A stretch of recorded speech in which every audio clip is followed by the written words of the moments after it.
Today is Thursday, April 23rd, 2026. My name is Robb Carter. Welcome to the future. Number one, Isaiah podcast in America. What a great few 10 days we've had rolling on here. It's getting more and more exciting as we go, getting a lot of feedback. Absolutely. The show from yesterday, oh my goodness, the feedback I got.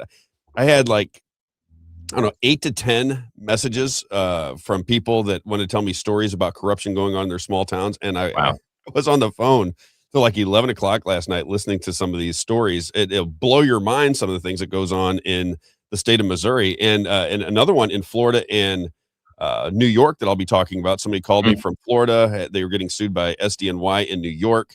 Just a crazy story. He's got through Peter Tickton. He's been in touch with all of these major players. He basically said the Biden administration stole his business, trying to put him in jail for something that was just a trumped up charge. He's expecting to get a pardon through Donald Trump, and it hasn't happened yet. So now he got a little emotional on the phone last night. He was like, man, I got a wife and kids, and they're just destroying my life. They want to put me in prison on trumped up charges, and nobody's coming to my defense. And I said, wow, that sounds a little bit familiar to the things I hear all the time. Scary world we're living in, hopefully. And we'll talk about his story. I think I'm going to have him on Monday.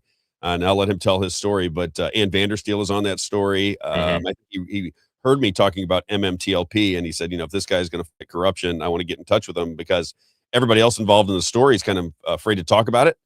And he said, and I'm not afraid. He goes, I can't be afraid. He goes, I got to get the word out before it's too late for me. And I said, okay, well, let's get it done. Send me the information. I looked at it last night, and we'll try to get him on maybe Monday or Tuesday of next week. The show today, if you're a Florida resident, or if you're just interested in the AI data centers, I'm looking at there's a guy named Kurt Hilsinger. I keep forgetting. I apologize. But he is an advocate for the wishes of Mike Kehoe, the governor of Missouri, as I understand it. And he's out there and putting out all of the great reasons we need AI data centers, telling everybody what they will do. He's basically saying if you have a phone, if you use any of these things, you need more AI data centers. And he's pushing them really hard on social media in the state of Missouri. The gubernatorial candidate, Paul Renner. Now, Paul Renner used to be the former Florida Speaker of the House. He's going to come on in just a few minutes at 9:10. He's making a statement, a press conference against AI data centers. So we'll have him on at 9:10 to give us opinion on what's going on with the AI data centers. Now, this is an insider in big time politics. Speaker of the House in Florida, that's big time, baby. So he'll tell us what he thinks of the AI data centers. They're popping up all over Florida, all over the Midwest, small towns everywhere, and people continue to push back, and the government continues to say, get out of my way, AI data centers, here we come. And then a little Missouri politics. We have a guy named Jeremy Jacobs coming on. I think it was Jake Jackson reached out to us yesterday. Jake Jackson, a part of People's Lobby Mo, and said this guy was at the Missouri Capitol yesterday. Isaiah, we're trying to get video of the Senate live stream so that we can watch what's going on inside of inside the Senate, so we have an understanding of who's voting for what and how the proceedings work. He was there. He's going to tell us, because I don't think this was an official vote on the they decided to table the decision as to whether we should have video live stream of the Senate. And he took pictures of the people that were standing. So he has the official vote, which we wouldn't normally get, but he took pictures, and he's going to share what he learned about the people that were for and against transparency in the Missouri Senate. Then at 10:30, every Thursday at 10:30, we're going to have Act 4 Missouri on. If you want to check out their website, act4mo.org, act4mo.org. Amy Castro and Michael Compton.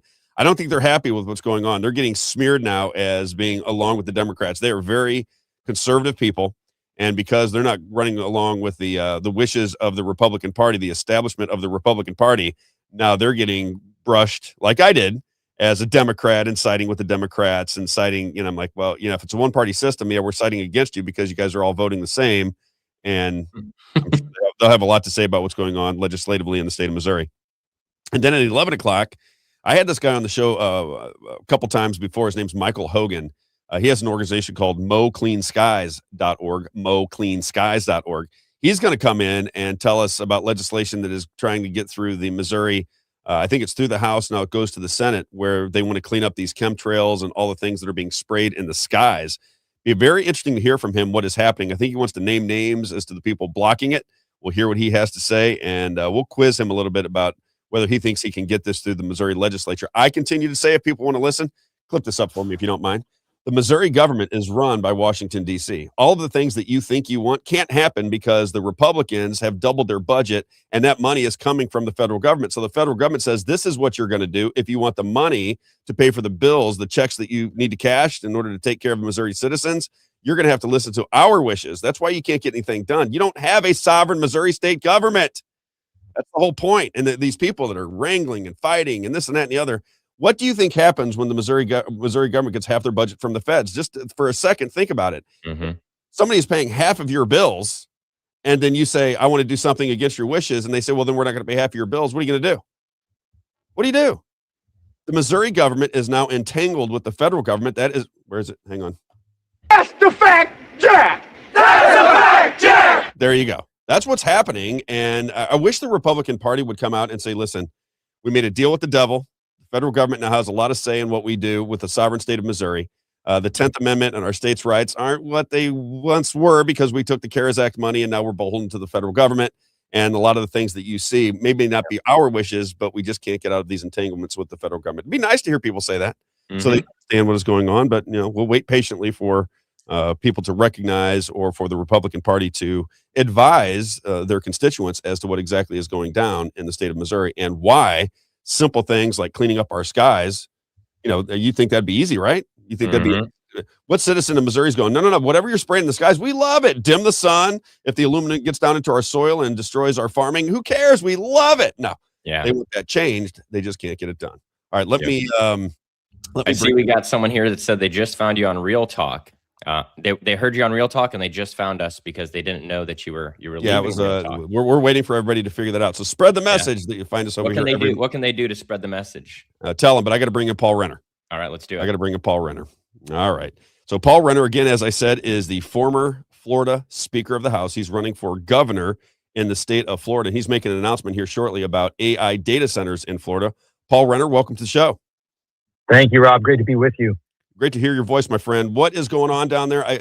Big conversation for my organization, and everything we are hearing is that these AI data centers cause a lot of problems with the soil, sound, water supply, and I've yet to have anybody tell me exactly how this is going to benefit the citizen. What is your take on AI data centers in Florida, and what's the press conference all about? Well, it's become a major contrast and an issue in this campaign in the primary between me and my opponent, Congressman Donalds, he said he wants Florida to lead in the construction of AI data centers in our state. He literally said we have plenty of pristine land to use. As you may know, and you talked about what's over our skies, we have record drought right now. We have some of those pristine lands that are on fire, literally. And so despite that, he wants to put in data centers that these hyperscale centers use as much as, according to what reports have been made, 5 million gallons a day, close to 2 billion gallons a year. And he has said as a starting point, he wants 4 of these major hyperscale data centers in Florida. Those are his words. My point is we're going to hit the stop button. These data centers will drive up electric rates. They've done it everywhere. They've been tried. So just imagine power needs bigger than the city of New Orleans. The center over in Louisiana literally demands more power than the entire city of New Orleans. 800,000 to 1 million people is the equivalent power demand. We cannot allow that here in the state of Florida. On our grid, there's no question it will drive up electric rates. We cannot allow it to damage our precious aquifer where we have millions of people moving in. We do not have the bandwidth, either the electric grid or the water supply to handle that. And then you mentioned the other things, the noise, the heat, the environmental effects. They want to put some of these near a school. What is the electromagnetic? And I don't know what other issues are there, but there's certainly a major issue when it comes to affordability and driving up electric rates. And there's absolutely a high risk of damage to our aquifer, our precious environmental resource here in the state of Florida that supplies our fresh drinking water. And under my watch, we are not for sale. We're not putting up Florida for sale to special interest, and we will hit the stop button, full halt, full moratorium is my position. They need to prove that they can provide their own electricity and their own water, but they still have a lot of other objections they'd have to get over before we'd ever let them set foot in Florida. So I'm a hard no. It feels like the establishment of the Republican Party, because we're getting this from all of the states, right? So I went out there and said, what's going on with the AI data centers? Stargate, $500 billion investment.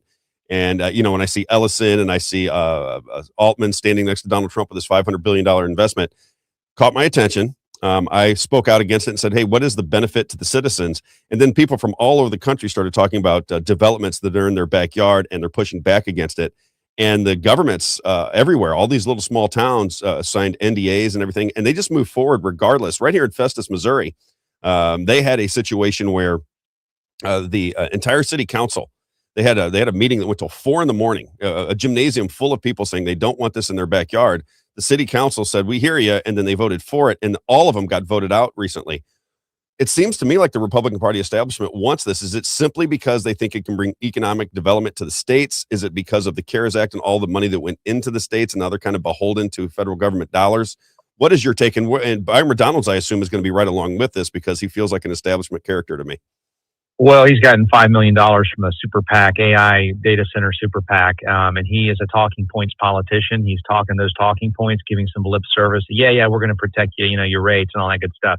But he wants to put his foot on the accelerator, and I've never seen an issue more clearly in which the special interests have literally purchased Republican politicians, and this is something where they're going to make billions and billions, hundreds of billions of dollars off these data centers, and it's not in the interest of we the people. And I've never seen such a clear example where they simply don't care.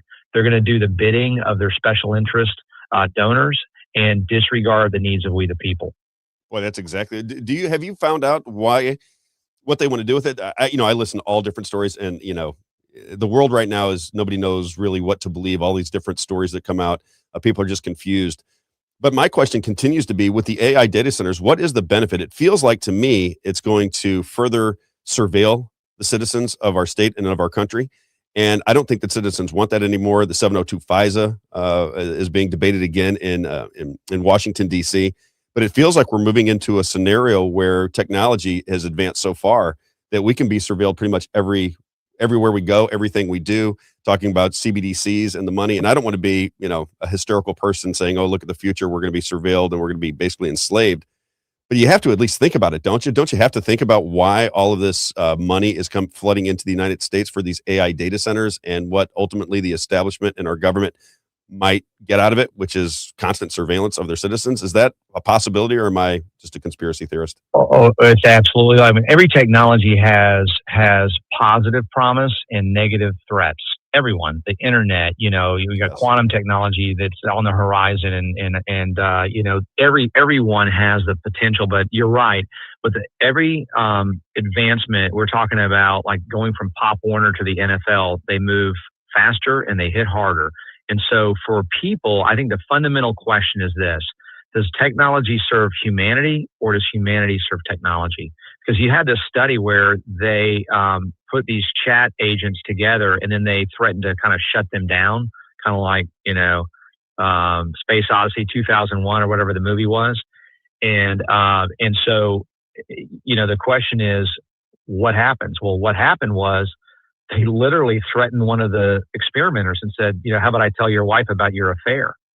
Because it was listening in, I guess, to enough conversations, and this guy was having an affair on his wife. And so, do we get to a point where the technology is turning on us, and it becomes about them serving their own ends? And the bottom line is this: is that there's a handful of people that have figured out how to make crazy billions of dollars of profit on this technology, and at our expense, and they really just don't care what it does to us. Whether that drives us to higher costs, which it will, they don't care. If it means it hurts our aquifer, they don't care. They're only focused on making a ton of money and doing what they're doing and putting this technology to their own use, not to our use. And I don't see the benefit, to your point, to we the people. There will be some benefit, but not at this cost. And so we have to not, my opponent wants to build first and ask questions later. And I'm saying the opposite. We're not building anything. We're going to ask questions first. Where's the electricity coming from? And are you going to be on your own grid or on our grid? Because if you're on our grid, you're raising prices. Where's the water coming from? Don't tell me, you're going to have a closed loop. And is that closed loop, are you going to inject anything into our water system? like antifreeze? What are you using to cool? Because these facilities are super, super hot, and they've got to be cooled either by fresh groundwater, which means you're taking it away from us, or it's got to be some kind of closed loop with a lot of very high potency chemicals like antifreeze in your radiator to keep these facilities cool. There's fan systems that they're using. What about the noise? We're going to put these right next to residences. What about the other environmental effects that you alluded to earlier? These are all questions that are fair for people to ask and say, how is it serving us? How is it making our lives far better? Or is it just making your life, the developers and the politicians who serve them, better? And that's what I see in this race. That's what I see in this conversation that we're having right now. Is there's this rush to make a ton of money, and you have people like Byron Donalds that are going to just speak from the talking points and not do what's right for we the people. And I'm saying, full stop, hit the halt button. Let's have a conversation before any of this stuff ever sets foot in Florida, frankly, if ever. Yeah, and I agree with you 100%. I think that's the big thing is citizens want to have a say in the outcome. They want to be able to have conversation with their elected representatives and say, hey, listen, we don't see the benefit to us. So we see our water supplies and energy costs going up, and we want to put the brakes on this until we can fully understand it. Feels a little bit rushed. And that's what I was going to ask you the next question. How is the Republican, you had a big position, Speaker of the House in the state of Florida that's a very powerful position. I'm sure you've made a lot of contacts within the Republican Party. How is the establishment in Florida looking at you right now? Because Byron Donalds, for some reason, I think it's the attachment to Trump, has given him a lot of free press. People know his name now. But you have a lot of governing authority or had with the Speaker of the House position. How is the Republican Party looking at you right now when you're saying no to AI data centers? How's that working within the Republican circles in the state of Florida? Well, you got two groups of people. I'd say you got the true conservatives, people that say, look, we know you're by far the best qualified, 20 years in the military, 2 wars, prosecutor, successful speaker. You got a lifetime of leadership under pressure and actually showing up and doing things for we the people. You have that body that's within, a Republican club or, a local county party or whatever that are very supportive. And we've seen 3 straw polls where we beat Congressman Donalds, by more than 2-1. Now, contrast that with a state party that then sent out emails saying, you will not do straw polls. You cannot do straw polls. It's tantamount to an endorsement, even though the entities, the local county parties that did those said this is not an endorsement. It's a straw poll. It's a snapshot. So they're stepping in, frankly, to run cover for Byron Donalds at that statewide level. And so that second group of people are the people that are going to put their finger in the air, lick it, and say, where's the wind blowing? I got to be with the winner. And they don't really care about principle. They don't really care about we the people. They just care about their own skin and being on the right side in a political battle.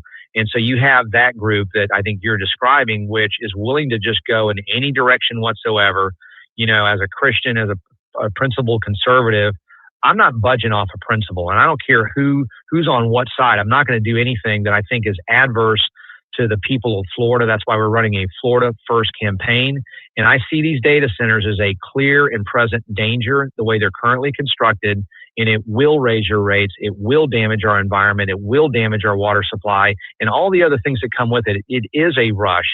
And the fact that they don't want to take their time and have input and have science and have people really look at this and say, if this is going to be done, how can it be done where we truly protect people? Is there a way to do that, first of all? And if there is, how is it done? And so because of that, it tells me that they're willing to just serve the needs of the special interests that fund their campaigns.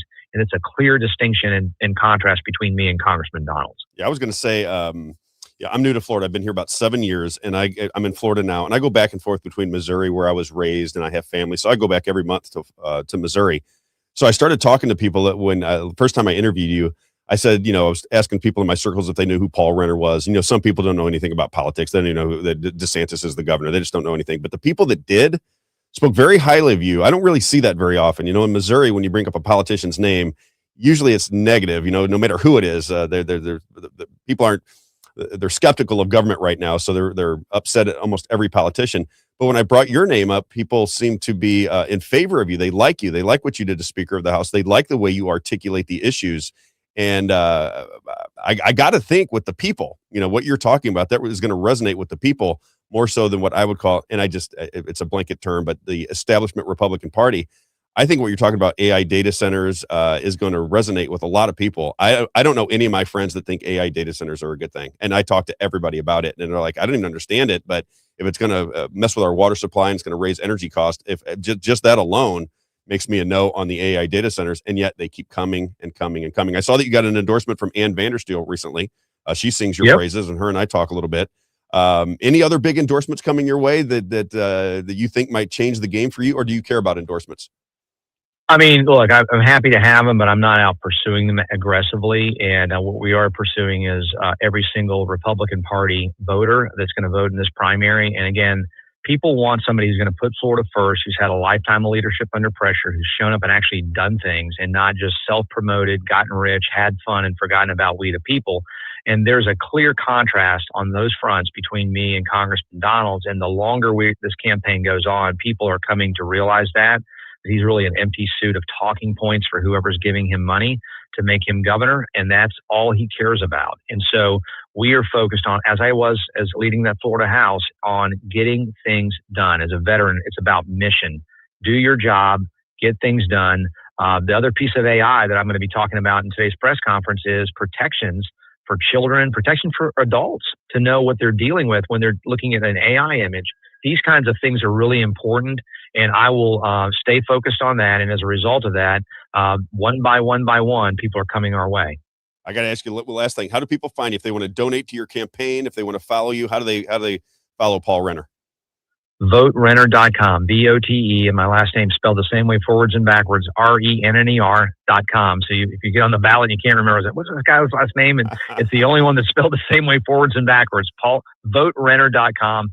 My name's Paul Renner. We'd love to have you come and donate, sign up on our grassroots army. We're assembling a great group of grassroots leaders in every single one of our 67 counties.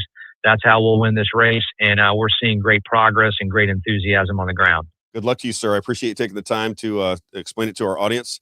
We'll be in touch, and good luck today. Thank you, sir. Thank Bye-bye. you. All right, Paul Renner, everybody. Boy, he is an articulate guy, is he not? Isaiah? Very. I mean, he could do radio. He's very articulate, very measured. You understand what he's saying. He doesn't look like he's trying to fumble around the issues. I've talked to him twice. He talked more than you. He did, and it's not easy to do. You know that. Isaiah, are you teasing me? Yes, of course. Well deserved. I just think that he's an articulate guy. There's another guy running down here, James Fishback, and James Fishback has asked me to do MC, or he hasn't, but people associated with him have asked me to MC one of his events on 6/20. It was 7/13. They just moved it up. But these two men, Paul Renner and James Fishback, they seem to be taking the side of what all of the people want. You know, when you hear these issues and what people are trying to get accomplished in their states, they want a conversation with their government. They want open and transparent government, which Missouri doesn't get, but they want open and transparent government.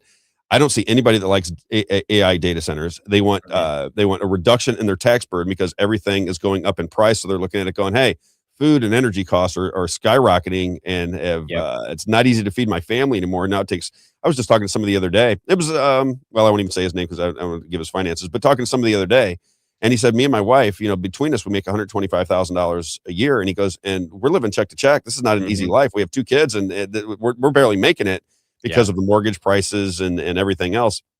I read that too. I have basically a bare minimum level of standing for a family of four is $140,000 a year. Yeah. It's just, it's crazy what is happening. And it really sucks the life out of young people. You know, when I was a kid, why they like Fishback and yes. Renner. Yeah. And when I was a kid, you know, by the time you're 25, you know, between 25 and 30, people were looking to get married. They wanted to have children. They wanted to settle down. It was, you know, it wasn't like life was easy back in those days, but it was so much more affordable to get your family off the ground. Now, when I look around, you know, most people are not in a position to have children from a financial standpoint. They're nervous to have kids just because they're like, you know, I got to get insurance, and now I got to be a big boy and a big girl, and I've got to get a home, and I've got to have, you know, 2 or 3 bedrooms, and I got to get back and forth to work. And they start looking at the budgeting of it all, and they say, you know, let's just wait. You know, as soon as I get a promotion, we'll have a child. Yeah. You know, and I just think it's a bummer, is what I think it is. It's just a bummer. Yeah, I learned you're never ready to have kids. When it comes, you'll figure it out. I'm a personal experience in that situation. Yes, I think that, you know, when you have children, and I'll say this before we bring on Jeremy Jacobs, when you have children, it changes your perspective on what's important. I think that was the big difference between when I was before I had kids and after.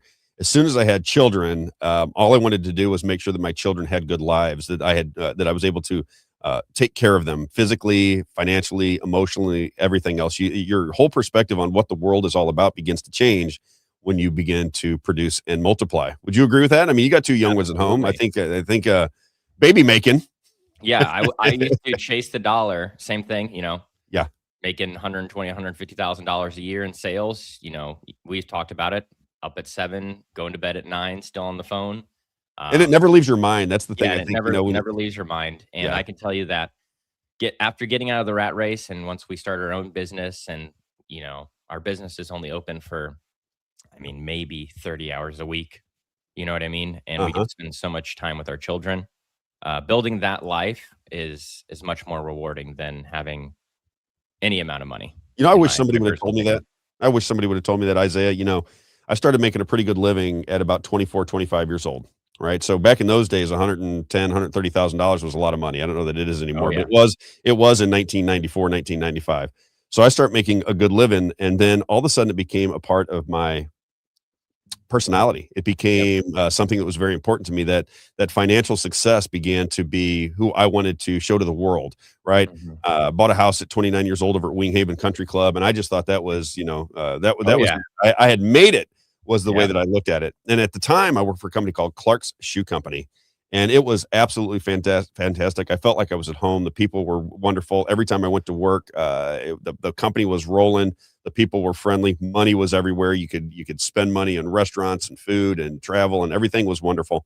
But as that started to slow down and the pressure started to go up, I started thinking to myself, even in my early to mid 30s, is this what it's all about? I'm making plenty of money, but I'm stressed out all the time. When I stress out, my face breaks out.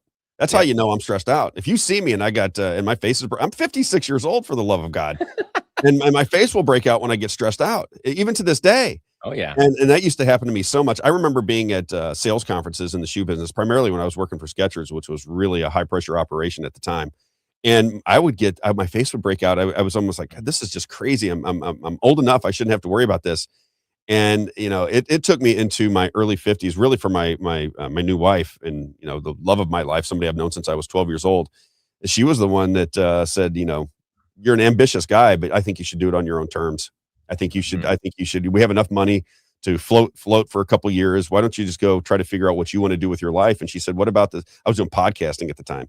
And she said, what about the podcasting? And I said, well, I do like it. She goes, well, if they keep shutting you down. We had the conversation, and I was talking to somebody in St. Louis. She goes, what about radio? And I said, well, I don't think they can kick you off radio that easy unless the station kicks you off. Right.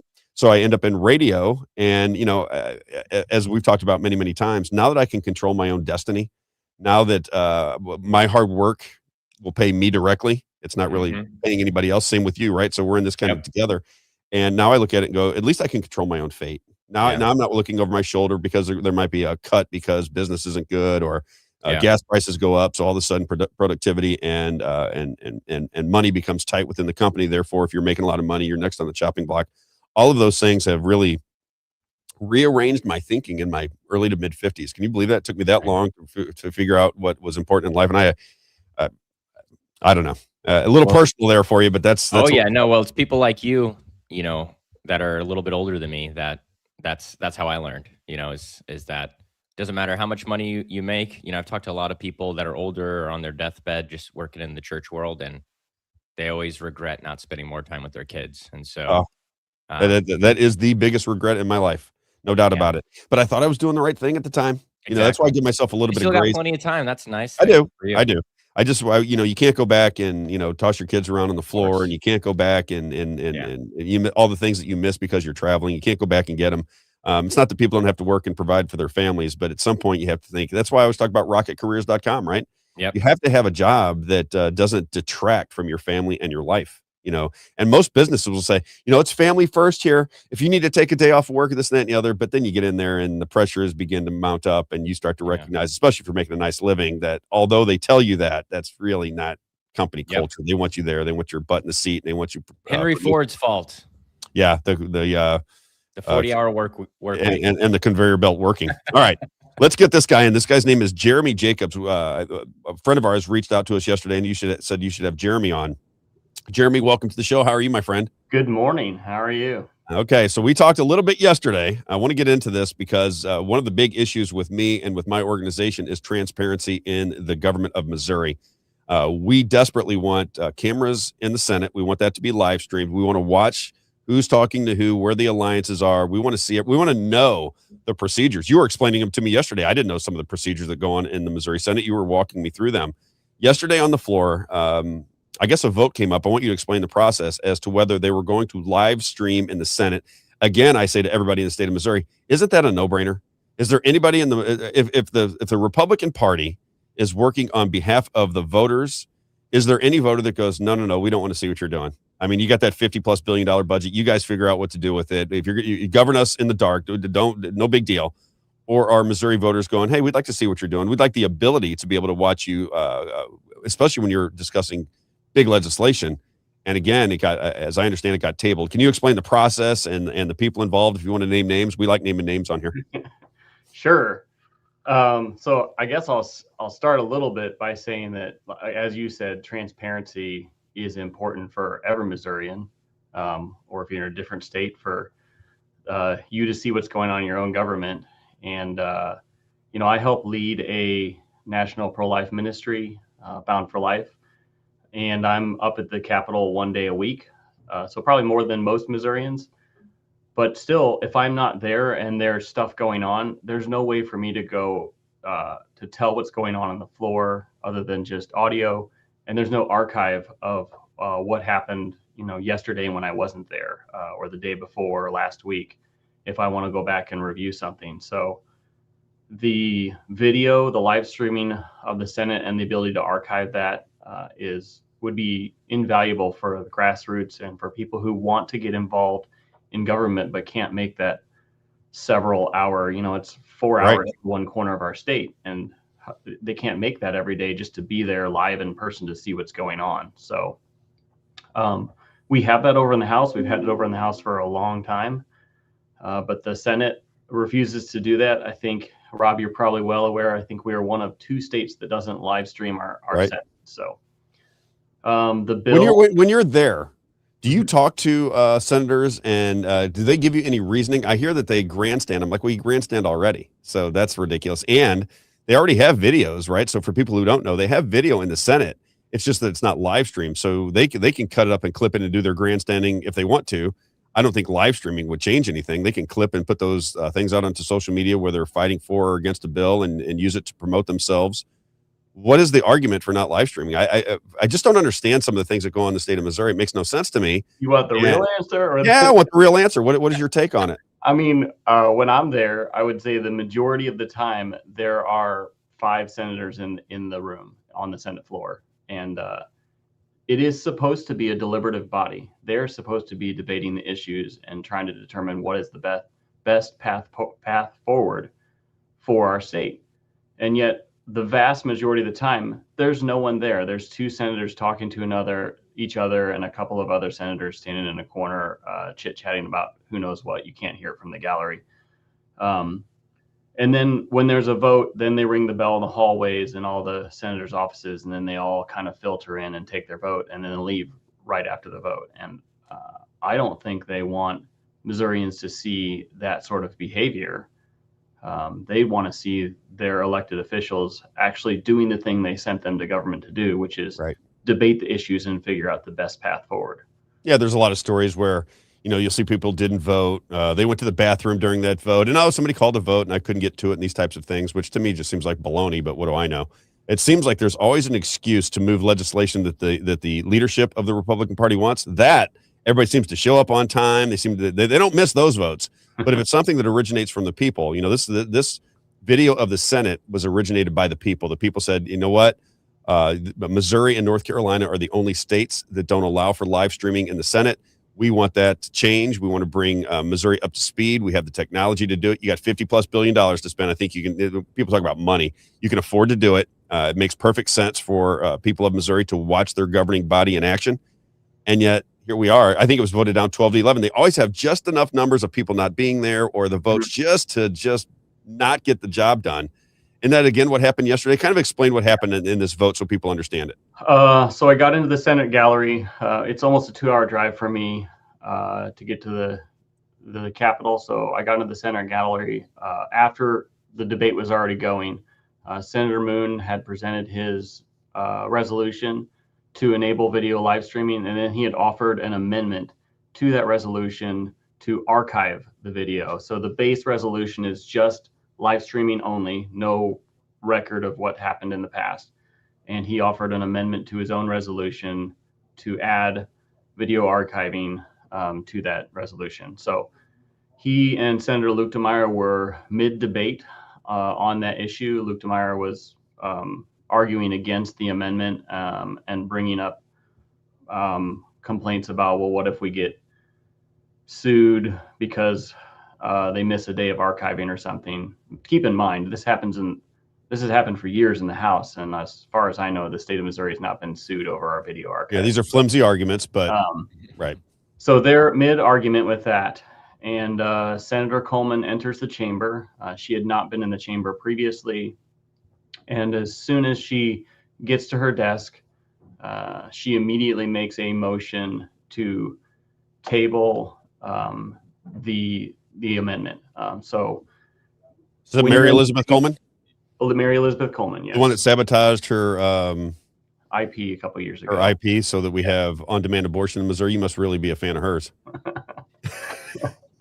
That's sarcasm for everybody, just in case. All right, go ahead. I'm sorry.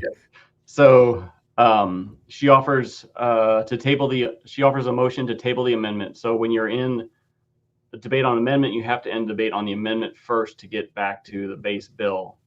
So she had to make two motions, one to table the amendment and the second motion to table the bill itself, so they could move on to other agenda items, which were supposedly, at least being argued at the time, that they needed to get to the budget. That yesterday was the day that they needed to get to the budget, supposedly. Right.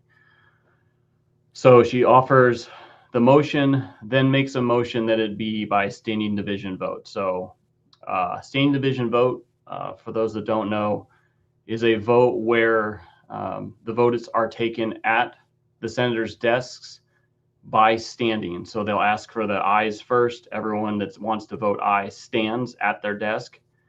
And then they ask everyone to sit down, and they ask for the nays next. And then everyone that's standing at their desk during that period of time is counted as a nay. They do that to avoid accountability, in my opinion, because there is no Senate journal record of who stood and who wasn't standing. It's simply a count at the time of who's standing. So the only way to have a decent record of who voted is to take pictures from the gallery of who's standing during those periods of time. And you did that. Which I did. All right. Who's standing against it? I was reading some back and forth between one of the senators who I think traditionally is considered one of the conservative senators, and he was going back and forth with somebody in my organization. And he said, listen, you don't understand the process. We're going to get this done. And I was thinking, as I was reading that, well, maybe that's true, but it doesn't look like that's the intent. Why would you table it? Why wouldn't you just pass it? Why would you table this motion? And he made the argument that it was because of budgetary concerns. They were just there for the budget that day. And I'm like, well, that wouldn't make sense for the other people, the 11 people that stood up. I mean, do they not understand the process? Only you 12 that voted against it understand the process. What about the 11 that voted in favor? They don't understand the process as well as you do. So the arguments just to me are so dopey and dumb. But again, what do I know? I'm just looking at it from the outside saying, if you want to get this done, you have a super majority. Well, you have a vast majority of senators. You can get this done if you want to. I don't think they want to get it done. I think that's really and it's just a kicking the can down the curb is what it feels like to me. Yeah. After tabling the amendment and then tabling the bill itself, both passed by a 12-11 vote. They spent the next hour to hour and a half dealing with a crime bill. They didn't move on to the budget. So apparently, transparency in the Senate, while claimed to be needed to be moved to a different time slot because of the budget, maybe wasn't that high of a priority because they didn't move immediately to the budget. They spent an hour and a half dealing with the crime bill. So Do you know who the nays were? I mean, do you have a list of the names of the nays, or can you send that to us? Because I knew you have the picture. Yeah. But I don't know that I could put that up and everybody be able to recognize it. Do you know who voted against this? I'd be curious to find out from their offices why they would want to table this, because I don't think they know that their constituents are going to know. Now that you give us the names of the people that stood against, now we can ask them why they stood against. Yeah. I don't have it here in front of me. I did. I think I emailed it over to you. And I may use it that way. Do you have the names or just the pictures? I have the names and the pictures. Okay, we'll get to it then. For you. So, but I would say, so I am from St. Charles County, so I was particularly paying attention to the senators from my county. That would be Schnelting and Schroer. Right. On the first vote to table the amendment, Schroer voted in favor of tabling the amendment. Now, I guess minorly in his defense, the crime bill they moved on to was Nick Schroer's bill. So maybe there was a motive to get on to the next agenda item, which was his own bill, and he didn't want that to be a distraction. But he did vote in favor of tabling the amendment.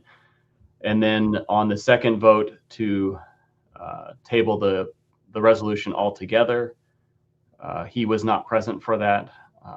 And Adam Schnelting was not present for either of those. However, they may have been in the chamber. So at the conclusion of the vote, Senator Moon made a verbal, he wasn't on mic, his mic wasn't on, but you could hear him from the gallery that he was audibly complaining about senators being in the chamber and not voting. So there are 34 senators, and yet the vote was only 12 to 11. That only adds up to 23.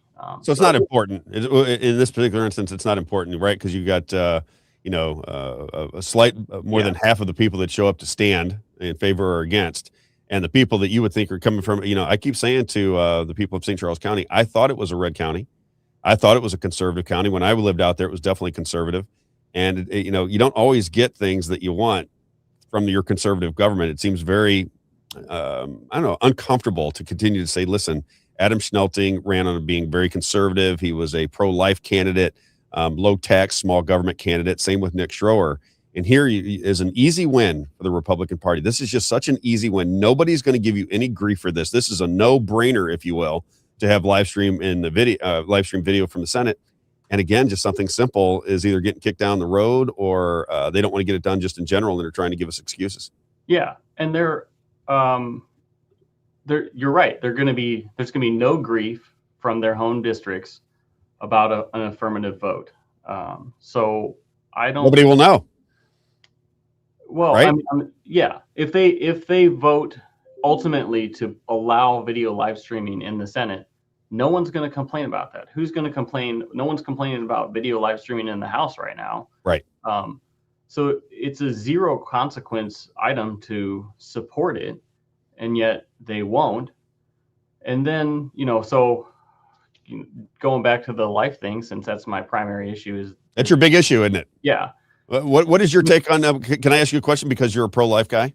I got to ask you this question. I get into the process of the politics, and you can say whatever you want. I'll give you time to whatever you want to talk about. You will promote your website if you want, or anything that you want to do, we'll do it. But I got to ask you this question as an observer and somebody. I talked to you yesterday. You're very pro-life. You said this is my number one issue. This is what I fight for. What do you think of the process in the state of Missouri with the Republican Party? Because what I notice, and this is my deeply held belief, they really don't want to solve life. They don't want to solve it. And I don't know if they don't want to solve it because they just want the issue, right? So they can continue to raise money on the issue, because even if A3 passes, you're still going to have rape, fetal anomalies, and incest as reasons to have an abortion. And then you can claim rape, but you don't even have to charge rape. You just could go into Planned Parenthood and go, I got raped. And they're not going to ask you any questions. They're just going to give you an abortion. You're going to sign something that said I was raped.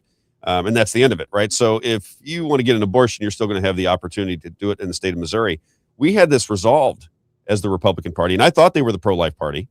I really did. I thought everybody involved were pro-lifers. And then when Mary Elizabeth Coleman sabotaged her own IP reform bill, it made sense to me that something's not as it seems.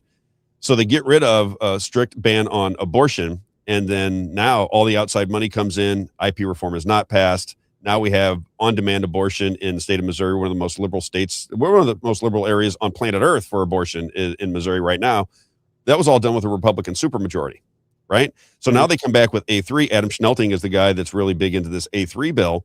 And I just wonder where you're at on that, because Mike Moon has the personhood bill, which says, at conception, it's that abortion will be illegal. And then you have the A3 that has some of these carve-outs. The A3 people say, well, you got to take the steps that you can, right? I wonder if it's just keep the issue alive and be able to raise money on it, because it's a moneymaker. Or number two, do they just not think that the base of the Republican Party really wants abortion eliminated from conception? Do you have a sense that you've been in this game for a long time? Is it both of those? Is it one of those? What is your overall take on the politics and the process of the situation? I think some of those. So I am against Amendment 3, and I can come back and talk on it at length at a future time if you like. But I'm against those people don't like me for even questioning them. They got mad at me. I'm serious. I'm like, I love you guys, but I disagree, and they basically shun me. I think that there are people who are genuinely pro-life that are supporting it, including legislators. But it seems that even those that support it largely, that are pro-life largely, may not have the political will to stand up against leadership who aren't necessarily as pro-life. And rather than taking a principled stand, they do what is politically best in the moment. Right. And to tie this back to what happened yesterday, if they're not willing to do what is essentially politically inconsequential in their home district, when they promote the new Amendment 3 and say, don't worry, we'll fix these massive loopholes later, why would I believe them? They won't even pass video in the Senate. You want me to believe that you're going to fix the massive loopholes with rape and incest in the new Amendment 3 later? I'm sorry, I'm not buying it. Yeah, I think you're one of many that don't buy the situation. Do you have a website, or if people want to reach out to you? I know you're you're an advocate for babies, so if you have any way to reach out to you, I want to make sure you get the opportunity. Bound4life.com. Bound4life.com. Yeah. All right. So do you go down to the proceedings down there in Jefferson City often, or was this just a chance situation? I usually go every Wednesday. You go down there on I'm a Wednesdays? Missourian. Well, we're a national organization, so we have chapters in about half the states and 7 other nations. And we pray primarily in front of government buildings. And we pray for the issue of life in the spheres of government.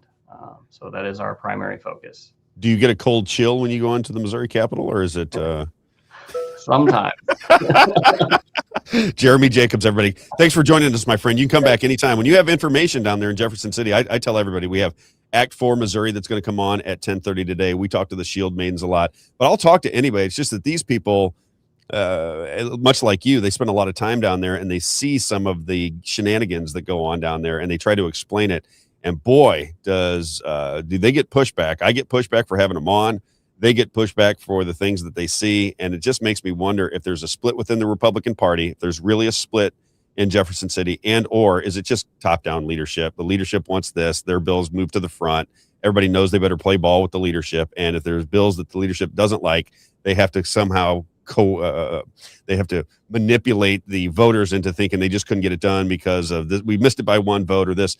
I think it's all kind of organized from the top. That's why when you're saying they don't want the video in the Senate, I would assume it's because people are going to start to recognize that they're always just a little vote short here or there. Yeah. But if you want to get things done for the leadership, if you want to give tax breaks to the Royals and the Chiefs, boy, they can get that done really quick. Everybody shows up. That bell rings. They're right there waiting for their food. In a matter of just a few days during a special session. Yeah, they'll make that happen for sure. Yeah. Jeremy Jacobs, great to hear from you, my friend. We'll have you back on. All right. Thanks, Rob. Enjoy your day. All right. You too. All right. I love having that insight, Isaiah. If people really want to know what's going on, I kind of find humor in all of this. I really do. It's sad, but it's humorous what is happening here. And I continue to lay it out for people. I know they think I'm crazy. Some people think I'm crazy. Mm-hmm. And I might be a little bit crazy. There's no doubt that I might be a little bit crazy. But, all you have to do is look at the outcomes. Yeah. Right? If you look at the outcomes, everything starts to make sense to you. And I have friends that are very close to me that I can talk to them till I'm blue in the face. And I say, listen, this is all being organized in advance. You're not really, don't really have this push that you think you have. Yeah. Perfect example is the Senate live stream bill. I mean, who could vote against that? And as he said, how would you trust a body that can't even vote for something that is an easy win for the people they represent? I mean, how do you even make sense of it all? But and there's they like do. 5 or 6 senators actually debating on the floor, and then ring, ring, ring, ring, come on in, Right. float on in, right? And they can't possibly read these bills. You know, they can't possibly read them. So it's that's why Bryant Wolfen said yesterday. He said, "I read all of the bills." I said, "Well, you got to be one of the very few that reads all of these bills." I think it's much like Nancy Pelosi said, the engine creates the bill, right? They have all their attorneys and what have you. Everybody gets a little piece of that pie within the lobbying groups and the people that spend money on the big political PACs and so forth. They all get their little carve outs within the bills. It's in the fine print. Usually, I would guess if I was doing it, that's how I put it in there. So most people don't recognize it, and they like that system. They like that system of being able to do whatever they want, come back into their hometowns, and everybody cheers for them. And they go, yes, yes, you did a fantastic job. Woo! And they do that. Pat on the back. One of those deals. And I think they love it that way. They get to do whatever they want. They get to hobnob with the power. They get the lobby favors, if you will. They get to position themselves after they get out of the House or the Senate for lobbying jobs or sitting on boards or what have you. And as like Donald Trump said, and I assume some of them are fine people. I assume, but it does look like a scripted game to me. I think you know it's what assuming does, right? I know what assuming does. Doesn't it feel a little scripted to you? I want you to watch this with me, and you are my governor. You'll tell me when Rob. No, come on, you're being a little bit crazy there. I honestly feel that this is almost everything that goes down there is already determined in advance. I think there are very few bills there's actually a real fight on it. I think they know that they have the numbers before they ever get to the Senate floor leader or the Speaker of the House. That's what I believe, and especially on the big bills where big money's coming down the road. Those bills are determined in advance. Now it's just a matter of who gets political cover. If you're not supposed to vote for it because you've told your constituents you don't like it, now, okay, we'll give you political cover, but this person over here is going to vote for it because what have you, he's terming out or she's terming out. So we'll get that vote. But the numbers are arranged by leadership. It feels like to me, doesn't it to you? I mean, all you got to do is spend a day at the Capitol while they're all in session, and you'll see all the deals happening out around the floor. It's not happening on the floor. You'll walk around and you'll see, maybe 5, 10. I've seen in the St. Charles County people all together. There's like 25 of them outside of Nick Schroer's office. And then they're talking out there. And then, what do you know? They all go back into the office and they're all talking there. And they're not voting yet, but I'm sure they're hammering it out in there. Okay, what can we get you? How can we make a deal here so you can get on our side? And then the bell rings and they go out and vote. So that was eye-opening to me, is just spending a day there when they're in session and just seeing all that take place, and then hearing from I'm not going to name names, but specific people that have you can name been names, powerful in Missouri politics before. Is very interesting. Yeah, I'll tell you one of the most interesting things that I've ever seen was when I went down. Justin Sparks was running against John Patterson for Speaker of the House, and I happened to know Justin Sparks. He was friendly with my best friend in the world, his wife. Justin was in that family. So I had close ties to him. He gained my trust. I liked what he had to say. So I was pushing for him to be the Speaker of the House because, as he explained it, he said, you get an envelope of money you need to raise, and the Speaker of the House is predetermined. So as you sit down as a freshman congressperson, we already know who the Speaker of the House is. You already know who take me to your leader. They've already chosen the leader for you, right? Yep. And it seems bass-ackwards, if you will. But that is the way the system works, and they'll give you reasons as to why it works. I've talked to many people high up in the Republican Party. They all give you reasons. I just glaze over when they say it. I'm like, well, I understand. I said, everything you're describing to me works for the party.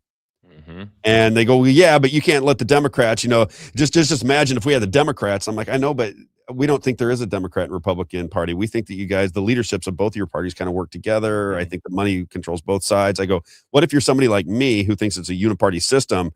And I don't really care about your fight against the Democrats. I just want you to govern properly within the bounds of the Constitution.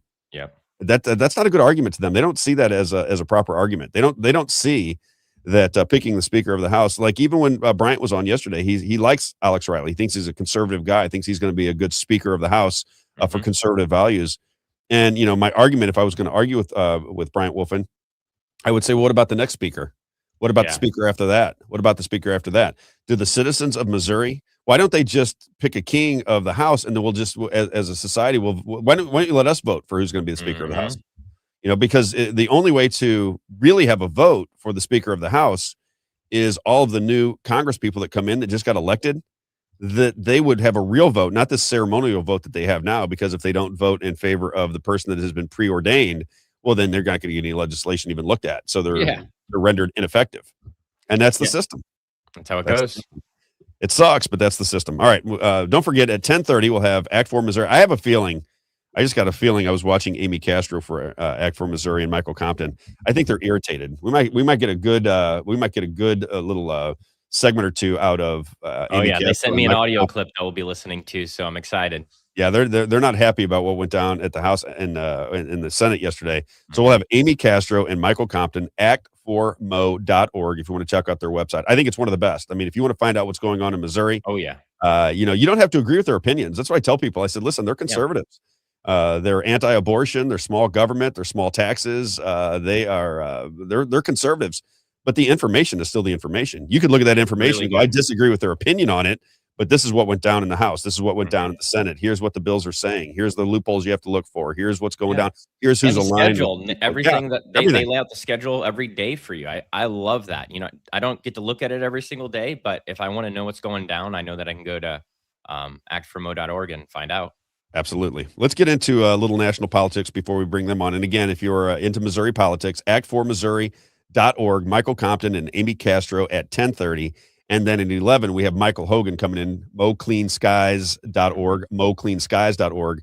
He's got legislation that he's been pushing for a long time now. I've had him on, I think, 2 or 3 times already. And now he has legislation. He's going to tell us who's holding up that legislation. Missouri Clean Skies. Who would want clean skies? Who wants clean skies? Who the Republican wants clean skies? Who needs that? Right. The vote's probably going to be 12-11 against. I mean, it's just clean skies. We can't get who wants clean skies, really? I wonder what Jones Water thinks about clean skies. I'm telling you what. It's so crazy. It's frustrating because you would think that these would be easy things, but again, you just end up with the nonsense. Common sense is not common. And over. Mark Twain said the problem with having common sense is you have to live in a world where nobody has it. Huh? So pretty true. Good. Pretty good, isn't it? What do I want to do first? I want to get into just stories that are on my mind. We're going to talk about. I know you've been wanting to talk about JD Vance. You also. I'll just throw some subjects out here, and you let me know where you want to go. I know you want to talk about JD Vance. You want to talk about David Wilcock. And you were wanting to get into the Candace and Laura situation. I want to get into that. What do I got? We got a half an hour. Yep. Can I read just a few of the? Because I go to these. I go to these AI, like Grok and Chat GPS, or what is it, Chat GPT? Chat GPT. And I say, what are the top 10 stories of the day? And the reason I like to bring these to people's attention, these are the top stories of the day, generally speaking, within the establishment media organizations. Okay. So if you're somebody who is entertained or thinks they're being informed by a Fox News or CNN or an MS Now or ABC, CBS, NBC, if you believe that to be true, tell me if this is what they're talking about on your corporate media outlets, because this is where I think the top 10 most covered stories are in America today. If you're listening to corporate media, here's the top 10 according to Grok. I just printed this off this morning. It says escalating tensions in the Strait of Hormuz. Iran attacked or seized 3 ships near the vital waterway. Deepening confusion and market anxiety amid the broader Iran conflict. Oil prices are volatile as the area remains a flashpoint. APN News. Now, didn't Donald Trump say we already won the war? Oh, yeah. Their Navy is completely wiped out. Well, everything's wiped out and we won the war. Is it 5D chess or is it 5D BS? This is what 5D BS. Which one do you think it is? I don't know anymore. I'm not saying that we didn't win the war, but it appears to me like the war, military interaction is still going on, right? The operation.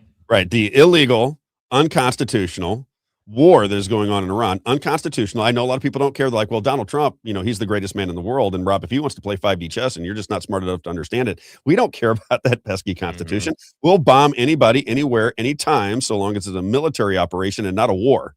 Military operation, not a war. This is what they sell to us.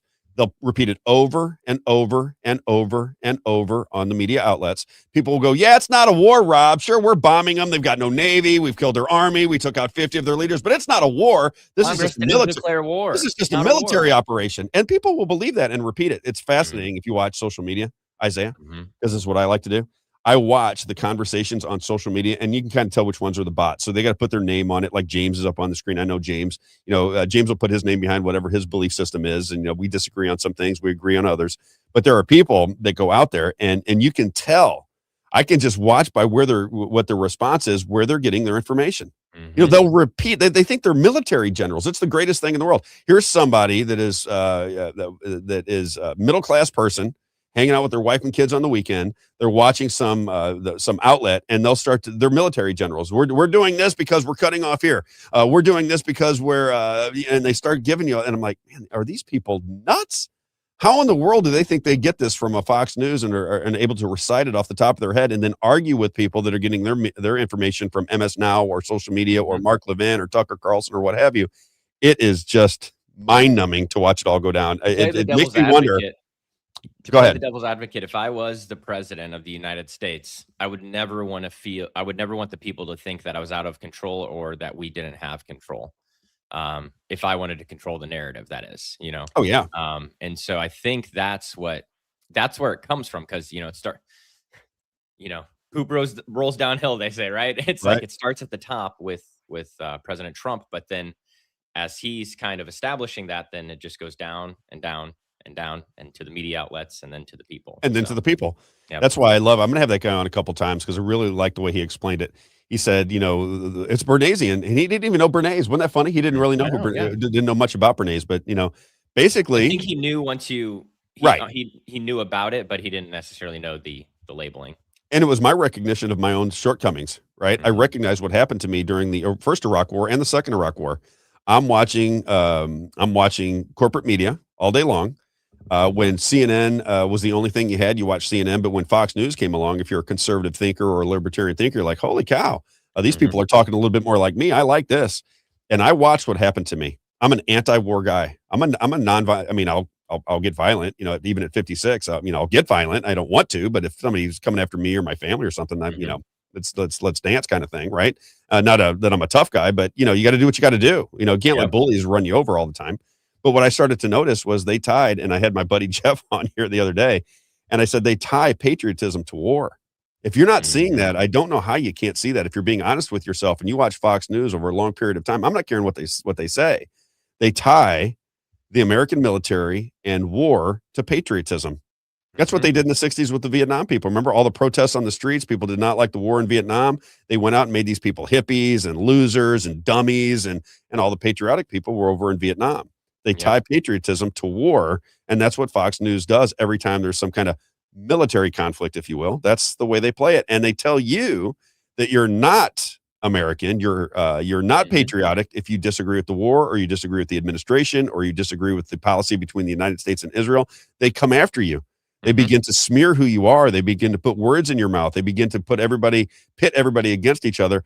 You would not believe, because we played a couple of Tucker Carlson clips yesterday. I'll bet you a dozen people commenting. People send me messages on Facebook and Facebook Messenger and text messages and emails. And I get information from everywhere all day long. People were like, Rob, Tucker Carlson is not a credible person. I'm like, but why is he not a credible person? And they'll start talking about something that happened with Donald Trump. Marjorie Taylor Greene, Donald Trump, Candace Owens, even Alex Jones. As soon as Donald Trump went after them, in their minds, Donald Trump is saving the world. Anybody that is against Donald Trump, whether it be Massey, Marjorie Taylor Greene, it doesn't matter who it is. They lump him in this group of people that are anti-American and anti whatever Donald Trump is trying to get done, the 5D chess or the 5D BS, whichever one you think is happening.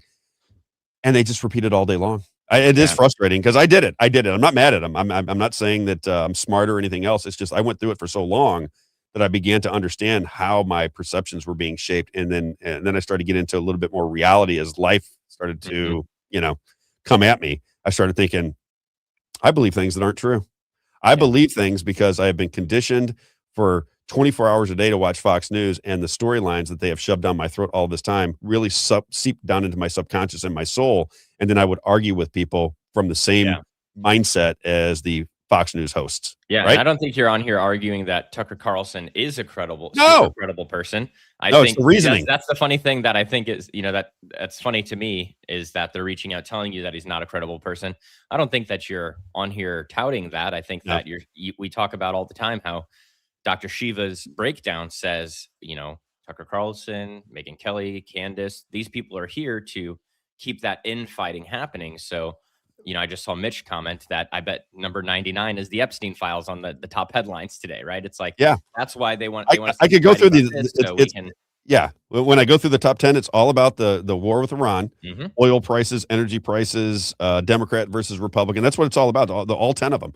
So I don't even need to get all, but that's the story right now is what's going on. And now we're all military generals. Now we're all guessing along with Donald Trump, and every move that he makes is just brilliant. He's a brilliant strategic thinker, 5D chess. And that's what the people who believe in him are going to go to their deathbed believing. And I don't think there's much you can do about it. I don't think that you could ever talk any of these people into saying, wait a minute, he's the exact, did you vote for him in 2016? Because if you're just now coming to Donald Trump, like within the last year or so, well, then you're basically a part of the original establishment government that he railed against. Because you got to tell me, maybe somebody can tell me, where is Donald Trump off base with the original Republican Party in 2016? Where is he different now? No, he wants 702 FISAs. Yep, he wants 702 FISAs.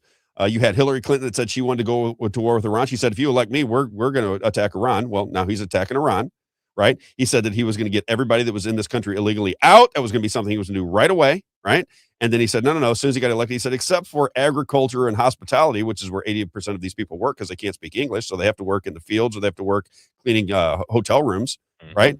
And I said, well, and I don't even H-1B visa workers too. He said, we're too dumb. We're too dumb. Exactly. We don't, we're too stupid here in America. We need to import them.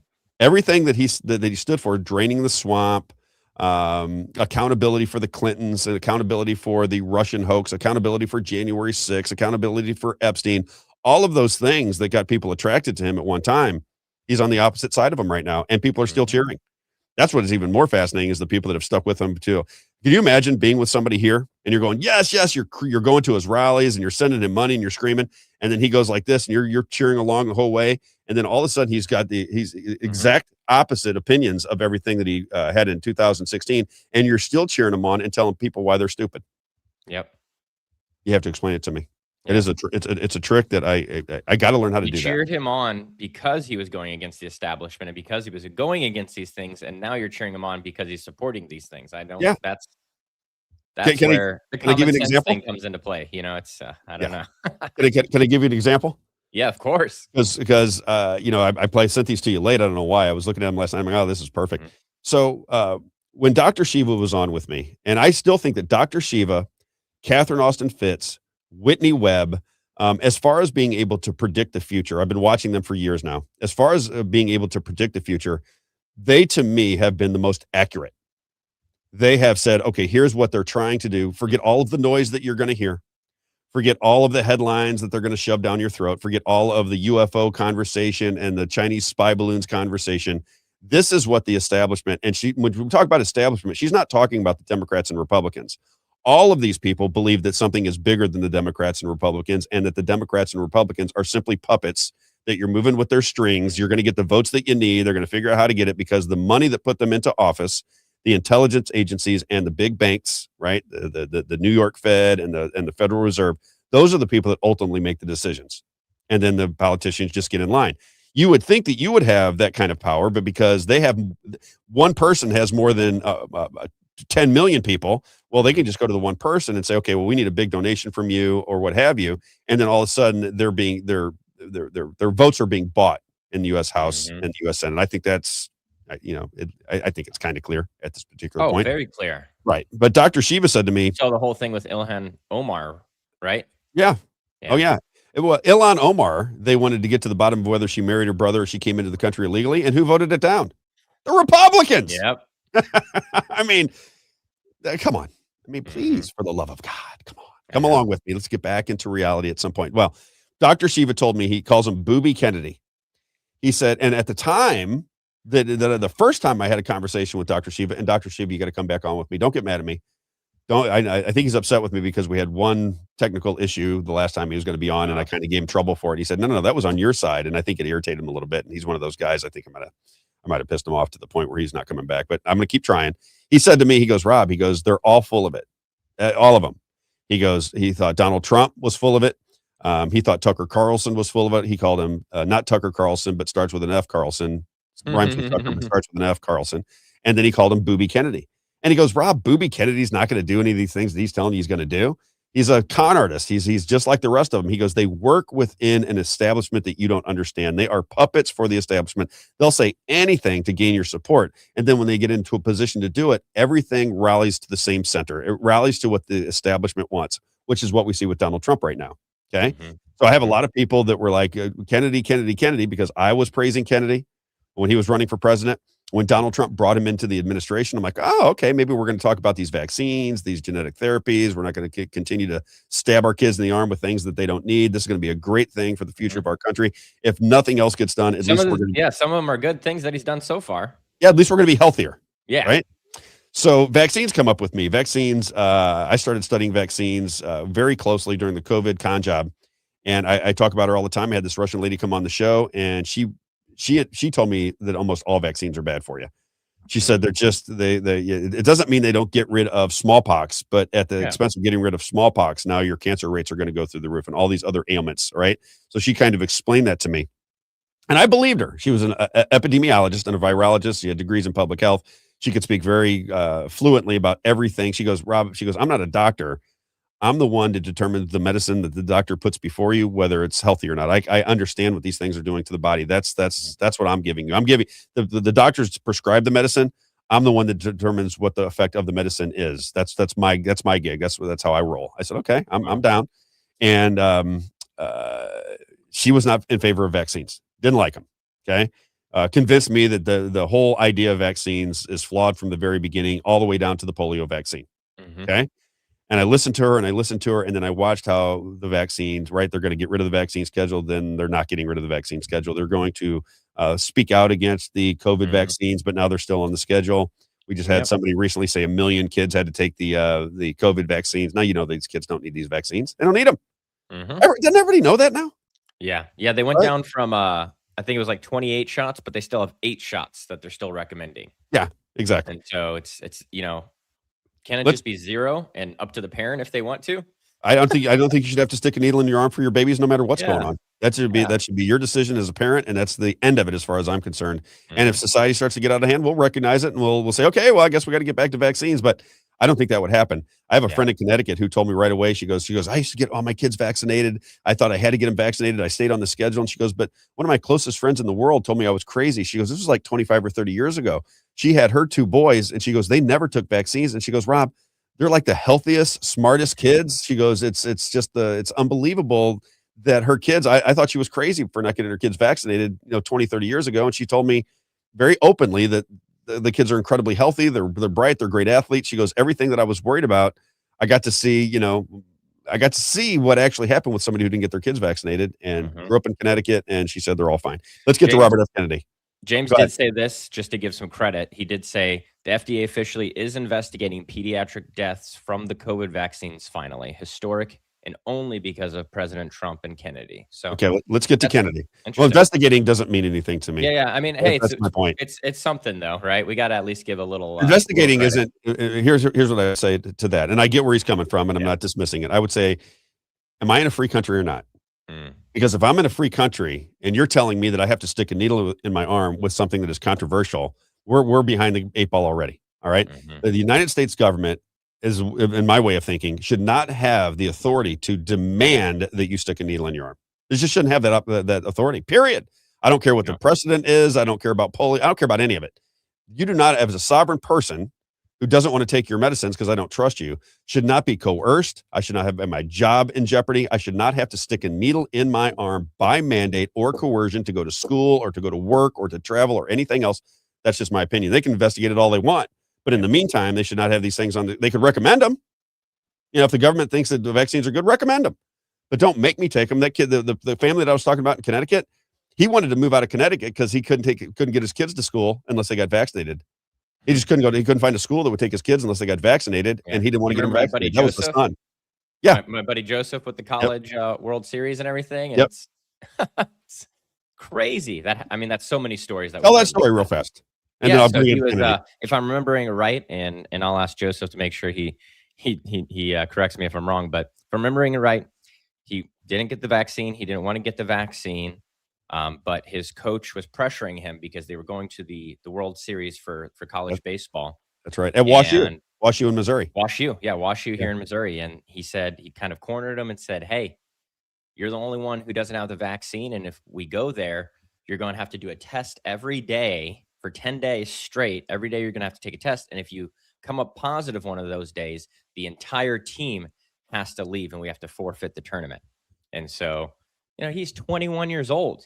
I felt like whatever people were telling me at 21 years old when I'm in college, I guess I have to listen to this or I'm going to get kicked out of school, and or your whole team's going to be mad at you. Or your whole team's going to lose. And so he got the shot. They get there.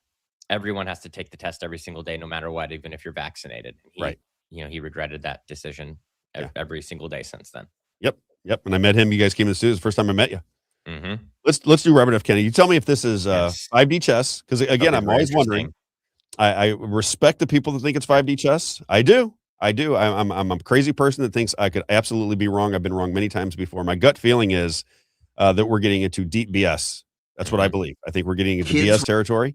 I'm willing to see things from a different light, but I believe the 5D chess really is 5D BS, and we'll see how it all plays out. I could be wrong. Don't get mad at me. That's just my opinion at this moment. It could change a month from now. If gas prices go down to $1.50, we're no longer in war. Everybody's dancing down the streets, hip hopping down the streets with their hands held, and everybody's happy again. And we have a society that feels somewhat free, where we're not paying exorbitant amounts for groceries. I mean, you go to the grocery store right now, you got to take out a loan from a bank to go get the groceries. We used to have so many groceries. Even when I was a kid, my mom drove a fork truck. She was a single mother. I had so much food in the house, I didn't even know where to start. And my mom was making no money by herself, raising me. We had a 3-bedroom home. We lived good. My mom was making equivalent of $35,000 a year, and we had not a worry in the world. Wow. I had all the clothes that I needed to wear, the food, and I'm talking about in the early 80s, and anybody that lives back to those days will tell you the exact same thing.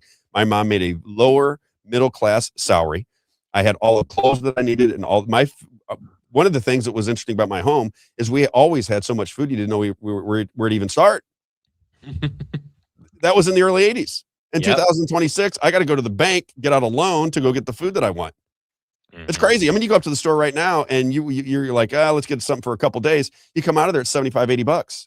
Oh yeah. I mean, we spend probably, I have 2 kids, we have $500 a week, I would say probably. Yeah. On it's groceries. Insane. And God forbid my daughter eats so many blueberries. I know. And think how much blueberries are. I know. Blueberries are outrageous. I mean, my wife likes blueberries and she likes all kinds of berries. So we have all kinds of fruit. I like fruit. Yeah. You like fruit? Yep. I like fruit. Yeah. I want fruit in the house at all times. And I look at the fruit cost. And I'm like, man, good Lord. I think I was telling you the other day, there was a watermelon in Florida. It was $10 for a watermelon. I'm like, $10 for a watermelon. When I was a kid, they were 49, 59 cents on the side of the highway. You could drive down and they'd have these farmers markets everywhere. You'd just be driving down. Watermelon, 99 cents. Watermelon, 59 cents everywhere. And now they're $10 for a watermelon. $10 for a watermelon. Same thing for pumpkins when it comes to the fall season. They're so expensive. I'm like, oh my gosh, can we just get 3 pumpkins? She used to buy so many pumpkins for our front porch and decorate and everything. And everything's getting expensive. Yes. You see the comment here on the screen about the online classes? Yeah. WashU would not let me continue my online classes due to the COVID vaccine. It's crazy. I'm still not, I can get off on that for another 25 minutes. Get this old RFK clip going here. So you tell me, is this Trump and is the Trump administration, is this 5D chess with the vaccines, or does it now begin to feel like a little bit more BS than we originally anticipated? So clip number 1, this is old Robert F. Kennedy Jr. This is the one that was doing the podcast circuits. This is the one that I was following and promoting and telling everybody, oh, I just love Robert F. Kennedy Jr. and all the things he's saying about COVID. I think we finally have a champion for the people. This is what he sounded like then. Check it out. Kids were young now. Would you give them the measles, the mumps vaccine? No. I got measles, mumps when I was a kid. Very, very hard to kill a healthy child with any infectious disease, but particularly with measles. Every single kid got it. And I had 11 brothers and sisters, and we all got it, and we were all fine. And there are a lot. Okay. Wow. That's what he used to say. Yeah. Now let's say what he's playing now. I when he's in remember that interview. Yeah. And now what he's saying in testimony. Now check him out. The new and improved Robert F. Kennedy Jr. Brought into the administration. Now he's new and Now improved. he's in the administration. Can you and now tell he's saying me? a different thing. Can you tell all of us, is the MMR vaccine safe and effective? Yes or no? The MMR Yes vaccine. or no? Yes. Thank you. It's safe for most people. Can you agree that getting the vaccine is a lot safer than getting measles? Yes. Terrific. Wow. I mean, Won't let my kids get it, but now I'm going to stand here on this worldwide stage essentially and tell everyone they should get it. exactly. And I had the measles when I was a kid. Yeah, I don't think I had it when I was really- 13 years old. I was off school for a week. I That's don't how I feel remember. about chicken pox. I had chicken pox when I was 2. Yeah. How did I make it? How did I make it? How did I survive it?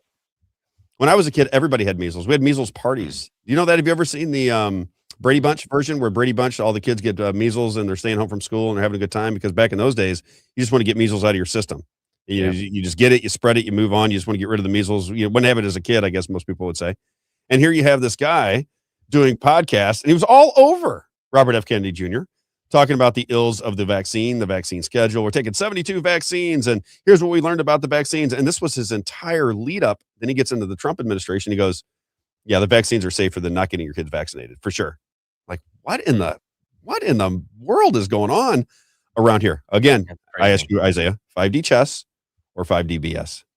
I think we know now, right? I got PJ here in the comments. His comment's a little too long to put on the screen, but he says, my oldest daughter was a freshman at university on a rowing and academic scholarship and battled for her teammates and herself with coaches and the administration about the vax. Of course, she was able to defend herself, but it took an emotional toll on her. The warrior in me wanted to walk into campus coaching and administration offices and light them up once side and down the other, but there was no need to chew beep, as she was fully capable. He used a cuss word there, so I just bleeped it out. But That's a UFC interesting. Hall of On Fame two fighter right there. don't you? scholarship, academic, and rowing scholarship, and she had to defend the whole team. That's crazy. He could have taken out everybody. You know who that is? No. That's a UFC Hall of Fame fighter. Oh, no problem. That's my man, Pat Miletich. Very bright guy, by the way. And he and I, kindred spirits. That's who was with I'm forgetting his name, the hypnotist. Jeff? I don't know. Yeah. He was with the hypnotist. That's exactly right. Yeah. Yeah, that was one of his buddies. And, he is somebody that said, I'm going to do things that I think are right for society. I think our soil is being poisoned. And I know that. He knows a lot about the body. Again, he was famous not only as a Hall of Fame fighter, but because of his endurance, he was able to teach a lot of champions how to as UFC fighters, because he understood how to create energy for yourself, right? Mm-hmm. So he says, okay, all these metals, poisons are in our soil, which creates poisons and soils in your plants. Then you get sprayed with the pesticides, which further destroys it keeps the plant alive, but it's the chemicals that are on there. And then you start to ingest them and you have all these ailments. He goes, it's really starting from the ground in our food. And there he is. I'm glad Pat's listening. He's a good dude. In a minute. So what do you think, though, of the Robert F. Kennedy Jr. deal? Yeah, the that comment that we just saw on the screen, RFK Jr. knows what happens when you go against the CIA. Interesting that... his wife died. Really? Yeah, his wife was found dead in their home. That's very interesting. Yeah. Because in my mind, I'm thinking, if he is, like his family members and his father and his uncle, right? If he's so against the establishment and he's trying to push back, he probably wouldn't be in the administration, for one, and he probably would be dead, if he was truly pushing back and he wasn't playing the game, is what we like to call it, right? What's interesting is when he announced that he was running for president, his family came out and said that he's a narcissist con artist, very similar to what they said about Donald Trump. So Donald Trump's family, if you remember, married Trump, and a couple of people in his family came out and said this guy is just a BS artist, con man. And this is what his own family are saying about him. But again, I don't put much into that because I don't know what the World Wrestling Federation motive is between all these different political players. But it is odd that they would that the Trump family or people within the Trump family said the exact same thing about Trump as the John or Robert F. Kennedy family said about him when they were trying to get into bigger positions of power in the administration. The Southern Poverty Law Center situation just, I think, verifies everything that we've always talked about, is that how it's a uniparty and they're really coordinating together to accomplish a goal, maybe not the goal they're telling us about, but somehow there's a goal there. And we've got this left-wing organization funding the KKK. So you're creating racism so you can fight racism? Is that what's going on? It's what it always is. It's always like that. But just think of how, and we got to remember, if you have the money and you have the media, if you can control the message, all you have to do is, if you're playing that 5D chess, you create a problem, right? There's a problem out there in the world that you can create, and then you go to your politicians and say, we have to stop this problem. I need money to stop this problem, and you can see how it works. You got to create the problem and then raise money to stop the problem. Yes. If you don't believe that to be true, let me play this one more time. There's a boogeyman, like you say. There's always a boogeyman. If you don't believe that to be true, I want you to listen to Tim Burchett and this guy from the State Department as he explains to you how the United States government is sending money to terrorist organizations all over the world. If you don't believe it, just one more time. Mr. Burchett for 5 minutes. Thank you, Chair Lady. Mr. Roman, are you aware that we are sending $40 million a week to the Taliban? Yes, sir. Can you name other instances of foreign aid going to terrorist organizations? We have assisted Al-Shabaab in Somalia. There's been instances of the Khamsi network in Sudan, Hamas, Islamic Jihad, Hezbollah, Kataib al-Hezbollah, Hayat Tahrir al-Shams in Syria. Dozens of terror organizations have received indirect assistance from U.S. foreign aid. And U.S. taxpayers. Yep. So how does that your volume's down a little bit because you turned it down with there. How does that become a conspiracy theory? If it's testified under oath in Congress, then how does it become a conspiracy theory? I try to, my buddy Jeff says, he goes, Rob, you bring the receipts for everything. Why do people have this perception of you? I said, that's why I play the clips every time. Yeah. That's testimony that I happened to be watching one day. I said, I'll clip that. I couldn't find it. That's why it's got the music behind it. You can find it now. Now it's up. You can go without the music. I should probably replace it. And they're telling you that we are funding terror organizations all over the world, including Hamas. Yep. And the Al-Shabaab is so interesting because of just the whole situation with all the Somali immigrants in Minnesota and around the country. We're sending money to the terrorist organization, and then we're shipping Somalians over here and then giving them government money to also take back. You could make it up. It's backwards clown world. And when you describe it to people, I really do believe the biggest problem we have is people are just so overwhelmed with information. There's so many different narratives that are interesting to people that they believe what they want to believe at some point. They hope that nothing bad happens. They'll watch it from afar. They'll watch it on television. They'll listen to me, or they'll listen to network news or the radio or wherever they get their information, whatever entertains them enough to stay involved in the conversation. And that's where their opinions usually come from, except for this show. Because we don't, my opinion, I don't care whether people agree with my opinion or not. Yeah. I just want to give it. I'll listen to yours. I'm not mad at you if you disagree with me, but boy, people get mad at me when they disagree with me. Holy Moses, you have no idea. All right. I see him there. So we got Amy Castro and Michael Compton, two of my favorite people that go down to Jefferson City and bring back the information. I have a feeling they're going to be in a really good mood with all of the great things that came out of Jefferson City over the course of the past week. act4mo.org. act4mo.org. I see two pretty faces on the screen. Good morning, people. Oh, here she comes. And Michael Compton. All right, guys, what happened yesterday with can we just start? I know we're going to talk about the tax bill. We'll get there. I don't understand the not wanting to pass through the Senate the idea that we would live stream video. I know it's not the biggest issue on the table for everybody right now, but I don't understand my Republican Party. Because I look at it and go, this is a no-brainer. This is a simple one. Nobody's going to give you any trouble for this. Why would you not just run this through and be done with it? We'll tie it all in with the tax bill in the end of this segment. Well, there you go, Rob, thinking Republicans and Democrats. I know. Both groups don't want the camera. Well, I didn't even know till recently you were a Democrat, Amy. I didn't even realize that you were a Democrat. Well, truth be told, I'm going to be very forthcoming here. I was raised in a railroad family, very strong union, and Democrats. So yes, they try to say this. Well, was Trump.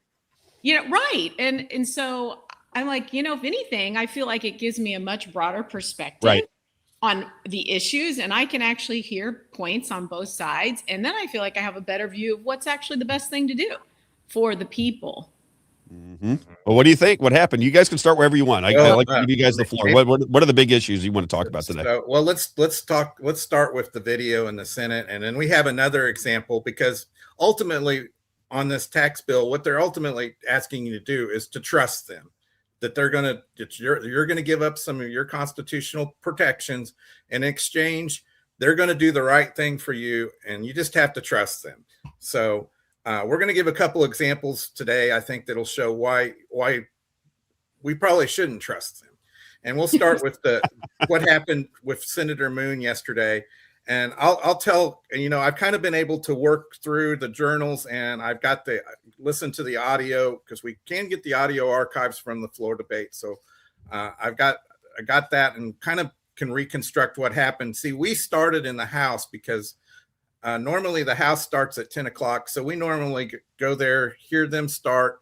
The Senate comes on, and usually at 1 p.m. Now, yesterday it was interesting on their website. They didn't have, like they normally do, that the Senate will start at 1 p.m. They had just, the Senate had adjourned under the rules, which was kind of strange, but we've seen that before.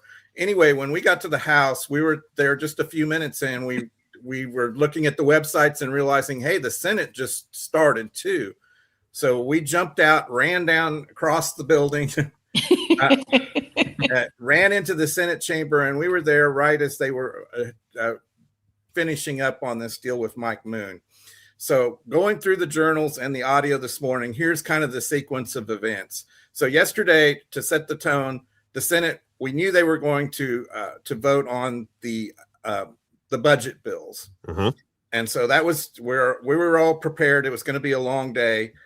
So that's the tone. That's what everybody was expecting. So when they came in there, Mike Moon, after all the announcements, he decided, this is the best chance I'm going to have. I'm going to bring this resolution or this Senate rule to the floor and try to push it through. And so his Senate rule is really simple: to do what the House does and provide video feeds for the Senate when they're in session. There was pretty much immediately he did have an amendment that he added to it because he needed to change the date. He had it set for an April date, which of course we're almost through April. So he set it back to September 1st for him to start. So that's kind of a house cleaning deal that he needed to do. Right. Immediately, the floor leader, Luca Meyer, jumped up. And I don't know if Isaiah can play that portion of that little clip of the exchange between them, but I think it's very telling of their attitude about this whole thing. And I just think that would speak better than what I could have, and people would get the idea. So this is Lutkenmeyer speaking out against. This is an exchange between Lutkenmeyer and Senator Moon, and Lutkenmeyer is trying to point out why we can't do this. Okay. All right. Let's see if I can get it. It's a little hard because it's an audio clip and there's not really a. Oh, now you got me all excited. I know. I think it'll be very telling. I think people will pick just up that part about where I said to start would be good, because that's where Lutkenmeyer jumps in. Let me see. He's a tech genius. I thought it was going to let me share it like a video, but it's not. So I'm like you, Rob. I'm here, and I got my tech guy on the side. If it weren't for Isaiah, I'm in big trouble. I told Isaiah said the other day, he goes, we have storms over here, and I said, protect yourself like you're saving my life. I watch social media and kind of keep up and keep those things. That's been very interesting. The social media, it's terrible. All right, let's see if this works. All right, here we go. Tell me if you guys can hear this. Oh, wrong one. Let's see. I can hear a little something, so it sounds like it's getting ready to start. Yeah, it's not sharing the right thing here. Oh shoot! I hope we can It's not a big deal. I can kind of paraphrase, and we're going to put this up as soon as we can. But you want to paraphrase it, then you try to play with it, Isaiah? Yeah. See if you can figure it out. Yeah, it's just the format it's sent over and is very very difficult to try to play, unfortunately. Okay. Okay, go ahead, Michael. No worries. So what Lukemeyer got up and he started, saying, we've talked about this and we had a hearing on this. And he started off with, this is the day that we're supposed to do the budget. And, of all days for you to do this.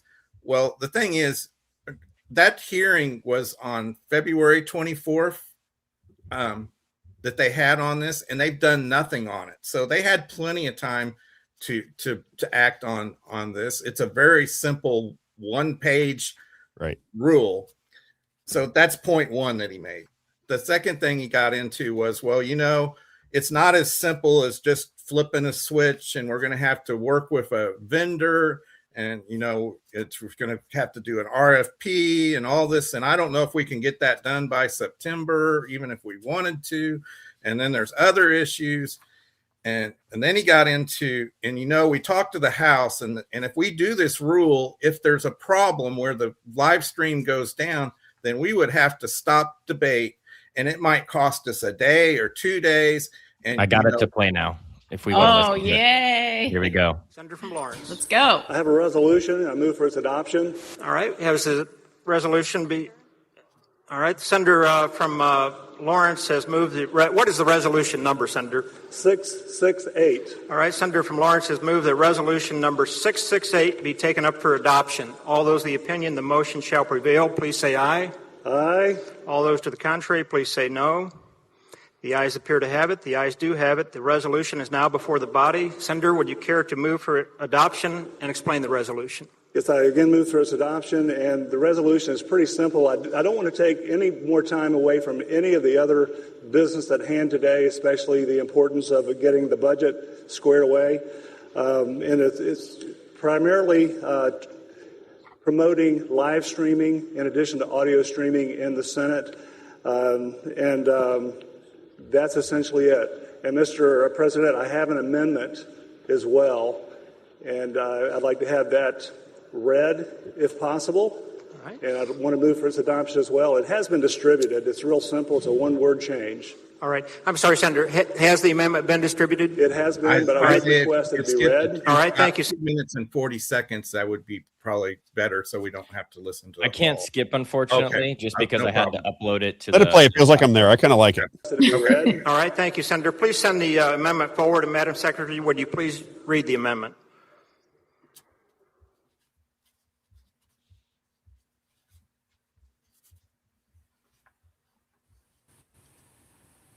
Read it.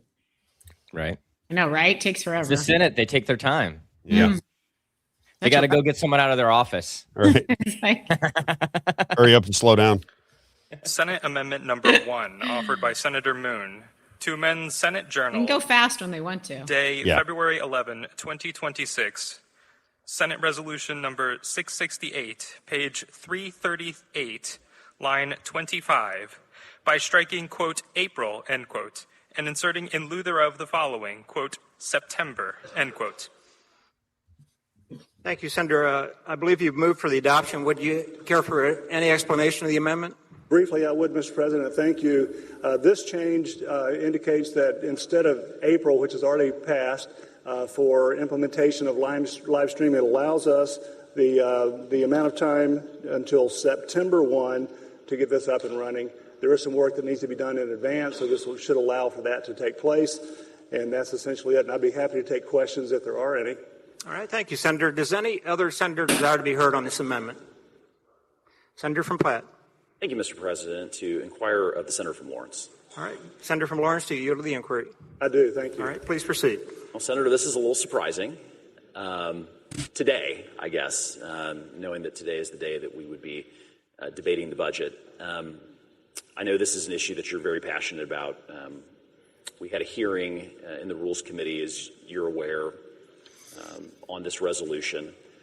And you and I have had some private conversations about this. As I've expressed to you in some of those conversations, and I think this was expressed also during the hearing, first I want to get into kind of some of the logistical aspects of this rule change just to make sure that the members of the body sort of understand this. The first is, as I understand it, I think you believe this to be the case now too from some prior conversations, it's not as simple as maybe originally was thought, that we simply hook something up to the cameras, right, and all of a sudden you flip a switch, and then live streaming capabilities become live here in the Senate chamber. Right. That instead, and correct me if I'm misstating any of this, that there is actually a third-party vendor that the Senate would have to contract with in order to provide the platform for live streaming capabilities. Is that your understanding as well? That is correct. And it is also my understanding that this time frame would allow us the amount of time necessary to get all that set up and to go live by September 1. And if that's not correct, I'm open to an amendment to the amendment to set a date that would be more proper. Well, so, I mean, I guess I don't know the answer to that. I sit on the administration committee where presumably if we were to put out an RFP for this, we would have to work through that. And I'll confess, I don't know how long an RFP would take. I'd be a little bit surprised just with the pace at which OA moves that we would be able to get an RFP back in time for September. I'm assuming the September date was chosen because that's veto session the next time that we're going to be here. Is that the logic behind it? Right. Yeah. So, so that's sort of the logistical concern in the background. There are going to be costs associated with this. Yes. My understanding is if we were to use the same vendor that the House uses, it would cost approximately $60,000 to $65,000 annually. Does that number sound roughly in the ballpark of what you have been told by the Secretary of the Senate's office? Yes. Okay. So there is going to be some ongoing costs to the Senate in order to maintain the program. The other part, and this is something that when we had conversations with the House after the hearing on your resolution became apparent, is that what happens if the live feed goes down? Right. So the belief is, and I understand what maybe the House practice is that because their rule says you're going to have live streaming, it's kind of like an additional layer on top of the sunshine law, right? So if your live feed goes down, and let's say that the Senate is in the middle of debating a bill, we may have to pause Senate proceedings in order for the live feed to come back up. If that didn't happen in a timely fashion, I mean, it's theoretically possible that we could lose an entire legislative day, maybe multiple legislative days, if that technical issue were not to be fixed. Okay, Would that's that enough. be a similar case if the doors were Well, hang on. He wants to play it. Go ahead. Deliberation and someone couldn't get in even for just a short time? Well, or even if we needed to stop at, say, 4 o'clock on an afternoon to play softball, or stop at maybe 5 o'clock to go bowling, or now you can. Whatever it might be. That's what we want. I don't know that those Mike Moon is the best. You're He is the best. I got to tell you, he Doors locked, softball, bowling. right. Concerts. Remember they had to stop and go to a concert one time. Yeah. Tours. Yeah. Do you think that? See, I think this is what people need to hear. This is why I think they don't want to have it. This is the perfect example right here, because a sane person would hear that argument and go, "Wait a minute, you're concerned about the money. You got a $50 billion budget. I don't know how much it would cost to live stream from the Senate, but it's pennies on the dollar." Well, and they you don't. They said $60,000 a year, right? Right there is what Isaiah and I will do it for less. Yeah. I guarantee you we could do done for less. Yeah, I think we can do it for less. 6,000. Yeah. Yeah, I think we can do it for 6,000, and I think it would be done efficiently. I think we'd be able to keep it online. But I think ultimately what really goes on is they have a system that they like. I just have to believe that's what's going on, and they don't want you to see inside that system. They have things the way they like it. They're able to maneuver the way they want to. They're able to get things done the way they want to get things done. And people seeing that, and then having people like you and I, right, Ag for Missouri, People's Lobby of Missouri, even Shield Maidens, having us aggravating everybody by saying, hey, here's what they're doing. Okay, pay attention here. Here's what they're getting ready to do, and you can start predicting their movements because you know what outcomes they want. I don't think they want that. I think that's ultimately what the problem is. If they could just get away with it, they wouldn't care, because I think they can talk themselves out of any kind of scenario. But when you have people like us monitoring them, showing their video, explaining to the Missouri constituents, this is what they're trying to get at, I think that's what they don't want to have happen. They don't want any daylight on their proceedings. It's really that simple. And they're going to, I have a feeling they're not going to allow this to happen. That's my gut. Yeah. Well, can I just kind of give I know you had Jeremy Jacobs on. He was up there with us yesterday. And I don't know if he was able to name names, but I have the notes of who was standing on the final. Oh, good. Really the important one. And we would like to name some names. If Name them up. My favorite part.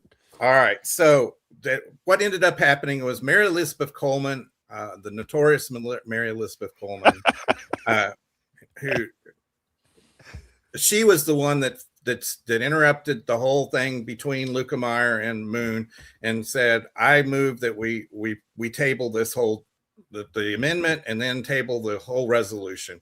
So the idea here is so that they can vote on tabling it and go, but they don't have to go on the record of voting against it, because that would look bad, right? Especially when you have some of these that are running for re-election. So she called for a standing division. So again, there's nothing written in the journal on who stands. So it's all you get is the total. But we were there and we were taking pictures. And so we've got, for the final one, those that stood with the people on this. There was, for the Republican side, it was, of course, Mike Moon, Joe Nicola, Ben Brown, and Brad Hudson. The Democrats that stood for it was Mosley, May, Washington, Nurnberg, McCready, and Williams. And so there were 11 that basically I can say stood for the people, for transparency. Let's put it that way. Right. The ones that stood against it that I have here are Burns Ketter, Henderson, Mary Elizabeth Coleman, Lukemeyer, Cindy O'Laughlin, Senator Bean, Senator David Gregory and Curtis Gregory, Senator Berger, and Black and Crawford. Now here's the thing that was the final vote. It was 12-11. So the final vote didn't have Schnelting or Schroer from St. Charles County. No. Ding, ding, ding, ding. So there were 4 Republicans that were in the building. In fact, those 2 were in the building just before this vote, in the chamber just before this vote, and somewhere they disappeared. But there were 4 Republicans. If 2 of them had come to the floor, this would have continued. And if it would have come to a vote, I'm sure it would have passed, because they couldn't have, this would be a hard thing to vote against, to tell the people they can't see what's going on. And so those 4, well, there's actually 6, but the 4 that people would expect that would have come forward, of course, Schnelting, Schroer, Senator Bratton, Senator Carter. There was also Senator Huff and Senator Trent and Senator Fitzwater that were Republicans that also didn't show up. Where were they, Mike? Were they in the building? This is what's hard to see, because you can see the main floor. I got to set this up a little bit. But then there's double doors around, it's like a huge arena. And then behind those doors, there's like a little lounge behind one. There's some tables and chairs, and that's where you go back and you work out your issues, right? Or maybe a lobbyist comes in and they try to explain it. So you can't see any of that. And there's these alcoves, right, where people can talk. And so what you can see is when they enter to the arena and when they exit out of the arena. And then behind closed doors, quote unquote, is when discussions take place. So that's what we watch and see. That's what I watch a lot. I watch the movement, because when I see Tom Estes enter the arena, Bratton's going to speak, typically. And if I watch where Tom puts himself, he puts himself up against this back wall, and he's like oh my God, I want to cuss. It's like a baseball coach, right? Because he's like, giving the cues and telling him what he's doing, and Bratton's cueing off of him. I'm like, this is what the people need to see, because this is the real deal. Now, you don't see that. So all you hear is this great speech that's being delivered, or justification or whatever. And then you don't see like one senator's pulling another senator over and they're kind of bearing down on them and giving them pressure. And that's the game. That's the game. And the cameras would allow you to see the game. But right now you're just hearing the balls and the strikes, and you're just hearing it the way they want you to hear it. Right. And do you think, speaking of Tom Estes, because I've had a couple, I don't know Tom Estes necessarily, but I've had a couple run-ins with him on the show. I don't know if you've heard my song that I have about him. Yeah. That for you again. But he was the one that came out, you know, and he's not an elected official, right? He's the chief of staff for No. Senator Bratton. Yeah. But he comes out, we were putting out a flyer that was circulating on social media that said, we want to get rid of all machines, you know, tabulators, everything, and counting paper ballots only. And then he puts out this thing that said, it's never going to happen. And, you know, he kind of, you know, gives his, you know, his opinion. And then he said that is never going to happen, period. And I was thinking to myself, who are you, number one? And aren't you the chief of staff for a senator? How can you go out and make a political statement like that unless the senator gives you that okay? Right? Because now you're speaking on behalf of the senator. So you're telling us Senator Bratton, who was a part of the Freedom Caucus at the time, is telling us that hand counting paper ballots will not be allowed in the state of Missouri because it's just an archaic, ridiculous thing. Rob, Ridiculous. we were there for the day that we actually held that hand counting demonstration, and it's mere feet from Senator Bratton's office. And he never bothered in the whole 4 or 5 hours that we had everything set up there to come by and look at what we were doing or ask any questions from the experts or anything. He was one of the senators that did not show up to look at it. So maybe what Tom Estes is speaking for Senator Bratton. I get the feeling that's the case. Well, and I pose that question a lot. So when he posts on social media, I say, am I clear? Are you speaking on behalf of Senator Bratton? You know, and he usually falls silent after that. But I think what we're seeing a trend is a lot of chief of staffs are taking the front forward picture on social media and they're posting. And I think the public needs to say, I'm sorry, am I clear you're speaking on behalf of Senator whoever? We've got, right, you know, Sherry Kutenklinger, you know, and say, are you doing this? And if you are, then let's correlate the two. And the other thing that I noticed, and then if they don't like you push off, they block you. So the chief of staff, because they're not officially elected, can block you. So now they're like this huge buffer between you and your elected official.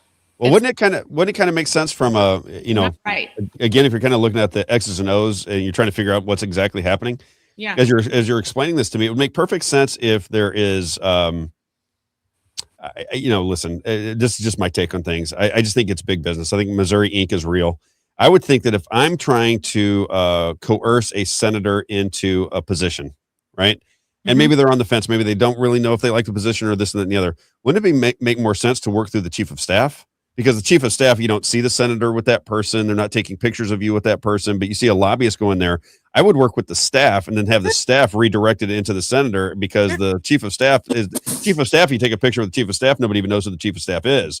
Yeah. But if you see a big time lobbyist from Bayer or Monsanto or one of the electric companies or one of the sports teams or so hanging out with somebody who then votes for them, all of a sudden you're like, wait a minute, there's some influence there. I would just work the back channels through the staff, and then the staff's telling me what to say so that we are in line with what I would like to say where the money's at, if you will. Is that crazy for me to think, or is that something? No, I don't think that's crazy at all.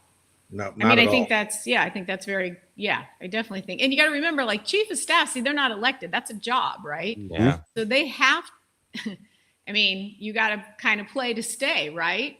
Mm-hmm. So you're politically maneuvering from the guy or lady you work for now. You're like, hey, you know, in 4 years, I either have to work to get this guy reelected, or I have to look at the next guy I'm going to jump to. Yeah. Right. So you're always playing and bobbing and weaving, because they're not there to just serve and step aside. They're there for a job. And that's a good gig. It's a pretty good gig. Yeah. That's the way I understand it too. Very good gig. We don't have much time left. Yeah, we don't have much time left, so I want to get into this tax bill. I got about 5 minutes. Okay. We're bringing in the guy that is upset. He's just like you guys. Everybody today is upset at what happened over the last couple of days. He's got the Missouri Clean Skies legislation. He said, you know, it's getting blocked as well. Yeah. What is your take on this tax bill, the way it eventually went down? I saw that they moved this window to be able to maneuver sales and usage taxes to 5 years. I invited Bishop Davidson on. I'd like him to come on and explain it. I sent him a text last night because he said he was going to come on. And I said, listen, if you come on, that kind of changes my mood, at least about you as a person. If you're willing to hash it out and take some questions, that gives me a little more confidence that you're willing to come forward and defend this thing. And I said, ultimately, what I see as the problem is trust. The body of the governing body under the Republican Party does not have the trust of the Republican voters the way it once had. And now they don't trust you with that 5 years. How do you get over the trust question? And I haven't heard back yet. Yeah, well, I would add one more thing to that. The trust is ultimately for this bill. They're asking us ultimately to trust them. But I'd add one more thing. I don't think this is the conservative path. I don't think the conservative path is to eliminate one tax by replacing it with another tax so that you can keep spending like liberals spend, like they've done for the last 10 years. So to me, I think the conservative path would be let's work on eliminating the income tax, not replacing it with another tax, definitely not removing people's constitutional protections that they voted to put in the Constitution, and do it via spending cuts and for growth, because they say that the growth will replace some of this, and that was originally part of this plan. So for their accelerators, they say instead of taxing things they don't tax now, how about we use for the accelerator cutting the budget back to pre-COVID levels? Yes. And that's where all the money came from, right? As I understand it, the money that kind of blew out the Missouri budget was from the CARES Act, if I understand it. So all that CARES Act money come in, which, it's so interesting. I try to piece everything together. My mind works in like, how did this go down? How did this originate? Where did this come from? And I've been critical of Trump, and I don't know where you guys are. It doesn't even matter. But I've been critical of Trump and some of the things that they've done, because I remember when they were voting on the CARES Act. It was very important to me because my wife was a nurse. I was paying attention to the legislation. I was paying attention to the laws because my wife did not want to get vaccinated. Her company had sent her out an email saying, if you don't get vaccinated by this date, your job is terminated. And my wife loves being a nurse. It was very stressful for us. So I'm paying attention to everything that's going on. When they wanted to vote on the CARES Act, Donald Trump got after Thomas Massey, called him a third-rate congressman, because Thomas Massey, and this is what he said when he stood up on the floor, he said, if we're going to lose our republic on a single vote, the people in this body should have to vote in person if we're going to steal our republic away from us. And when I heard that, I'm just thinking, okay, this is a big bill. But then I started thinking about steal the republic. Now that I look back on it, it was through the CARES Act that the federal government got their hands way deep in the pockets of each of the states. Yep. So now you have the federal government. Exactly what we fought against was a consolidation of power. Now the federal government has all of this money that it's infusing into the states. So the states can't run their operation without the money from the federal government. So all the federal government has to do is says, we like transgender surgery.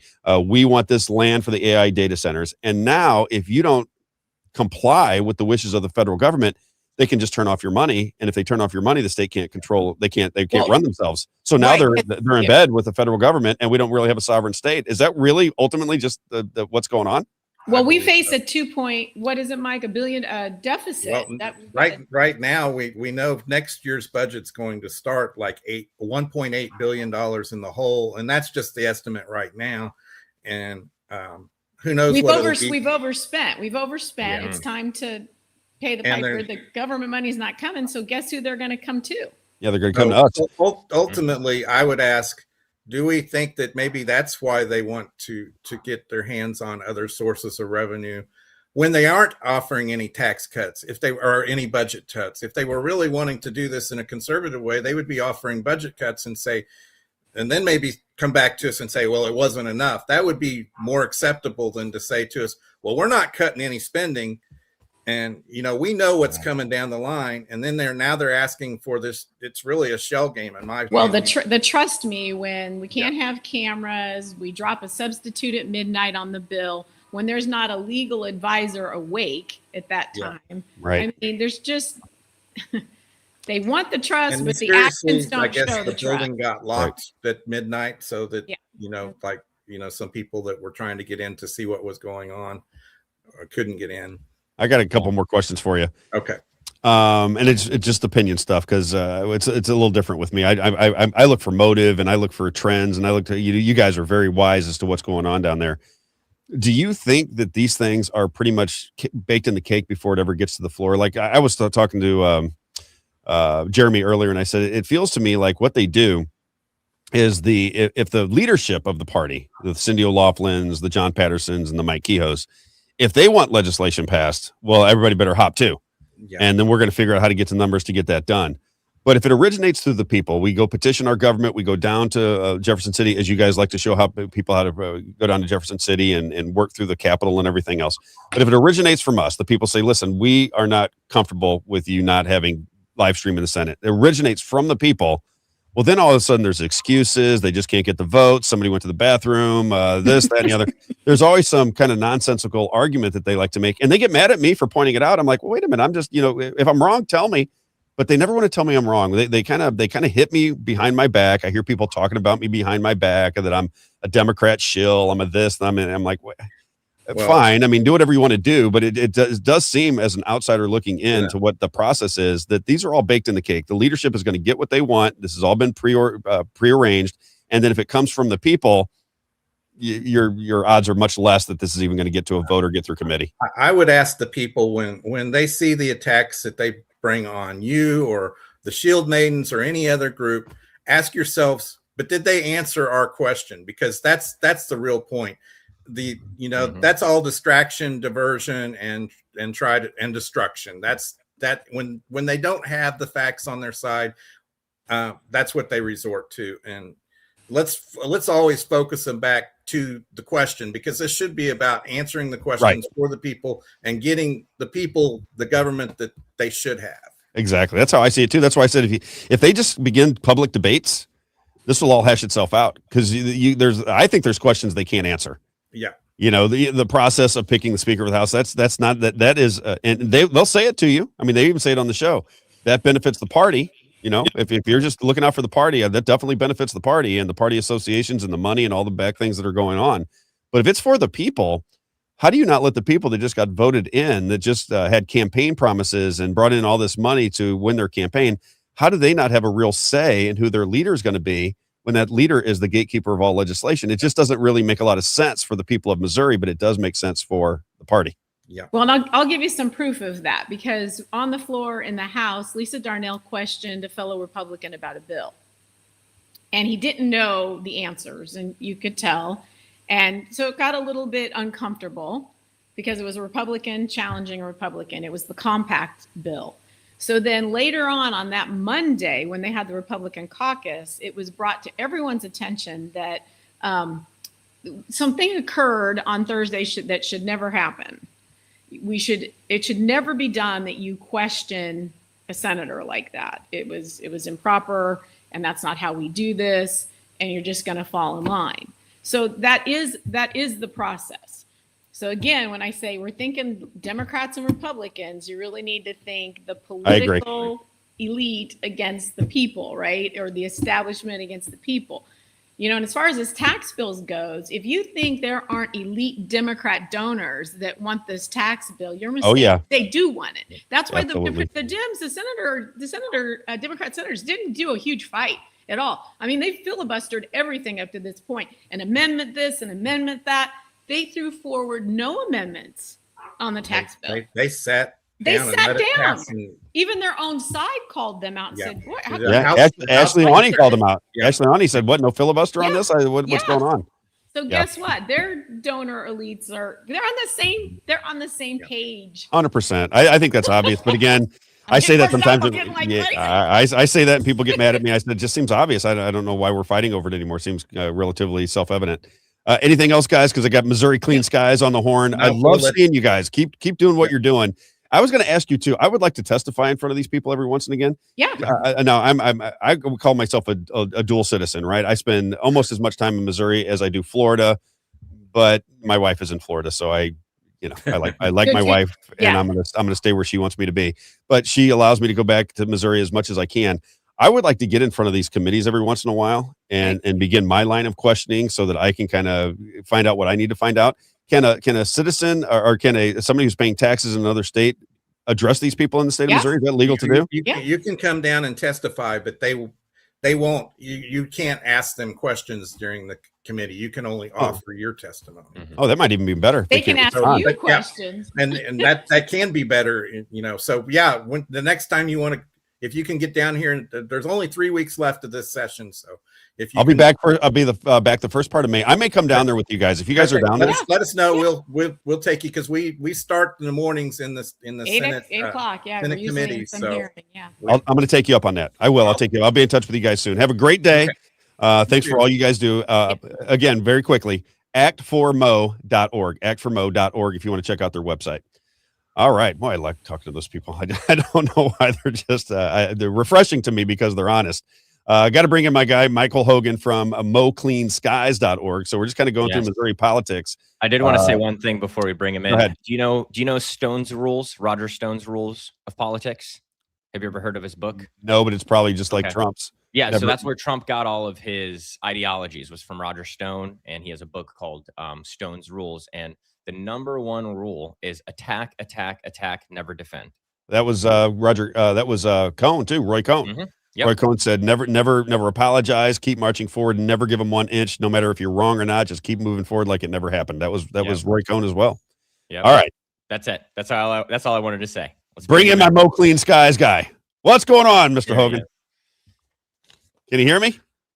For some reason, I'm not hearing Rob's voice. Oh, he's not hearing me. Interesting. Hang on. I can hear you, but not Rob. I'm not sure why. You want me to exit out and come back in? Yeah, try to exit and come back in. Try do that. So when we bring him in, I was listening to well, he sent me a long text the other day. He wanted to come on the show. Let's just play his clip while we're doing that. Do you have the Mo Clean Skies clip? Oh yeah. Let's play what he had to say out on social media that caught my attention. Well, my name was mentioned, so it caught my attention, but I could tell he was irritated. And this is what happens, as I said before, if the people are trying to get something done, it's a different story than when the leadership of the party wants to get something done. Those two things are at odds with each other. You can see it every day. Let's play that clip before we bring Michael back in. Many of you are wondering what happened to our vote last night in the House to pass the committee to ban geoengineering and weather modification in the state of Missouri. That vote was canceled indefinitely.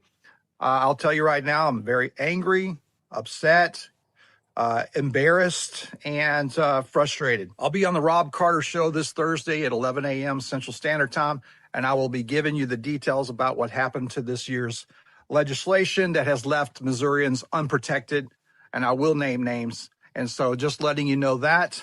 What I want you to understand is that this is not going to change our resolve. Listen, a year ago, it was just me and another person. Today, we have 160,000 of you who follow us every single day.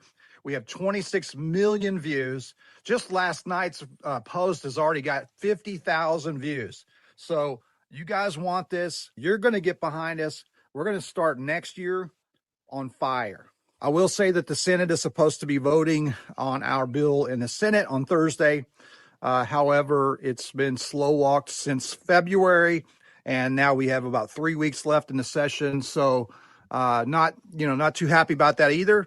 So again, next year, you think we got a lot of people behind us this year? Next year, just wait and see what happens. Our message to all politicians from the state levels all over the United States, not just Missouri, but also at the federal level, the people want this done. If you think we're just going to go away and be quiet, think again. Oh, I love it. Can you hear me now? I can, yes. Beautiful. Technology is a beautiful thing. That guy seems really mad. I don't know. Well, it's funny. It's funny, Michael. MoCleanSkies.org. So if people want to contribute, if they want to follow along, MoCleanSkies.org. Yeah. You're just like many of us. We start to petition the government. We start to recognize that it is very difficult to get the most simple things done. I would imagine when you're going around the state of Missouri or around the country and you say, hey, listen, all these things that you're seeing in the sky, we found out what that is. We now know what's going down with that. We're going to try to put a stop to it. Not one person is going to tell you no, right? Every single person goes, we don't want any poison being in our skies. We don't want that aluminum coming down into our soil. Yeah. And then all of a sudden you try to petition the Missouri government and I would assume you got blocked. It sounds like you were a little irritated. Tell me the story from your point of view.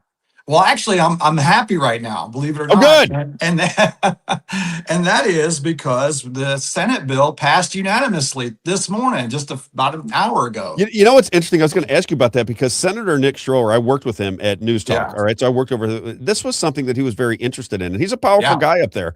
And we used to get on text message trails and threads, and they would be showing pictures all over the sky. So I know that Nick wants to get this done, and I know that he has a big voice in the Senate. So that doesn't necessarily surprise me. But so you must have thought that you were going to get hamstrung now in the House. Is that what you're worried about? Yeah. And by the way, Nick Schroer did co-sponsor the Senate Bill 860, and it did pass unanimously. So, but the House bill, that was a slam dunk.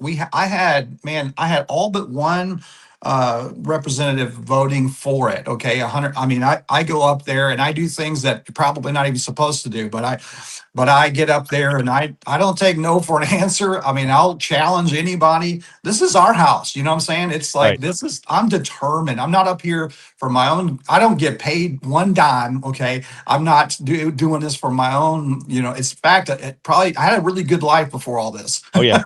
Oh yeah. I'm sure we all know So- when you get into this, that everything starts to change. Yeah, so I had one vote against it. That was a Rep Jeff Hales, and I told you I was going to name names. So Jeff Hales was the Democrat that was going to vote no, and he wasn't even in the committee hearing. So I went up to him and said, "Wait, why? What do you mean no?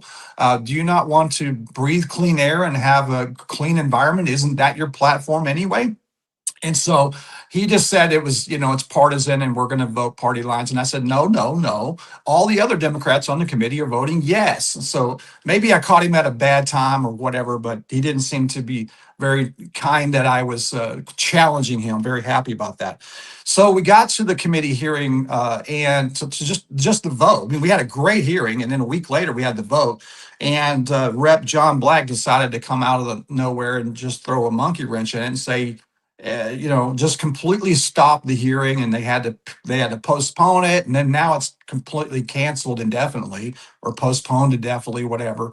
But I'm super, super upset about John Black. The way he did that, he should not have gone into that vote without knowledge. This is a 2-page bill, okay? And he came in acting like he didn't hear about the punitive measures. Now, first of all, you don't have punitive measures. We want it to be a felony, just like Florida, okay? We want it to be a felony, and we wanted a $100,000 fine a day for anyone who sprays in our atmosphere, okay? Why would you oppose that in the first place?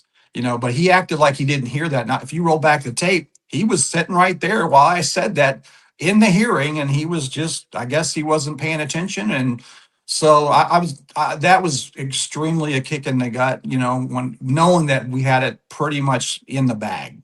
And he's a Republican, John Black? Oh yeah.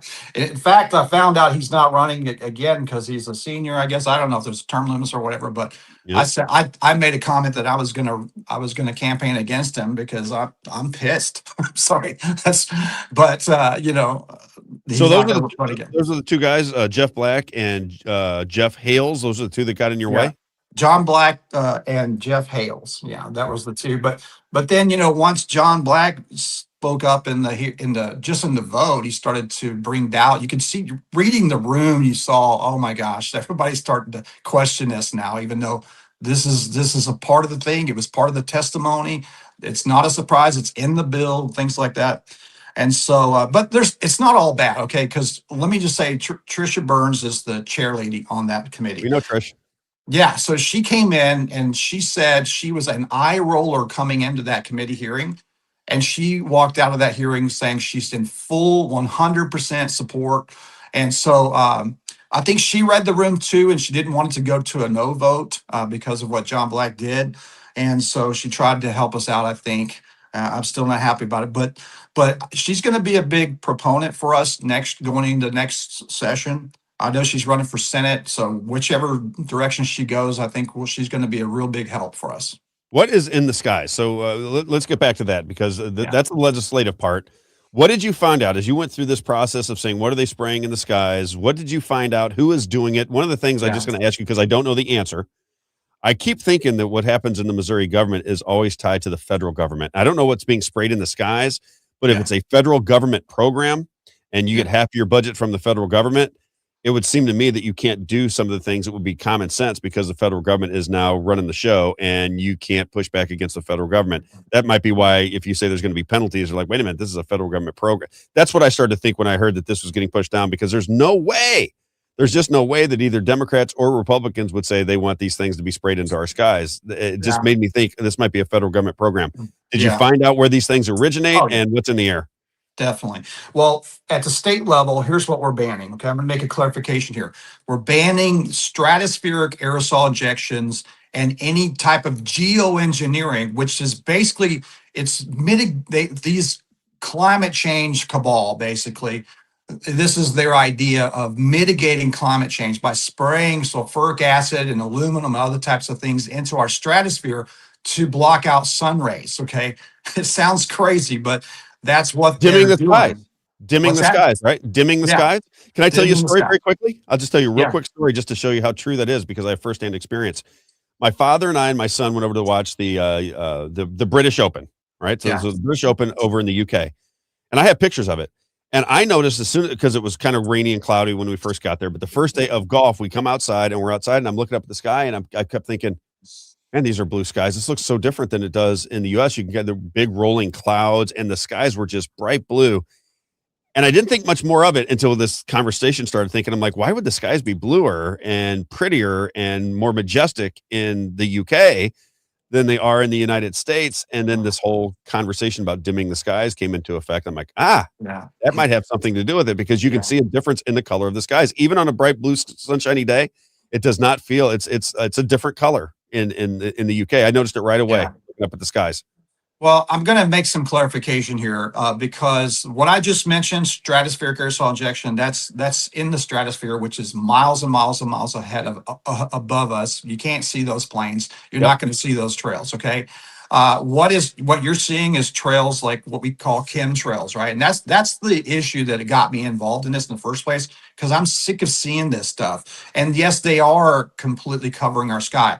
But when I really started finding out the truth about this, I found out that when I got my own flight tracker and I started tracking who exactly is this. Okay, I want to know, and I can find that you can actually anybody can download a flight tracker app on their phone and say, who exactly is this that looks like they're spraying above me at this very moment?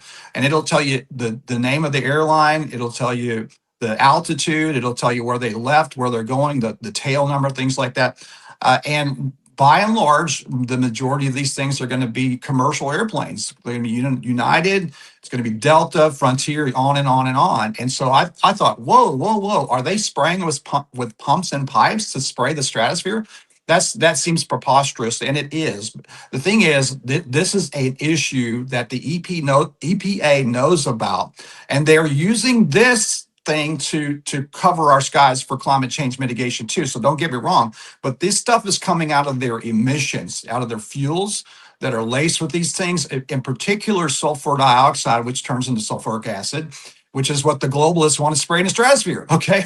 So this stuff, when planes, okay, when these planes fly through ice supersaturated regions in the sky, and that's basically a pockets of humidity, which happens a lot. Okay.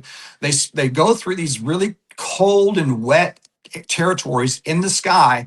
The pollutants that are coming, that are like pouring out of their emissions, major levels of sulfur dioxide, metals and things like that, turn into the ice creating nuclei that creates clouds and persists and spreads throughout the sky. That's the scientific exact information about what's happening there. And but if you go to the EPA and you go to the FAA, they actually have climate change departments as well, and they've been using that for to cover our skies for geoengineering as well. So, but we just have to understand exactly what we're dealing with. So that's a federal government issue. And so here's what's happening.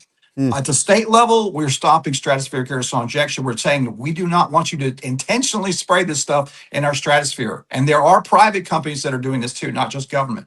And also, we don't want weather modification. We don't want cloud seeding companies to come in and try to create rain by spraying toxic silver iodide into the clouds. Okay. So that's what we're stopping at the state level. But if you go to Florida, you're in Florida, right, Robs? You guys have you've already banned geoengineering weather modification there in Florida, but yet the trails are still there every single day.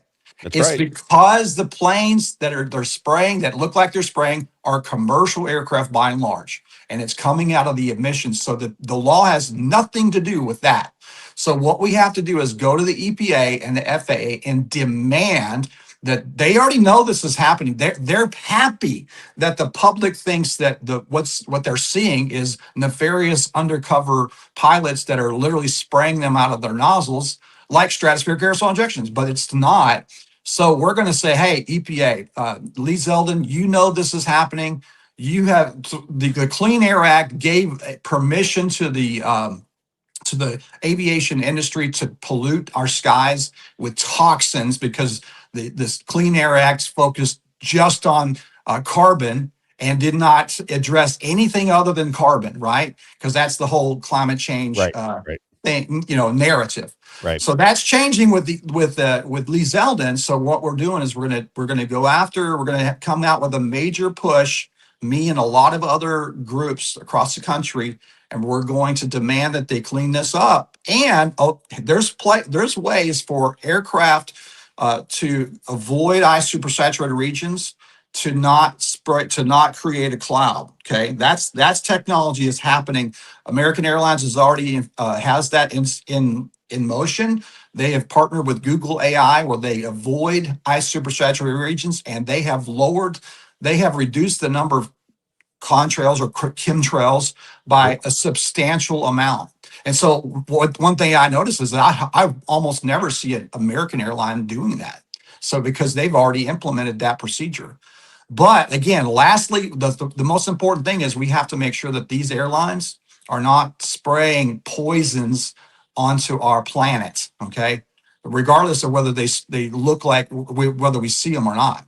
What are the private companies that are doing it? You said the private companies do it as well. Why would they do it? Are these people that are part of the agricultural community where they want rain on farms? So again, we got two different things. Stratospheric aerosol injections, that's the globalists that want to lower the temperature to mitigate climate change. There's actually companies like Make Sunsets that are doing that now. They use balloons actually. And then there's another company called Stardust Solutions that's actually started this month spraying our stratosphere. They have a fleet of planes. That's an Israeli American company. They have a fleet of planes that are designed to spray sulfuric acid and aluminum and things like that into our stratosphere. You can look it up, stardustsolutions.com. Okay. They don't give a lot of details there, but you can look up other sources to find out how, just different, reports on this saying how reckless this is and how we have to stop these companies from doing this.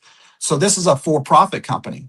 Lee Zeldin came out recently and said, geoengineering is real and it's been funded by the government. That's right. He confirmed it. Yep. There you go. And so on the cloud seeding part, that's the companies that like Rainmaker who come out, and they've actually called all of our legislators, by the way, and they'll be fighting us harder next year, I'm sure. But they're the ones that spray silver iodide in clouds to make them rain. And silver iodide is poisonous. If you look on the on the bag, it says do not release into the environment, toxic to all aquatic life. And so they say, oh, it's just a little bit. Well, I don't want you to spray cotton candy just a little bit over my head without my permission. Right. So I don't want anything sprayed in our stratosphere. I want them clean. I want clean skies so our people are healthy. Oh, I lost you again. You can't hear you again. I lose you? Isaiah? All right, I'm going to have to back out and come back in. Okay. Wonder what's happening there, Isaiah. Any sense of that? No, very odd, isn't it? Probably on his system. I would assume it's on his system somewhere. Yeah. What's funny is Lee Zeldin, he did I think he did something on Fox News recently where he came out and said that all the because remember, all these were, you can bring him back on, all these were conspiracy theories. Can you hear me, Michael? Yeah. I don't know why that's happening, but I don't either. I was saying to Isaiah, glitches. Yeah, it is what it is. But we were talking about it earlier. All of these things, even like this cloud seeding, the dimming of the skies, the climate change, chemicals being thrown into the atmosphere, this was all considered to be conspiracy theory not too long ago. And I just wonder, this is just another one because we keep talking about all these things that everybody thought was crazy. When you brought it up, you said, what's in the skies? Yeah. Everybody goes, oh, relax, it's just condensation. I have a buddy of mine who's a pilot. He said, Rob, it's just condensation. I said, well, condensation would go away, wouldn't it? I'm watching these things. They're here for like 2 hours. They just roll out and they get bigger and bigger and bigger. That's not condensation.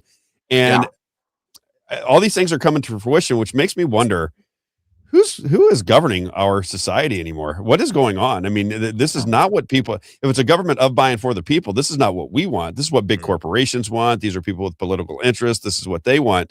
And they seem to win all the time. Doesn't it feel like that way to you when you're fighting this issue? This should be a no-brainer. Nobody wants these things in the sky.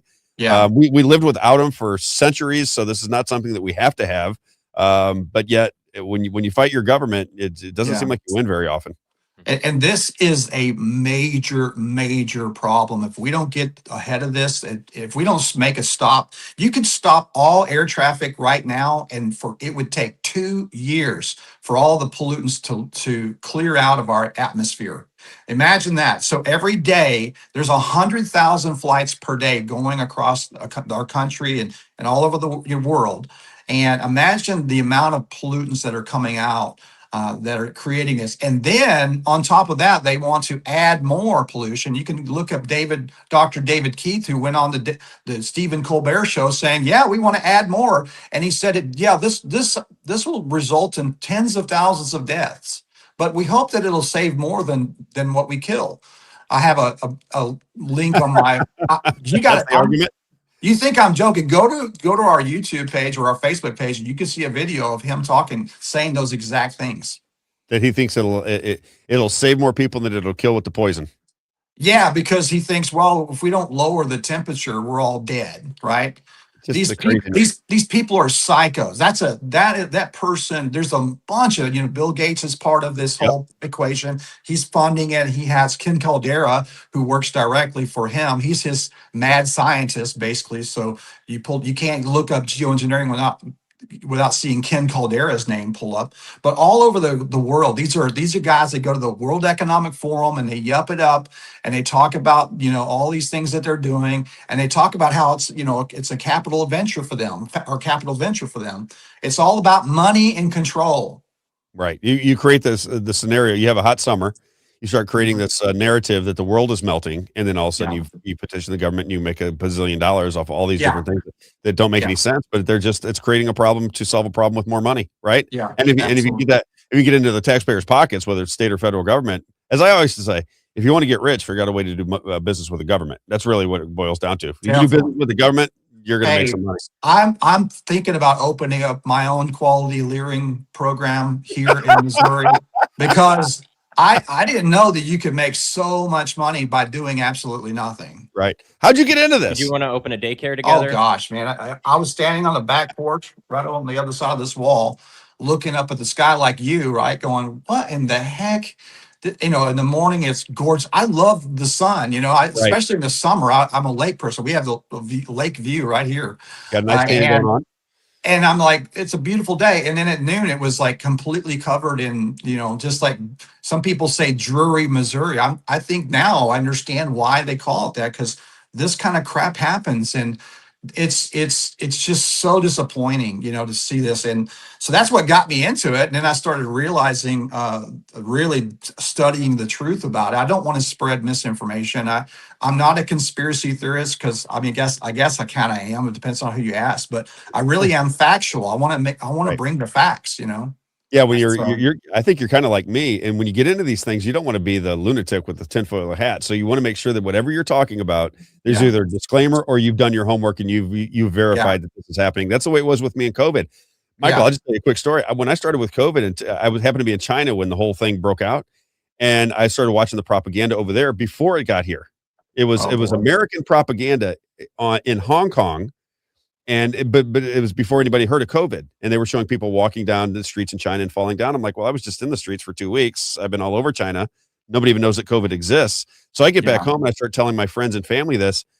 It started to happen. And even the people that you warned that it was coming, that the mask and the mandatory vaccinations and the closing down of society, when you're telling people, hey, this is what they're planning on doing, because there's some writings about this from 10 years ago. It was Rockefeller had something called the Lockstep that they released in 2000. I think it was 10. Mm-hmm. And I'm like, they've already talked about what they're getting ready to do here. I think this is getting ready to happen. When it started to happen, people would explain to me why it needed to happen. That they were making excuses for things that I had said was going to be a con, that they were going to roll this out, and then people started making excuses for it. Yeah. That at least makes a little sense, because the overwhelming amount of propaganda that was coming out of the corporate press. Here, you don't have anybody that's against it. Nobody is against what you're fighting for. Every single citizen wants our skies to be clean. There's nobody that goes, no, we love all that stuff, and this is fantastic. Keep pouring it down on top of us. Yeah. Nobody wants it, and still you're having a fight with the Missouri government. The issue is they think it's all a conspiracy theory, because when they hear the word chemtrail, then the argument's already over, right? Because half, especially Democrats, they hear that like, no, and Republicans too, actually. They like, no, you're nuts. In fact, the Speaker of the House, when we really pushed him to get this thing in motion, and he would smile and go, this is going to be fun. He kept saying that. And we're like, what do you mean by that? But let's just get it going. Let's do it, And I think there's just all of this, like, it's fake. It's just conspiracy theory. You're making it up. But when I bring in like Trisha Burns, when I come in and I tell the truth and I actually talk about, hey, we're not talking about chemtrails here at the state. You can't stop chemtrails here at the state level. Okay. Those are coming out of commercial aviation. And let me just tell you, I take a bunch of heat from people by saying this, because the conspiracy theorists that wear the hats and they think that, the world's flat. We got that guy coming on May 13th, by the way. They come after me so Flat hard. Earth Dave is coming on May 13th. Flat Earth Day. People want this guy to come on the show and hear what he has to say. Go ahead. I'm sorry. Okay. No, I have to block people constantly on social media because I just don't put up with it. They start calling me names and all that kind of stuff. It's like block, I block about 10 or about a dozen people a week. Yeah. And, but then I gain a whole bunch more. We have, millions of people that follow what we're doing. And so, we have millions of views and we have 160,000 followers right now. Good and that's for you. just in 1 year, so. I was going to ask you, we're going to do some fundraisers. We're on the same page with what you're trying to do. We're trying to have a bottoms up, grounds up conversation with our government about things that are no brainers.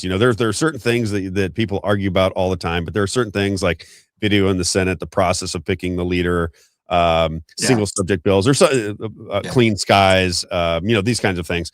Yeah. There's certain things that everybody wants. It's not a Democrat or Republican issue. And I would love to have you come to one of our organizational meetings and tell people firsthand what you've learned so that they understand it, because I have more. It's something that I didn't understand, Mr. Hogan. The chemtrails in the sky and the geoengineering. I was probably like everybody else going, come on, they're not pouring poison on us. As I started to understand government, I'm like, oh, they might be pouring poison on us. But I would love for you to come to one of our events. Are you in the St. Louis, St. Charles area? Where are you from? No, I'm actually down in Branson area. Oh, even better. Yeah. I would love to have you in for one of our events. I think you're making a name for yourself. I'm starting to see your name pop up. People in my circles are recognizing who you are. I'd love to do a fundraiser where we kind of join hands together. I think if we can get enough awareness of the things that are going on, the better chance we're going to have of getting things accomplished. So I'll invite you informally here, but I'll get in touch with you and maybe we'll put a program together. I accept that invitation wholeheartedly. Absolutely.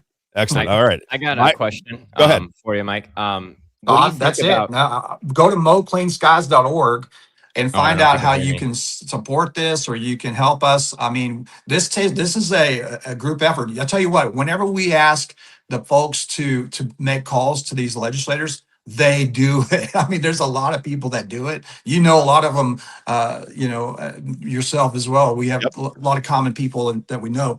Yes. And man, like the people you had on earlier, I've had lunch with them many times and been up. Every time I go up there, I run into them. So, I love it. I love the people that go in and they put they get some skin in the game, right? Yeah. They're down there, they're pushing, they're fighting. And even though it feels like you can't get things done in Missouri politics, you sure can learn a lot. You can learn a lot by what's going on there. You can share that information.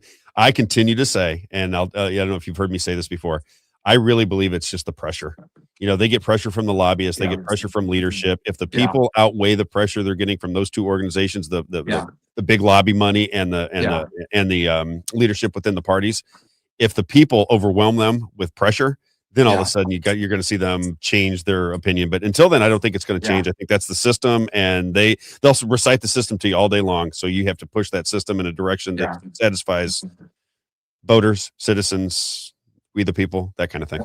So one of our bill sponsor in the House, one of them said, "Hey, you know what? Don't hold your head down, man. We look how far we got. We got all the way to committee." I'm like, that ain't enough. I'm like, no. We had this in the bag, and we're going for the win. I'm not satisfied with that, so I'm not going to ring my bell and say, hey, that's a victory. That's good. I mean, we're gonna. I tell you what, the people are behind this. Oh yeah, and they are getting the pressure. They're putting the pressure on these politicians.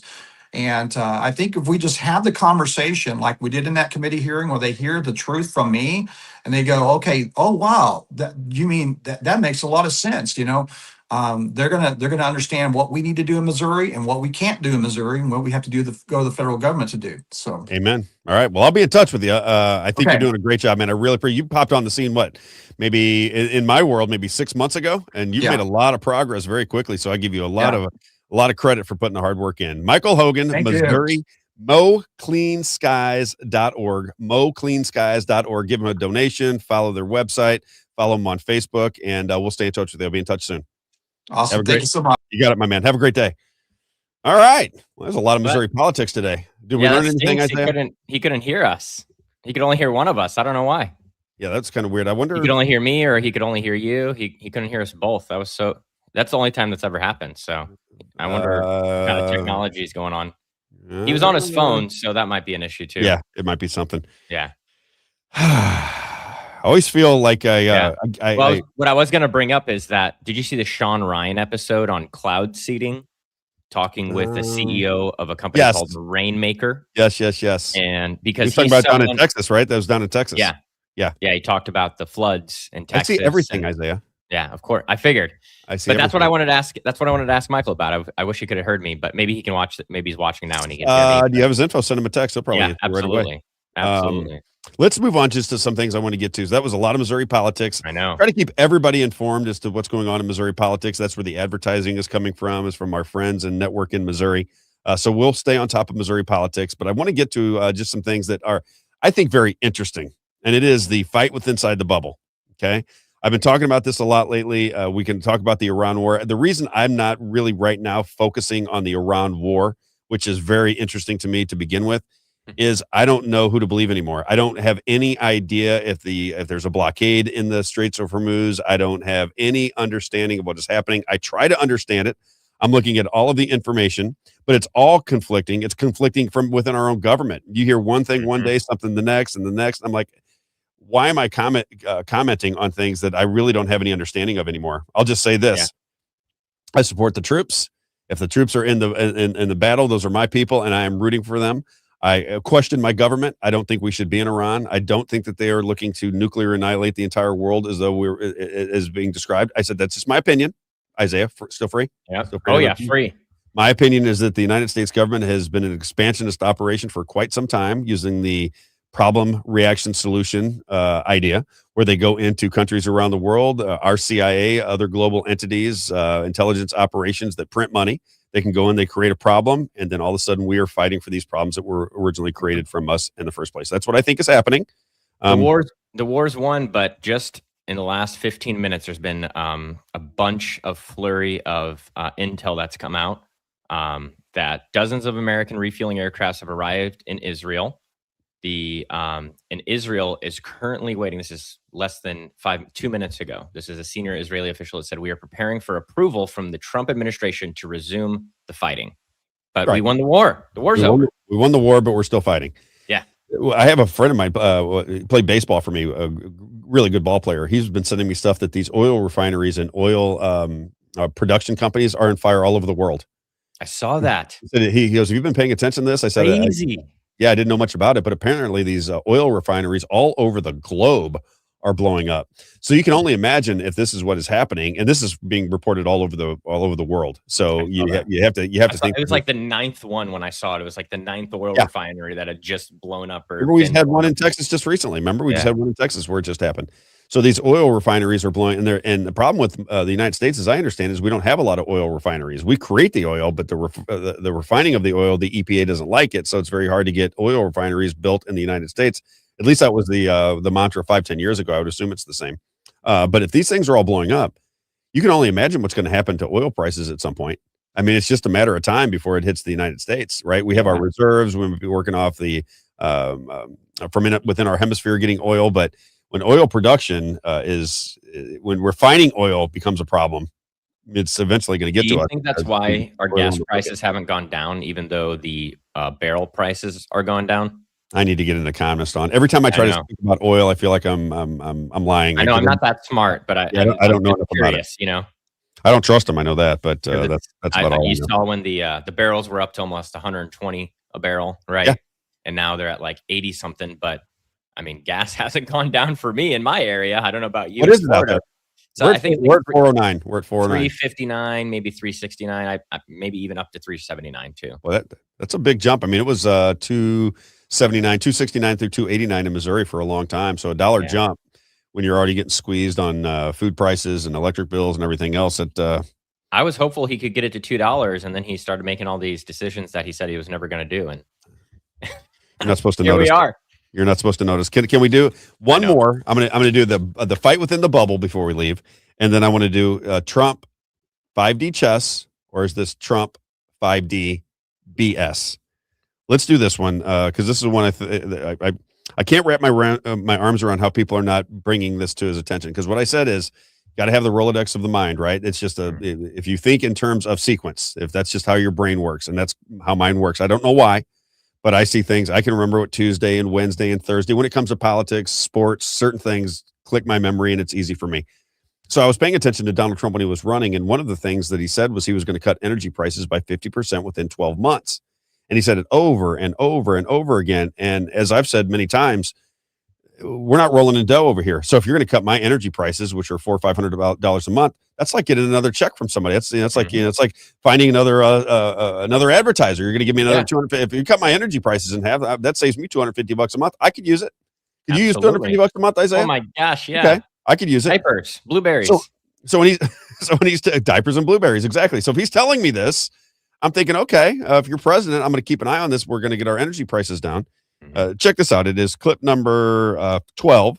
This is Donald Trump on the campaign trail. Was this 5D chess or was it 5D BS? You tell me. Economic plan.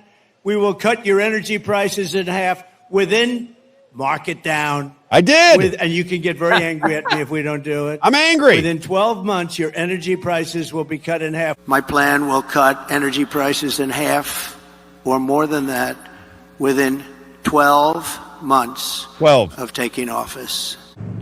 Number one, your energy bill within 12 months will be cut in half, and that's my pledge all over the country. Beyond farmers, that's my pledge all over the country. If you vote for me, I will cut your energy and electricity prices in half within 12 months. We're going to cut them down in half. And under my plan, we will cut energy and electricity prices in half within 12 months, and that means for your homes, too. I will cut your energy and electricity prices in half, 50%, 50, within 12 months of taking the oath of office. My plan will cut energy prices in half. Within 12 months, we're going to have energy prices for businesses, but in my opinion, maybe even more importantly for the average household, I said by 12 months from January 20th, which is the day we go into office, I will cut the price of energy and electricity in half. Ready? 12 months. I'm ready. From January 20th, to take office on January 20th. Your electric bill, April, including cars, air conditioners, heating, Sweet. Everything. Your total electric bill Great. will be 50% Hawaii, less. 50. We're going to cut it in half. And I will cut your energy and electricity prices in half within 12 months. Oh my gosh, sunglasses. 50%. A pledge that I'm making now, and we've done this a little bit over the last month or so. We are going to bring energy down by 50%, 50% within 12 months from January 20th. 5D chess? 50%. So what he's doing, I think it is 5D chess, because what happened is people went, that's really sweet. I could use and he's a businessman, right? He's playing 5D chess. So he's going to lower our energy costs by 50% within how long? 12 months. Within 12 months. So let's just do the math. So ago. he became the president on January 20th, 2024. Is that right? 2025? No, it's 2025. And now we're in April of 2026. My math is that is, let's see, 1, 2, 3. That would be 15 months. And he said I could mark it down and I could be mad. So for all of the people, I'm just following Trump's instructions. I'm upset that my energy bills are through the roof. Through the roof, if you understand what I'm saying. My wife complains about it all the time. I thought they were going to be cut in half. Here we go. Why, nobody even notices this, right? These are all the promises that nobody seems to care about anymore. Well, how do you this is what I want to ask all my Donald Trump supporters right now. And again, he might be playing 5D chess, but he certainly didn't play 5D chess with the energy bills, because that demonstrably did not happen. That's what he said when he was running for president. That did Is this thing on? Let me make sure this is on. Yeah. That did not happen. Okay. So not only did it not happen, my energy prices are more expensive by 50%. So if he just said, I'm going to raise your energy prices by 50%, now we'd be talking. But he said he was going to lower them. Isaiah, you're smart. Does energy costs going up equate to energy prices going down? Can we correlate those in any way, shape, or form? Or is it just the opposite of what he told us was going to happen? This is a chart here. Look at this. Does this look like it's going down and to the right or up and to the right? This is average price, electricity per kilowatt hour in the U.S. city. And you average. know how many people are going to get mad at us for pointing this out? Isaiah, I'm telling you, there are people right now that think I'm a Democrat or a Donald Trump TDS victim or something else simply by saying this is what the man told us. Yep. This is what you voted for. This is the reality of the situation. And there's nothing you can do that some people will go, you know what? He did say he was not going to start any more wars. He did rail against Middle Eastern wars. He did do that. And a lot of people said, okay, well, I'm going to vote for you because we're not going to have any more wars. And then we go to war with the most difficult country to overtake in the Middle East is Iran. That is the most difficult one. Almost all the other ones, Saudi Arabia would be very difficult, but Iran is probably the most ancient society. That is going to be, they have everything underground because they're afraid of the American and the West anyway. So they went underground.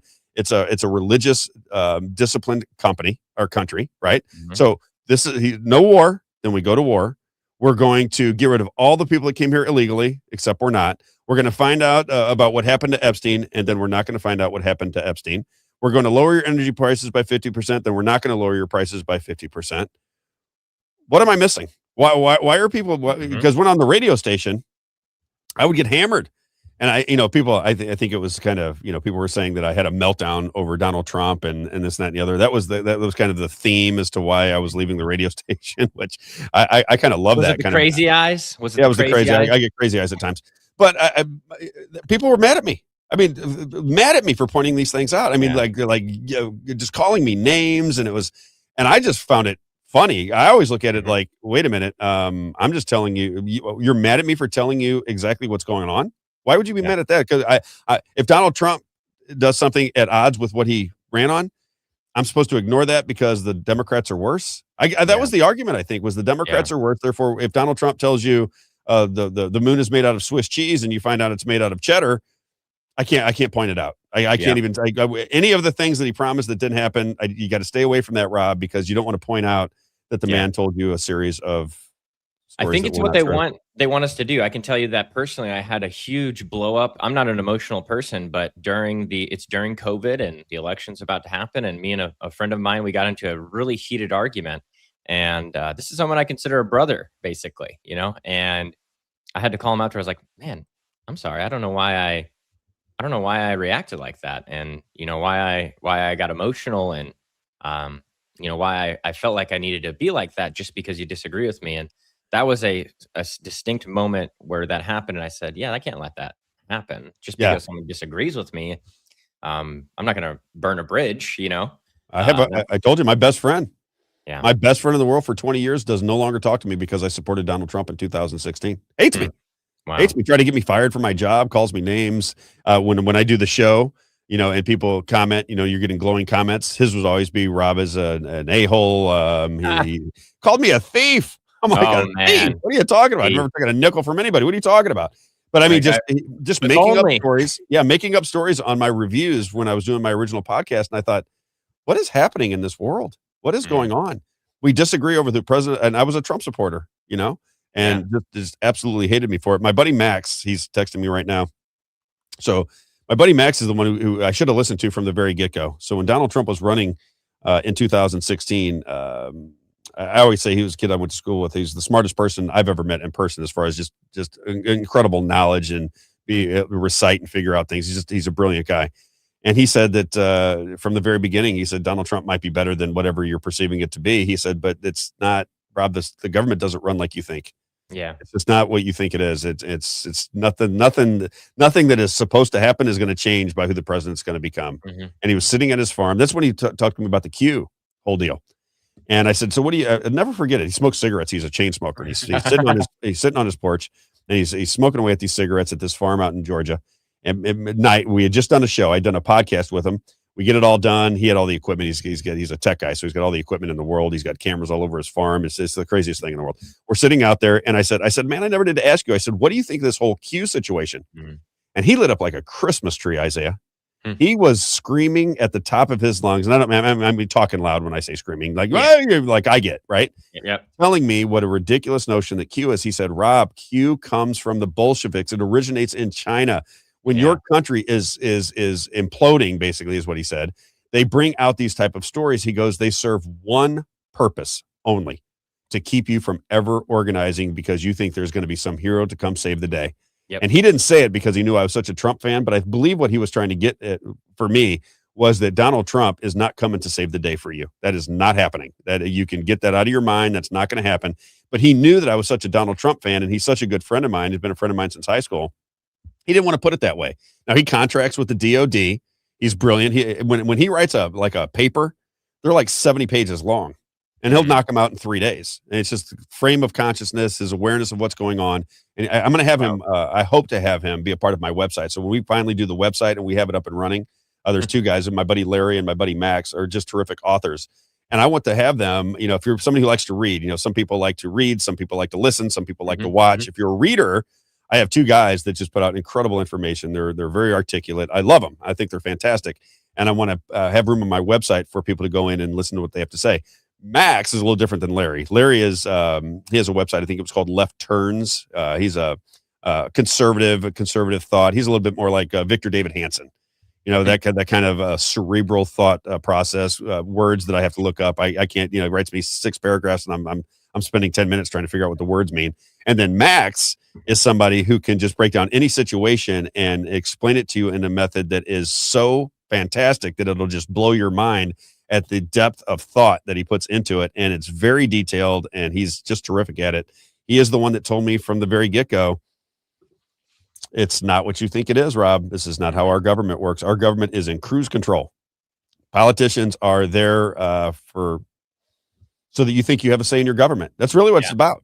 Yeah. It is to give you the illusion that you have, and I think that just by observation, unless he's the greatest actors in the world, I don't think that they understand it. These people that go off to Congress, I'm not sure they even get it. They think that they're trying to maneuver their leadership, and then they have all these things going on. And it goes back to Carly Fiorina: do fish know they're swimming in the ocean? Because once you get into that system and you're fighting for this and that and the other, you may not recognize a hand that is up above you that really controls the leadership and controls what legislation is going to come to the House, and whether the Senate, maybe you get it through the House and the Senate blocks it. Maybe the Senate and the House get through it, and then the president pocket vetoes it, right? They just don't do anything with it. All kinds of different methods. Maybe it's being slipped into legislation that you never see. Yeah. There's all kinds of different methods for the establishment, the people that really run the country, to move the ball in the direction they want. We need to get Tim Burchett on here. I'd like to get some of these guys on. I get the feeling those guys would have a tough time with me. Because I like Tim Burchett, but I would really press him on the UFO thing. I think that's utter nonsense. You know who's really pushing that narrative I now? feel like he's okay with it. I've seen him get pressed on some of the things, and because he even goes on and says, "Hey, people might think I'm Isaiah, crazy." get him on. If you can get him on, I'm going to try. I'll try. Him, Marjorie Taylor Greene, Thomas Massey. There's no way Paulina Luna would come on, I don't think. But I'd love to get her on. There's a few of them that I think would be really interesting conversations, because I would poke holes in the things that they're saying and see if they have an understanding for the audience to kind of maneuver through those minefields. I would put before them, because I think it's all fake. I do. I think it's all fake. Yeah. So when they come on, I would say this is why I think it's fake. I want to hear his and Marjorie Taylor Greene's kind of experience of before and after, before you were in Congress and then going there, what changed, or what did you learn that you didn't know before, or what was surprising to you, right? When you got there? Because I'm sure there's a lot of things. They talk about some of them already. Can we get into fake real fast? Because I want to get we might run a little bit. We're running late every day now. I want to talk about Candace Owens. I want to talk about the fight within the bubble. So let's go back to Dr. Shiva. I'm going to mention him a lot until I get him back on the show. I'm going to flatter him by constantly talking about him. When he says that these people, the not so obvious establishment, the Laura Loomers of the world, the Candace Owens of the world, we don't see them as establishment. They're doing very popular podcasts. People love them. And now what you have is this fight going back and forth. If you're somebody who follows Candace Owens or you follow Laura Loomer, these two now apparently hate each other. All right. Laura Loomer apparently has a direct line to Donald Trump now. Okay. So, and then you have Candace Owens, who was kind of, Donald Trump is the one that gave her start. She was with Charlie Kirk for a while. Now you have these two really going after each other. They're in this back and forth, crazy kind of fight. Mm-hmm. And I just want people to hear what I think is like sand through the hourglass. So are the days of our lives. I think that soap opera type mentality that, what do they call it when, what are those programs called where they're supposed to be real, but they're not, they're really not? Like reality TV? Reality TV. Yeah, right? that's It's the exactly same- what I was thinking. it is that mentality that I can associate because it feels real to me. Right. I've had somebody that talks to me like that, and I can't stand when people are like that. I don't like that personality profile or this or that and the other. It's the reality TV of politics. And I think they can capitalize off of it because I think it works. I really do. I need to get into a fight with somebody that will fight back with me. Is there anybody that we can start a really big fight with that might want to get back, and I could talk about how this person is so bad, and I could talk about them every day, and then they could say how I'm a horrible person, and then we'll have everybody determine whether Rob or that person's good or bad, because that seems to be the play. I mean, look at it right now. It's even going to the White House. You got Donald Trump going off on Candace Owens, Alex Jones, Tucker Carlson. Now there's a big right now. There's a big fight there. This is just nonsense. In my opinion, it's just complete and utter ridiculous nonsense. And it's exactly what Dr. Shiva tried to describe. Yes. So long as you're arguing within that bubble, they win. And I don't know that until we get a bigger forum to where millions of people are paying attention to what they say and they can actually monitor what we're talking about. I just think it works. And I think that when Elon Musk said freedom of speech does not equal freedom of reach. Yeah. I think that's how they're going to control it on social media. I think if we'll ultimately have to have a website where people can just go right to us. We'll have to promote the website. Then we can link it up to whatever. Right. But I think the ability to spread it and so forth is going to, I still think that's going to be very difficult. I hope I'm wrong. Isaiah, you know that you're the tech guy. I still think it's going to be hard to get this message out no matter where we do it. We'll get it out to Missouri because we have to. But as far as getting a national thing going on, we'll see. We'll see how it all plays out. We got more viewers on X than the Charlie Kirk Show right now. We will be number one. Don't forget that. No matter what it takes. And I'm talking about the long term. Short term, I think it's going to be a hurdle. Long term, we're going to be able to figure this thing out. The people will prevail in this country, no matter the brainwashing, no matter the pitting us against one another. We'll figure all of these different things out. But I got to get into this fight because I love it. I know. So Candace Owens with Laura Loomer. I happen to not be able to stomach Laura Loomer. The people that don't like her call her Larry. I guess there's some pictures of her where she almost looks demonic, and they say that her nickname is Larry. Did you see the one where she's hitting on the guy and she's talking about her big boobs? Oh my gosh, terrible. Isn't that bizarre? Did you see that? The one where she's drunk. Yeah, she's drunk and she's talking to a blonde-headed guy. And she says, it's like it's uncomfortable. It's her least favorite clip that gets circulated about her. Yeah, it's not a good one. This is not it though. This is Candace Owens giving her opinion of Laura Loomer, and then I'm going to have Laura Loomer and her response to Candace Owens. Now check out. Now you tell me this is not a staged. This is for clicks. They're because they're getting better. That's what I'm saying. They started off as not liking each other, but now it's getting very personal, and it's black jokes, Jewish jokes, this kind of thing going back and forth between the two. So here's Candace Owens on Laura Loomer, clip number 5. Check it out. There was 2 clips when you sent, so I hope That's this the is one. right. That's 5. I want to That's know it. what people are actually going to do. My life is ruined. Does anybody understand how ruined my life is? I'm sick of it. I don't want to listen to people tell me that I'm a conspiracy theorist. They don't know what it's like to be me. My life is ruined, Alex. Laura Loomer has become significant because we can look at her to understand the erraticism of Donald Trump, our president. He doesn't seem like the same person. He seems as though he has been possessed. That's his top advisor. According to her, multiple times a day, she speaks to him on the phone. One of the first phone calls he made after attacking Iran was to Laura Loomer. Take Laura in her own words. In an article that was done by The Spectator here, which was called The Tale of Laura Loomer, which was published in 2019, where she just described having anxiety and depression. She wrote, I had really bad anxiety and depression, and then I started to basically deal with depression by doing cocaine. I was never a drug user before, but I was using cocaine to kind of deal with it. Laura was 23 years old. She continues, there were phases when I wouldn't sleep for 3 days straight. And one morning I woke up and drove myself to a cliff, and it was cold and kind of snowy outside. It was February. I tried to kill myself, like legitimately tried to kill myself. Okay. So you can understand why she's not allowed to own guns. And so how did she deal with her cocaine addiction? If you're wondering why it seems like she tweets every 5 minutes and like she's deep in the throes of a manic episode, well, she explains in this article, I have nothing to lose now. And by the way, this is in the context of her having lost her Twitter access. This is, I have nothing to lose now, so it's liberating, she says. I became addicted to social media. I kind of lived off of the adrenaline. It's not a very healthy lifestyle to live because when you stop using cocaine, for example, you learn to cope with anxiety and depression in other ways. I pretty much substituted my lows for adrenaline rushes on Twitter.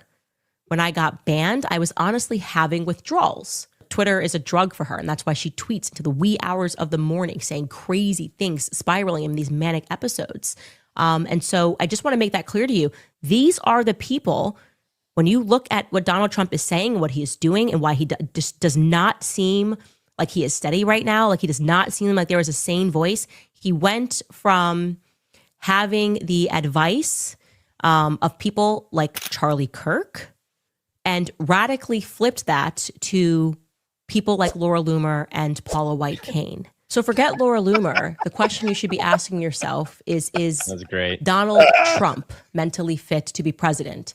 If he makes a conscious decision to tweet out that Tucker Carlson and Megyn Kelly and Candace Owens are mentally ill, while he invites into his inner circle advice about what he should do to Iran, a person like Laura Loomer. I think that's a good argument, right? Yeah. Right. And then it throws in, let me give you a little. She's in the Pentagon, even in the Pentagon press room now. What's that woman's name? His spiritual advisor. Let me get that for you. Oh, yeah. Paula White Cain. This is what got me in trouble at the radio She station. married you know who she married, right? Yeah, she married the keyboarder for Journey. Yeah. Right. So here she is, though. This is what I believe this has got me in trouble at the radio station. This is, I think, what made them angry with me was I was going on a rant and I was making fun of Paula White, and I played this for him. I said, you're talking about the religious fanatics over in Iran. But if I'm in Iran and somebody says, hey, let me show you who the spiritual advisor to Donald Trump is, and we play this for him. Strike and strike and strike and strike and strike and strike and strike and strike and strike and strike until you have victory. I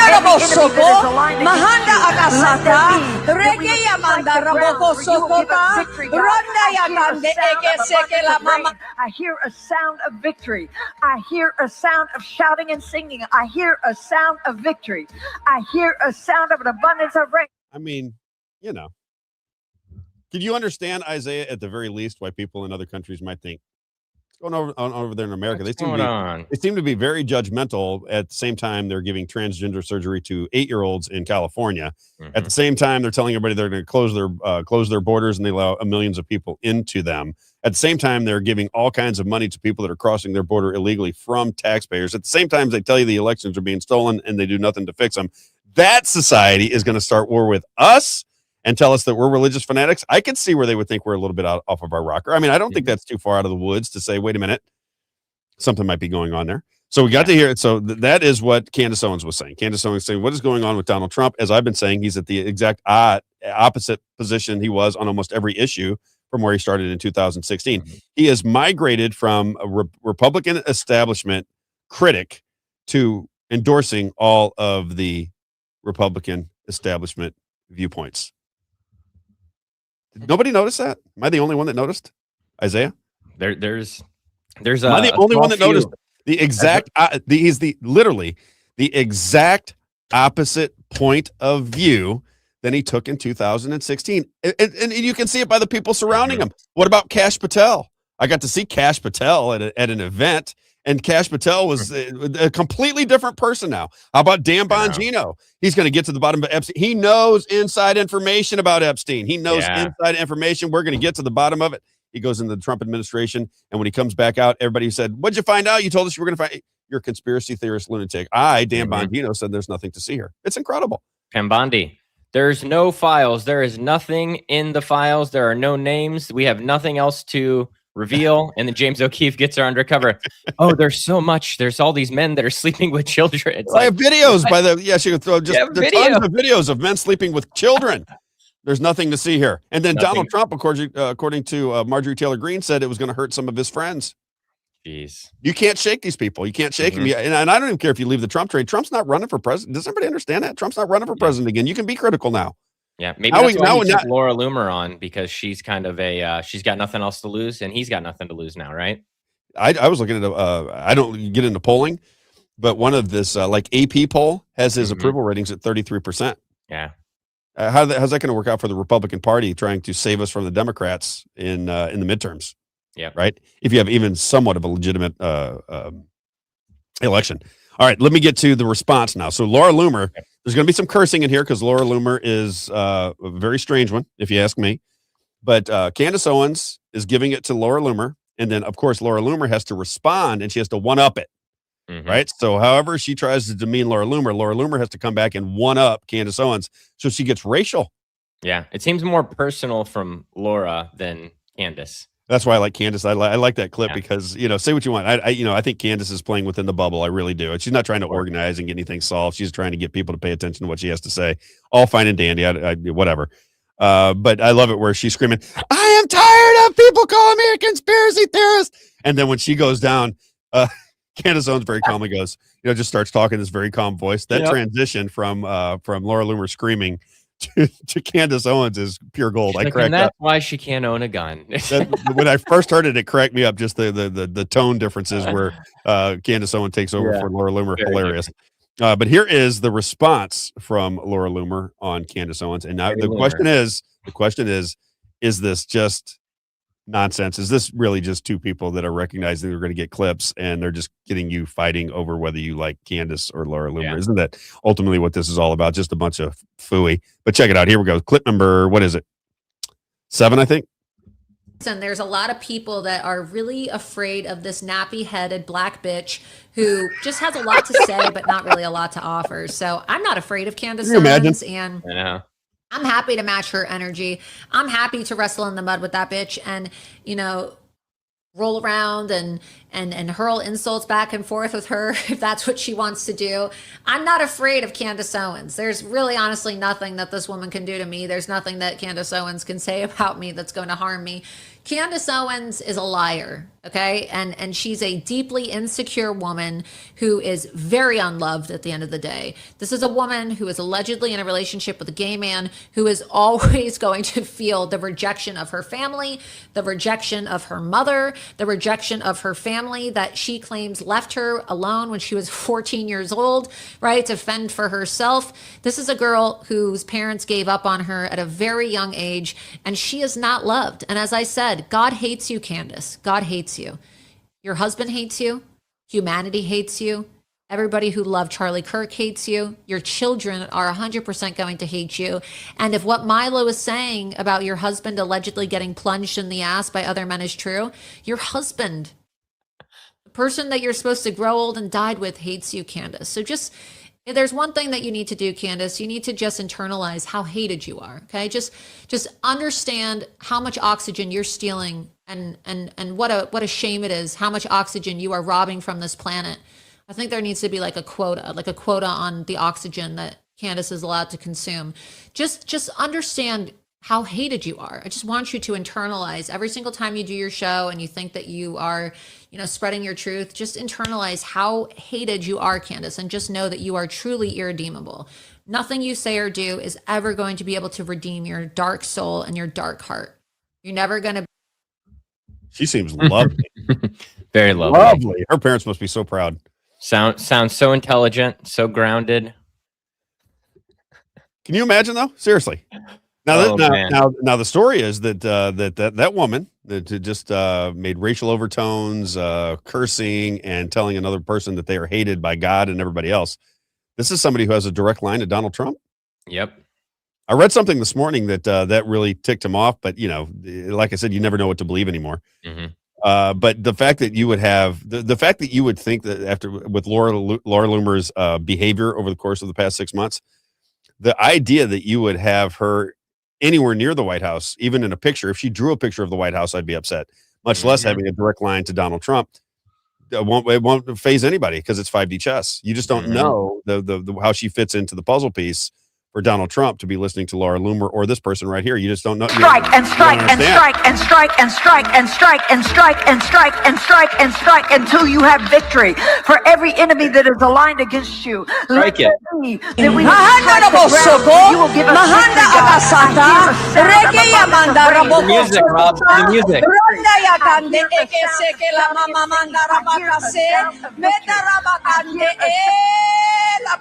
My goodness. That's what it is. Those are the advisors to our president. You can't tell me we're not in bizarro world. Please tell me what's going on around here. And why are people not recognizing it? Why are people not recognizing that they've been sold a bill of goods, at least at this moment? Now, it may change. We can all pray. I don't want to leave that 1% chance that Donald Trump is a benevolent being and that this is all some big master scheme to give us our freedom back. I don't know what it is. I can't figure it out. My theory is that because we played the video earlier this week of everyone, JD Vance, Lindsey Graham, Marco Rubio, talking how we don't want Trump elected. We're never going to have him represent the Republican Party. And then they shifted and they supported him.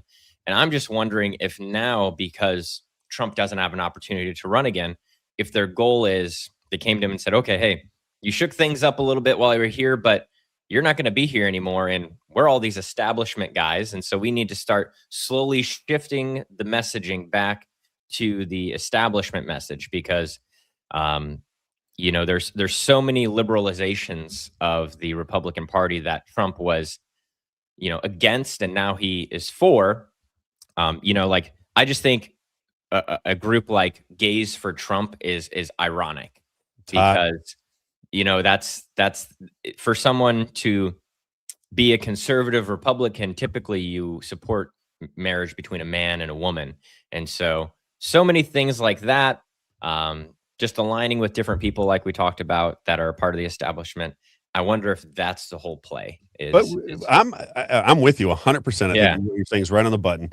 My question is, why are people not recognizing? Why are really smart, intelligent, savvy people? Now, I understand the Republican Party. There are people that work within the Republican Party. They make their living off the Republican Party. They do all kinds of build websites. They have organizations that petition the leadership of county, state, local level. It's a game, right? In that little club that they have of the Republican Party. That I understand, where you're going to go out and you're going to spin it. And you're going to say only nice things. Didn't you have to say that you were only going to say nice things about the Republican Party when you were running for alderman? And they say publicly you have to say only good things about Republicans. But think how silly that is, because what they're basically telling you is if you have a disagreement with a Republican, you should never say it publicly because the party is more important than the truth. Right? I mean, it's just what they're telling you, that the party is more important than the people you're supposed to represent. They put it right there on paper. You got to see it firsthand. Well, and we know better than the people. That's what they think. That's what the government thinks. Of course. We know better than the people. They can't tell us what to do. They don't know. They don't know how. I even saw, someone, a mutual friend, I'm not going to expose who it is, but a mutual friend of ours sent us a text exchange of kind of that situation with the current representative that they were arguing over that back and forth. And did you see the one? When you're talking about the mutual person, that just came to my mind when I was thinking. So when I was leaving the radio station, it was shared with me some information that was going on behind my back. And it was to orchestrate, and I won't get too deep into it because I don't want to expose the person who gave me the information. But it was to what's the best way to describe this? It was to orchestrate something that wasn't organic, but make it look organic. Does that make sense? Of course. It was. And did I share that with you? Did I ever show that to you? Do you know what I'm talking about? I don't think so. Okay, I'll share that. I don't think I shared it with anybody. It's but like the crowds, the crowd website we were looking at yesterday. Yeah, exactly. Well, this was a God, I want to tell this story because I just find it so fascinating. And I don't care. I really don't. I'm not mad at anybody, but it was a group of people that were trying to make sure that I didn't pull fans away from the radio station. And they were putting this thing together that was inorganic. It was a bunch of people within the Republican Party trying to slime me. And I got wind of it. I did see that. Yeah. And did I show that to you? I think so. I think I even just saw it myself too.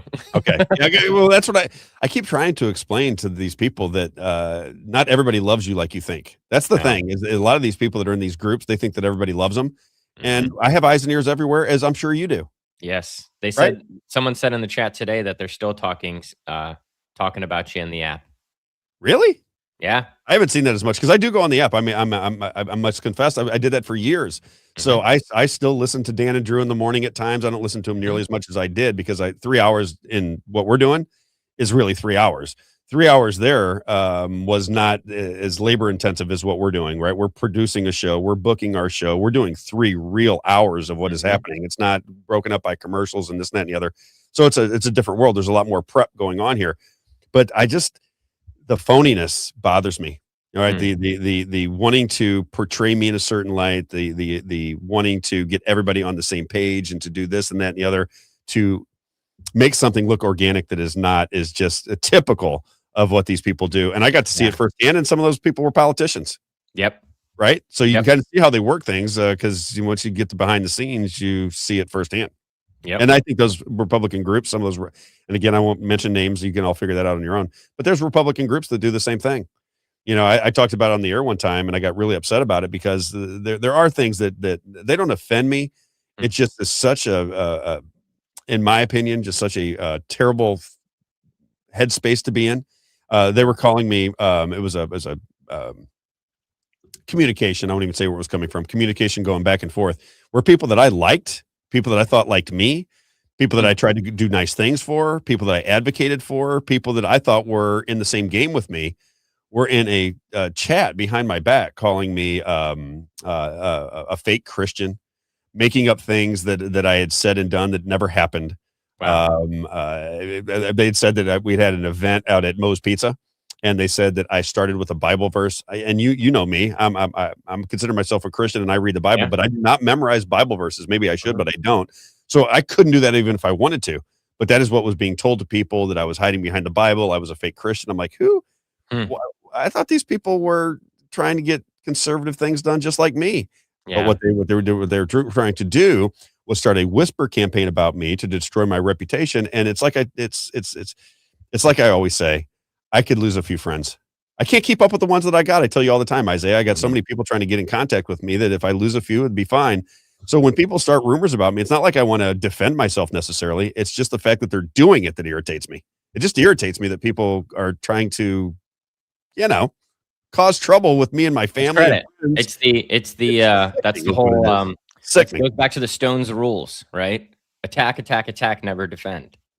Yeah. So if they can discredit you and they can attack you and attack you and attack you and discredit you, then that's, what Roger Stone says is that's more powerful than having a true actual defense that's real. Right. And you know what I like about it is my temperament is not to get personally offended by that kind of thing. I do know how the world works. Right. And I'm sure there are times where I'm whispering behind somebody's back to people that I think are being, that like me. And I'm saying, that person, what do you think of that person? And I get into it too. So it's just life. Right. And sometimes you're not supposed to hear certain conversations or see certain threads and that kind of thing. But fake Christian is the one that irritated me. That bothered me. I'm like, why would I would never say that about somebody I didn't know. And I hear that all the time. Fake Christian. I'm like, fake. They don't even know. The person that was spreading that rumor has never said more than 5 words to me. Yeah. So how in the hell would they know what's going on in my heart or what's going on in my life? It was just a way to make me look bad to certain people. And there was a time, Isaiah, when I was much younger, where we'd had a confrontation with that person. There would have been. I was a very undisciplined, get in your face. If you want to attack me, then you should do it to my face because I'll get in yours. But now I'm too old. I'm just too old. I don't have the energy for that anymore. And I think I'm a little bit wiser. Yeah, you it's like water on the duck's back is what I always say. Yeah. Just let it roll off. Yeah, exactly. Can we do a couple more things? Are you too tired to do any more? Oh, yeah. I'm good. You okay? Because I got a couple more things I want to get to. I want to get to this Nick Fuentes situation because and people don't like him. But listen, this is not about Nick Fuentes. If you don't like him or you do like him, it has nothing to do with it. I'm just telling you about some things that he's saying and some things that happened. Let's start with this. And I want to talk about this a little bit tomorrow because I do want to talk about Israel. I don't think I want to have any guests tomorrow. If we got any guests, I'm going to clear them out. I want to just have a conversation about things that I'm seeing. I think tomorrow will be very interesting if you just want Robb's opinion on what's going on in the world. And we'll go through many different subjects, including Free Speech Friday. Free speech. I like that. Free Speech Friday. We'll talk about Trump and how I feel about some of the things that he's doing. JD Vance, who I've been a critic of. So we'll do shows that are, opinion based. We'll do shows where we show video of the Jeff Winehouse case, which is very interesting to me. We'll do podcast stuff where we go into stories that people don't know anything about, like the Paul Benassi. We'll do radio versions where we're just going through clips of the day and stuff that's going on in the news. We'll do all kinds of different shows to keep it lighthearted and funny, but very informative, and try to spark people's imagination so they can have a conversation with us. That's the most important thing to me. When we start putting the clips out and people start seeing how we feel about opinions, right? You take a little clip where I'm talking about Donald Trump, is it 5D chess or 5D BS? And we clip that. That's going to spark a lot of people that are kind of hanging on by a thread with Donald Trump. They want to get off the fence, but they're going to want to hear what people like us who study it every day. What are these people talking about? What do you mean 5D chess or 5D BS? What is the BS part that you're talking about? And I can Rolodex this thing all the way back to 2015 of things that Donald Trump told me he was going to do that didn't come to fruition. And I mean, it's almost all of them. It's almost every single thing. So if people aren't upset with that, they should be. You should be upset with that. That's 10 years of your life. If you live to be 80, that's 1/8 of your life that has been just wasted on the idea that all these things that you were concerned about in your life in 2016 were going to come to a head and it was going to be solved. Man, it hasn't been. That's what Tucker and his brother were talking about. They spent, years and years of their life. And, Tucker feels responsible for helping Trump get elected, and he apologized for it. I don't think it matters. I think he's. That's why I don't feel bad about it. I think it's a dramatic situation, like we talked about the Dr. Shiva situation, but it is interesting to see people who were really supporting him, right? Wholeheartedly supporting him. I'd be curious to see where Charlie Kirk would be if he was still alive. Charlie Kirk would be right where I'm at. Yeah. And Charlie Kirk was an honest man. Charlie Kirk was an honest man, and I think Charlie Kirk would have said, this is intolerable. I think that's why he's dead. Yeah. I think Charlie Kirk was somebody who spoke his mind, and I think that you got to watch him evolve in real time. And I think that's why it's such a beautiful story, Charlie Kirk. I think Charlie Kirk got into the relationship with Israel. I think that they've poured a lot of love into him, and then all of a sudden the big money started to come in from the Jewish donors, and it's not about Jewish people, but the big Jewish donors.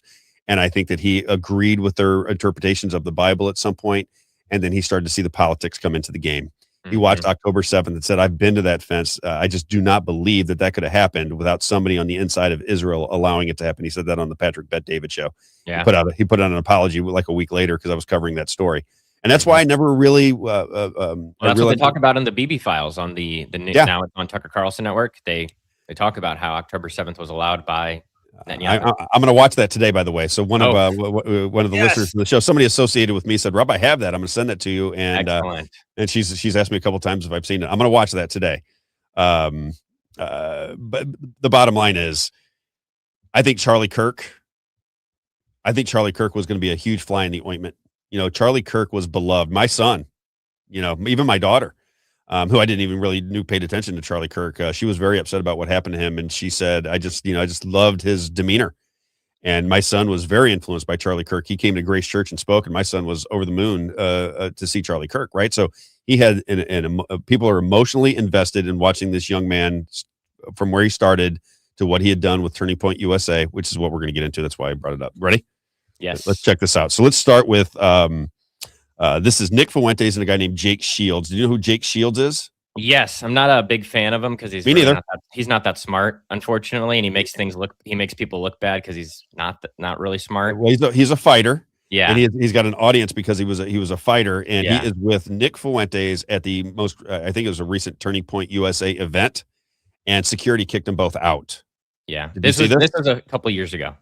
This is the one from a couple years ago. Yeah. It had April 22nd. I want people to see it anyway because it's even better. Oh yeah, not everyone knows about this clip though. It's just it's even better that it was a couple years ago. I was going to ask you if it was recent, but I want to play this clip because they're getting kicked out. Listen to the reason they say they're getting kicked out of the Turning Point USA event, and then we'll fast forward the conversation. So it's clip number 1. Hold me. Am I being detained? No. No, I'm teasing. I'm sorry. Literally broken no rules other than Chris at Israel, and I thought we're in America, not Israel. That was my take. Yeah, the field rep said he was fine. Are we in Israel? No, we're in America, I'm pretty sure. Does America doesn't feel like America? Let's get Candace out here. Let's see. Does it feel like America? Yeah, security's just doing their job. I mean, is there any room we could talk to? Yeah, this is from the higher allowed to walk around, go upstairs, or is it from the whole building? But why doesn't the higher up? Me? Yeah. This guy's getting criminally trespassed? If you could just talk to the higher up. We're just curious why he's being kicked out. Why am I getting kicked out? What'd I do? What? We're just curious. Now this is America. There's no reason to get kicked out. Hey! What did he do? I think I remember you. I'm curious. What was his offense? They're doing this now. But why though? What did he do? You got the wrong. I thought I was the criticize guy. Israel? I thought I Can was you the not guy. criticize Israel in America? Well, it's because Israel controls this event.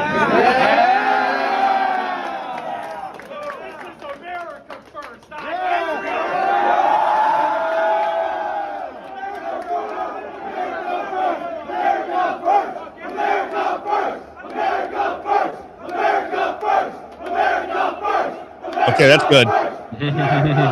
So the reason I play that is there was some information that came out, and I don't know if it's true. Somebody's got to tell me who this guy is. He's a popular pastor. He's been very anti-Israeli policy, right? And this information was out. I want to say it was 2019, but maybe the clip will remind me because I had so many things going on in my head. I might have lost the date on this. But this is a report. If you can find it, it's clip number 4. So what happened there was at Turning Point USA. This is Nick Fuentes, who is very, I don't even know what the word for it. I can't get into him. I think he's a brilliant guy. I mean, the mind works very well when you watch him off the cuff for 3 hours or 2 hours or however long he does his show at night. He gets into some rants and he's very he's right about a lot of things. That's why I said he's just very educated on geopolitics. He is. So He when is. you listen to him, you're like, wow, he knows the history. He knows, and he knows the everything. game. He understands the game. And I don't know what side of the fence he is. I'm not endorsing him in any way, shape, or form. Donna J on the screen says I can't stand this guy. When I play clips, it doesn't mean I like somebody. I might like something they said, or I might agree with something they said, or something they said might have relevance. That doesn't mean I endorse the person. Is that fair? Yeah, comes back Isaiah? to you don't have to agree with everything that someone says. Correct. And I'm not a somebody who listens You can to, but I know a criticize lot of and young people support. do. Yeah. Right. How many young Oh. people are listening to Nick Fuentes? He's the biggest thing. People He under is the age of biggest 30, he's streamer the on- biggest thing going. He's the #1 streamer on Rumble, and There you he's go. not even he's not monetized. He's not a creator of Rumble, because they won't give it to him, and he has the biggest show on Rumble. There you And go. I would say that if you go to any large political rally with any truly conservative person, you're going to see young people with blue hats that say America First on it. And those are Nick Fuentes' hats. Yeah, and I've seen them. I've seen them all over Oh, yeah. Florida. People are wearing them all over the place. He's a very powerful influencer right now. Yeah. So he is influencing the thought process of millions of young people around this world. So just recognize that. You don't have to agree with it, disagree with it, whatever. I'm just telling you what's happening. Okay. So this right here, it says, can you see the top of that there? Yeah, If you're right looking on there. the screen. So if you're Oh, yeah. watching, did Donald Trump convert to Judaism in Judaism in 2017? Okay. Now listen to what this person says. Now you got to remember, let's talk about Donald Trump for right now, just for a second. Let's just all try to be honest with one another. The people surrounding him and the decisions that are being made and the way we were being governed would lead you to believe that Zionist ideology is ruling the day in the nation's capital. Would you agree with that, Isaiah? You're Yeah, that's why Nick Fuentes is so popular, because he's one of the people that are speaking out. I see that Kimberly on here says this female does not find Nick Fuentes as the path forward, and that would be because he doesn't believe women can vote. Oh yeah, I mean, controversial opinions that he has doesn't mean that he's right about everything. and he says that he is trying to get attention with a lot of things that he says. So at least he's open about the crazy talk about Nazis and this and that. He's really just trying to draw attention to himself, which he admits. Okay, so. And I'm not defending any of the things that he said. In fact, I cringe some of the times when he goes off on some of his rants. But I will say this. I've heard and we've got some very lucid statements from him that I 100% agree with. We're going to play one here in just a minute. But this particular guy, what is this guy's name? Can we find it out who the person who is in this video? Play the video and see if people recognize who this guy is. Now, he is saying that there was an insider that was in the Trump administration who claimed that Donald Trump in a secret ceremony in 2017 converted to Judaism. Okay, and you're going to recognize this guy's face, I think. When you not just any Judaism, Chabad Lubavitch, which is I don't know if you know about Chabad Lubavitchers, but that's the ultra orthodox black hat, black coats. They believe in Jewish mysticism, Kabbalah. I don't know if you know about Kabbalah, but that's what a Chabad. Really? Yeah, that's what a Chabad Lubavitcher is. They believe in their rabbi Menachem Schneerson. They think he's the Messiah, and so they're the ones that if you go to New York City, even in Florida, probably in South Florida, you'll see this is on Friday afternoons. They'll have a table set up and they're trying to ask a bunch of people if they're Jewish. They're trying to get them to fill in the wrappings and get them to say these prayers, because they think that if they can do that, that's going to bring the Messiah back. And so interesting that would be the sect of Judaism that he would pick, with the Third Temple stuff, with the Israel stuff and everything like that we've also heard. So this was released on 5/22/2019 because it has the date on there. Yep. Okay, so let's play this video, and then I just want to entertain it for a minute. I when you first hear these things, your knee-jerk reaction is going to be, this is ridiculous. But Donald Trump's daughter converted to Judaism. In his first term, Jared Kushner was the closest confidant to him in the White House. So if you were the room closest to Donald Trump was Jared Kushner. Mm-hmm. Jared Kushner overspent for the 666 building in Manhattan. His father was a criminal, right? So this is who Jared Kushner is. Jared Kushner Jared Kushner does not seem to have the looks to attain somebody like Donald Trump's daughter, if you understand what I'm saying. When you look at the two next to each other, he looks like a skinny, pale-faced skeleton, and she's a beautiful, right? And she's a beautiful woman. Absolutely. So you're like, wait a minute, why is she picking this particular guy? His father's a criminal. He's a shady character. He recently said, Jared Kushner, I should find that video. He said, my generation or the next that generation will be able to live forever. Did you see that, Isaiah? Oh, yeah. Jared Kushner said that this generation or the next would be able to live forever. So that's where he's coming from. He is the one that is negotiating in Gaza.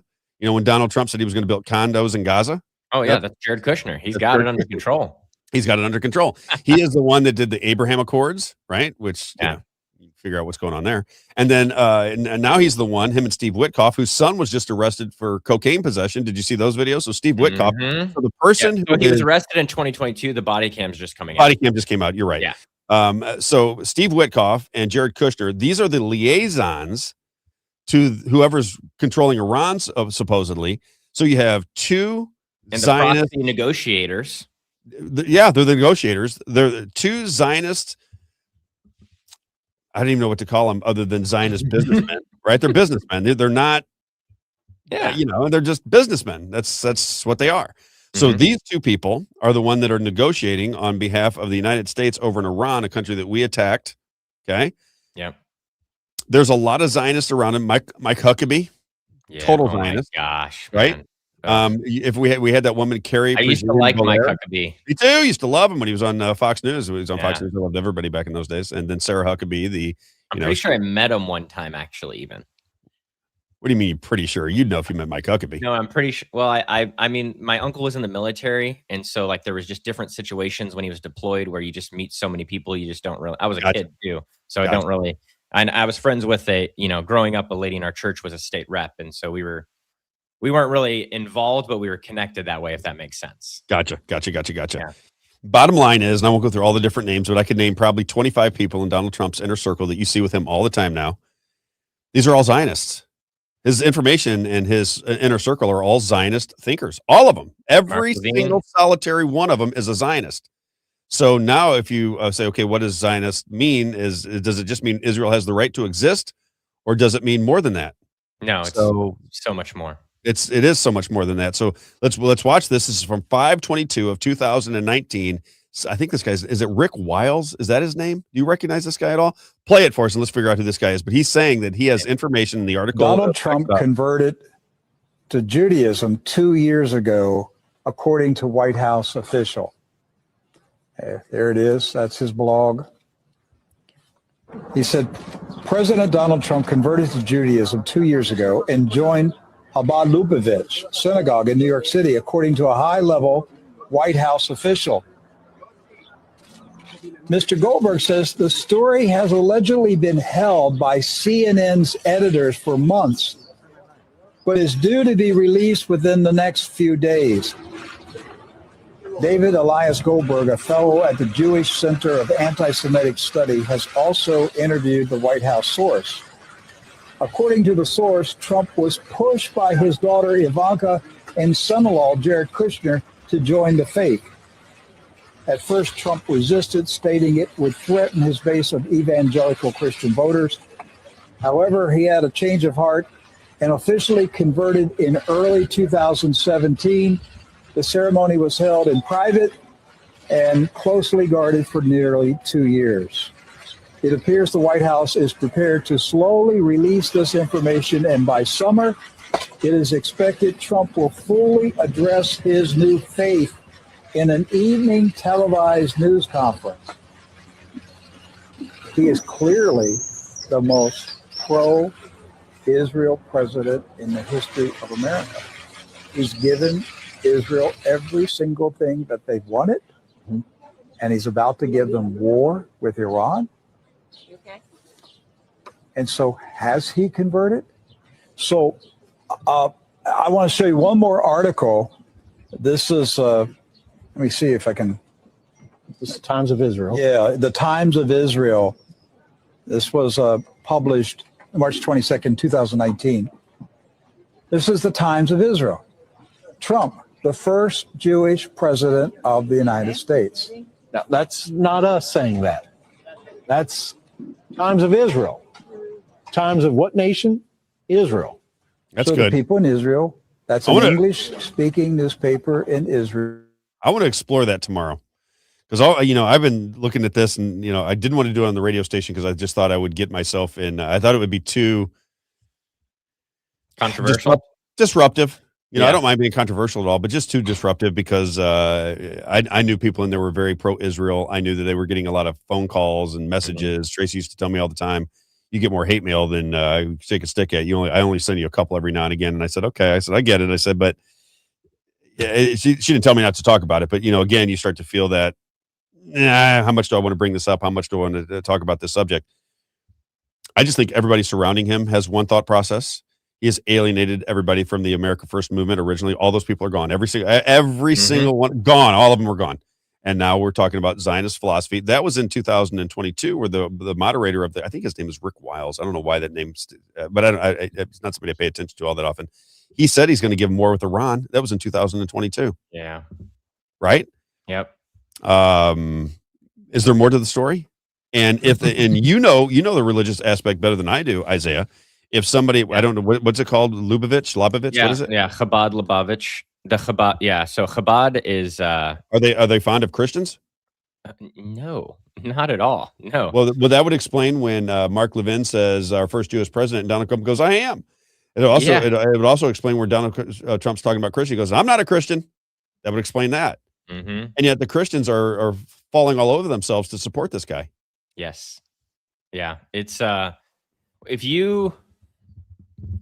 How do I say this? If you truly study Judaism, it's in the religious, the ultra-Orthodox who we see when we're thinking Jewish people, these are the people that we're envisioning, right? The Zionist ultra-Orthodox people. Just going back it's not anything that's biblically based. It's all rabbinically based. And so when you really understand that. What's rabbinically based mean? I don't even know what that means. So rabbinically based means that it's not something that comes from here.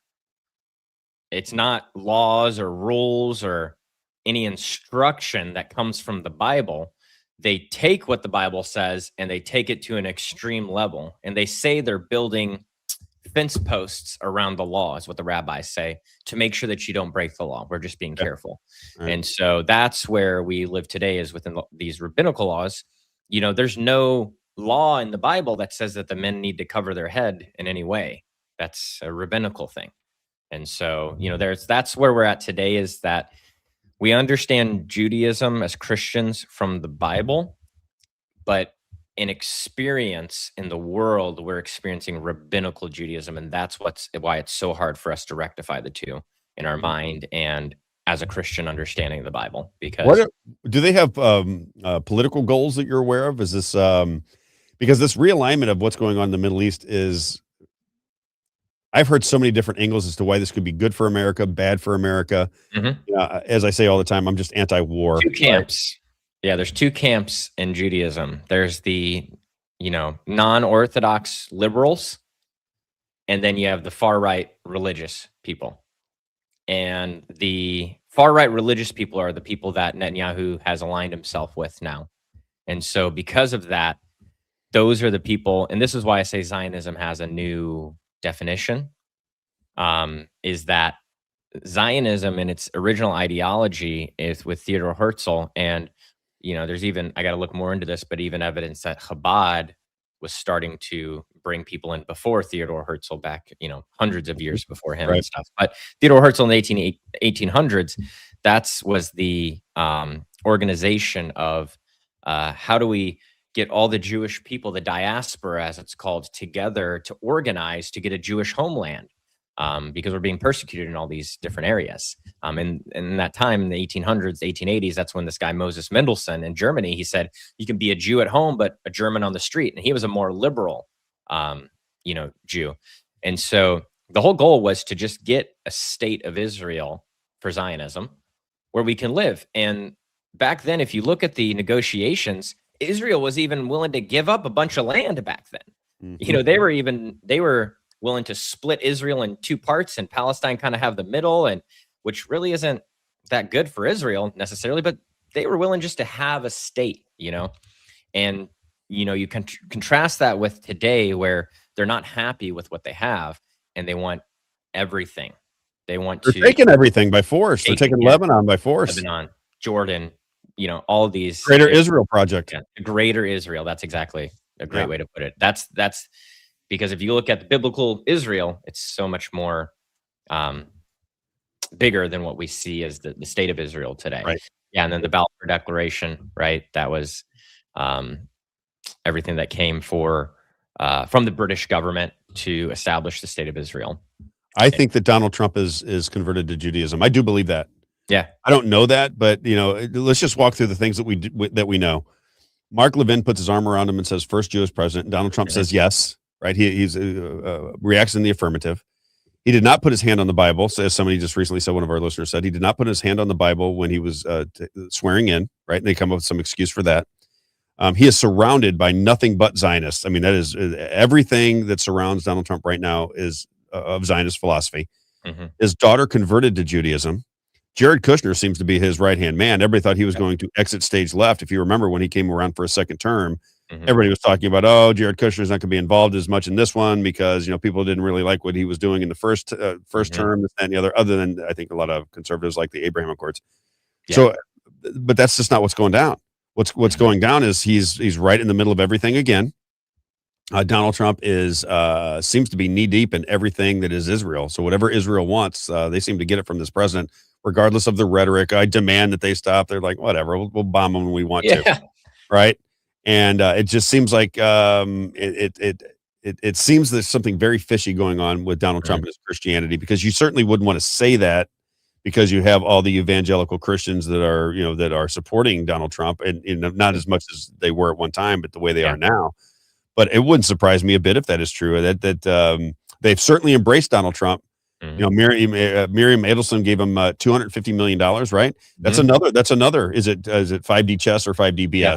Is it 5D chess that he says he's going to fund his own campaign? He's not going to take any money from people, because the people that take money from these big donors, they become in bed with them and they start to work on behalf of them. And at the same time, he takes $250 million from somebody who says she's a dual citizen in the United States with Israel. And Donald Trump, even in Israel, said that her alliances were with Israel over America's. Takes $250 million from her. Nobody will even bat an eye at it. Donald Trump supporters they're like, whatever, so what? Who cares? I mean, it's 5D chess. You guys don't understand 5D chess. And maybe I don't. That's why I keep saying maybe I don't, Isaiah. Maybe I don't need anybody's money. It's nice. I don't need anybody's money. Chess. There you go. I'm using my own money. I'm not using the lobbyists. I'm not using donors. Nice. I don't care. Miriam gave my campaign indirectly. It's hilarious. $250 million. She was number one. I had to show the clip. I had to. She was number one. Yeah. We're not taking any money. Miriam Edelson has given me $250 million. It's so funny. It's nuts, is what it is. Yeah, and I want to finish with this, because we're already now. This is going to turn into a 4-hour show. I told people before, I said I could do the show all day long because there's so many things I want to talk about, and I want to elaborate and get your opinion without. I felt like I was rushed all the time with commercials that I couldn't say the things I wanted to say. We had a lot of guests today, so it was like boom, boom, boom, boom, boom. And I had a lot of things I want to talk about too. Yeah, it was great. I like to have Missouri politics, but then there are things that I just find interesting, right? It might not change the world, but it just captures my imagination. So we played Nick Fuentes. This was a couple years back, where where he goes into the Turning Point USA. They were having some kind of convention along with Jake Shields, who's I think it was a UFC fighter or some kind of form of fighter. He does a podcast now. Everything's anti-Israel with him. If you just want to hate on Israel, you can watch his show whenever you want.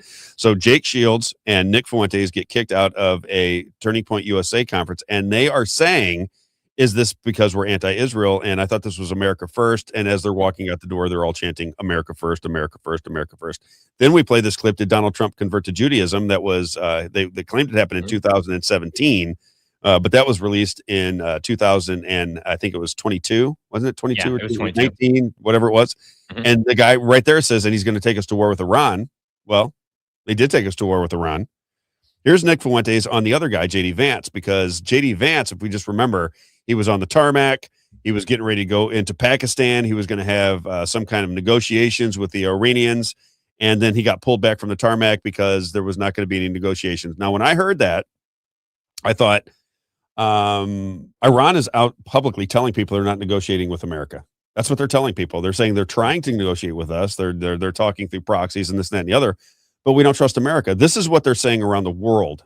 Fox News may not tell you that. CNN may not tell you that. But around the world, what Iran is telling people, their propaganda is they're not dealing with the American government. The American government is going to have to live up to the demands of Iran. That's what they're telling people. I know, does that sound ridiculous to me? It kind of does. I mean, we seem like the most powerful country in the world, but that is their propaganda. So it doesn't make any sense that they would have open negotiations with J.D. Vance. It never made any sense. So you're telling me on Tuesday that you're not going to have any negotiations with the American people. You're on all of the podcasts. You got this Miranda guy coming out saying we're not having negotiations. It's on BBC. It's on RT. It's all over the world. All of these media organizations are having Iranian spokespeople out saying we're not negotiating with America. They've double-crossed us too many times. There is no negotiations with America. And then what happens? J.D. Vance is supposed to be the savior. Listen to what Nick Fuentes had to say about it, because I think it is dead on the money. Clip number 2. This is how Nick Fuentes interpreted the J.D. Vance being the hero and the one that Iran wanted to negotiate with. Check it out. The other thing I wanted to get into tonight, briefly, before we take the super chats, I sort of already talked about it. There seems to be another play that is happening simultaneously, which is to get J.D. Vance and his reputation to be saved from this catastrophe in the Middle East. And this has everything to do with Joe Kent and Tucker and all these other people. I'll be brief about this, but I feel like I'm the only one that is pointing this out. I saw it. So there is a brand new report today from CNN and the New York Post, and they're saying that an Iranian source claims Iran wants J.D. Vance to be the negotiator. If Iran engages the United States at all, there's an unnamed Iranian source that says they want that negotiator to be Vice President Vance. Because they say they can't trust Jared Kushner, they can't trust Steve Witkoff, they can only trust Vance. And this is a very strange story. Where is this coming from? Steve Witkoff has a personal relationship with the foreign minister of Iran. And what's more, Steve Witkoff has business interests in Qatar, which does a lot of business with Iran. It was a source of a big diplomatic row 6 or 7 years ago, because Qatar was still doing business with Iran, because Qatar is a mediator between Israel and Hamas, between Iran and the United States. And Witkoff has a lot of business interest there, as does the Trump family. So why all of a sudden, this wasn't a request last year, it wasn't a request a month ago. Now all of a sudden the Iranians say, we'll only talk to Vance. This is that story from the New York Post.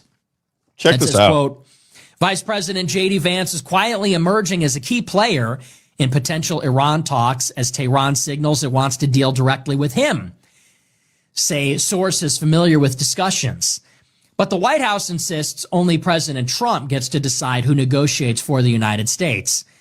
The behind-the-scenes insight positions Vance, long seen as a skeptic of foreign military entanglements, as a possible lead negotiator, reflecting both his growing clout inside the administration, so clouded up, and a belief among Iranian officials that he represents a different kind of American interlocutor. While Vance would reportedly be Iran's pick for preferred negotiator, White House Press Secretary Carolyn Leavitt told the Post that it's Trump's decision who that will be, not Tehran's. On Tuesday, The Guardian reported that Tehran officials didn't want to deal with envoy Steve Witkoff or Jared Kushner, who previously led the talks. The newspaper cited Pakistani sources listing Vance as the preferred alternate. Okay, that's good. A White House official said the story is utterly false. Well, the story is utterly ridiculous, is what the story is. That's what I'm saying. This is what I mean about the narrative building, right? I think he's exactly right. I think J.D. Vance is a part of the system. Let's talk about J.D. Palantir. You never heard of J.D. Vance. This is how they build characters for their play, right? You put him on to Hillbilly Elegy, right? That's the movie that they put out on Netflix. That was a very good movie, a very popular movie. Now you've got the myth of J.D. Vance out there for everybody to see. Who was behind Netflix originally? Barack Hussein Obama. Barack Hussein Obama, part of the establishment, maybe a little bit. Change. Hope and change, Barack Obama. Okay. So this is how J.D. Vance starts his political career. He gets money from Palantir. Palantir, and I say it over and over again. I don't like to get he gets really down into the weeds, which is really cerebral, and I like it. But just just to keep everything nice and simple, so everybody can remind their friends what is happening here. J.D. Vance gets his financial start. You have to have millions and millions of dollars to run for Senate. Why, I don't know, but that's the Supreme Court, and that's the way they went down. Corporations are now people. Okay. So you have to have millions and millions of dollars to run. Well, where does he get the money from to run? You know, don't you, Isaiah? Who did he get his money from? Peter Thiel. Peter Thiel. Yeah. Yeah. Oh, yeah. Peter Thiel. Straight through him. And what is Peter Thiel? What's he running? Palantir. And what's Palantir a part of? The government. The government. Now? CIA. They were funded by the CIA.